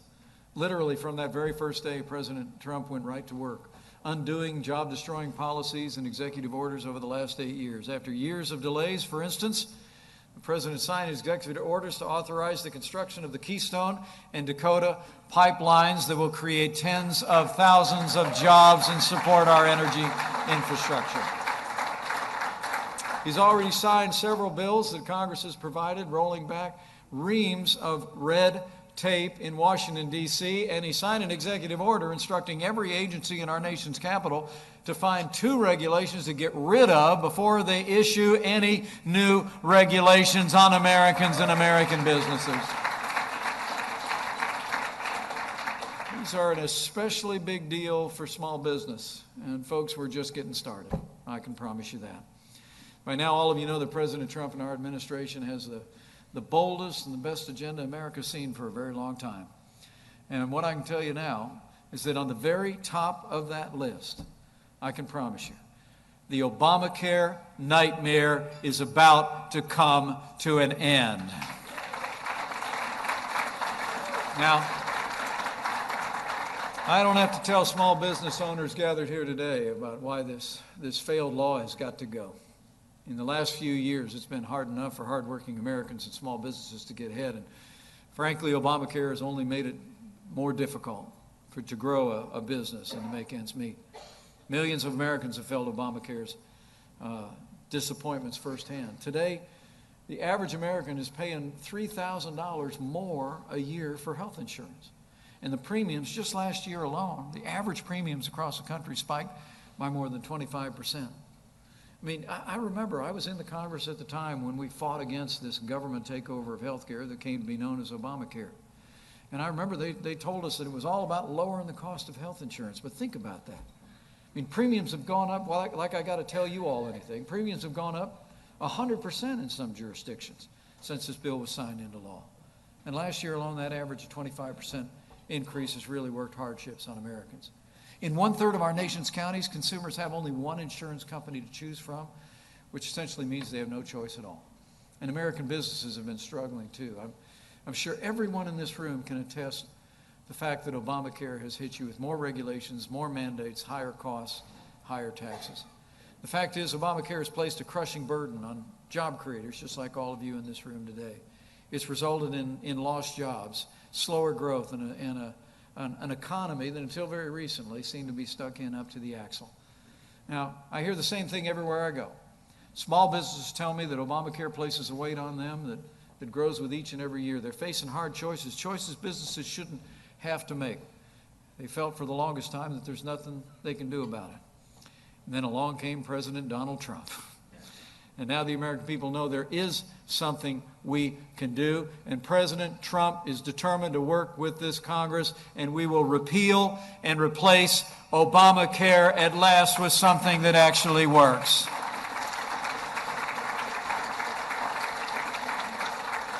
I mean, literally the day after the election, and it's kind of funny, people said, did you go right to work after election night? And I don't remember a night.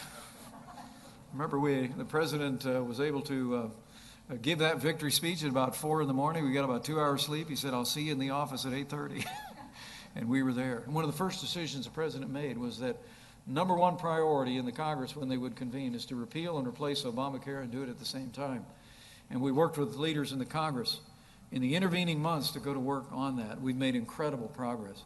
Now, this week, the House released its repeal and replace bill to begin that process. And as the legislative process begins, the President and I are proud to lead the charge. Our plan to repeal and replace Obamacare, in a word, is going to keep the promises that we all made to the American people, and the Republican majorities in the House and the Senate, and all of us in this administration and this campaign. We're going to repeal Obamacare's individual mandates and employer mandates. We're actually going to get rid of over $500 billion in tax increases when Obamacare goes away. All right, everybody. Well, that is the end of tonight's Fox News Now stream. We'll be back on the air Monday morning at 9 a.m. Thanks for watching.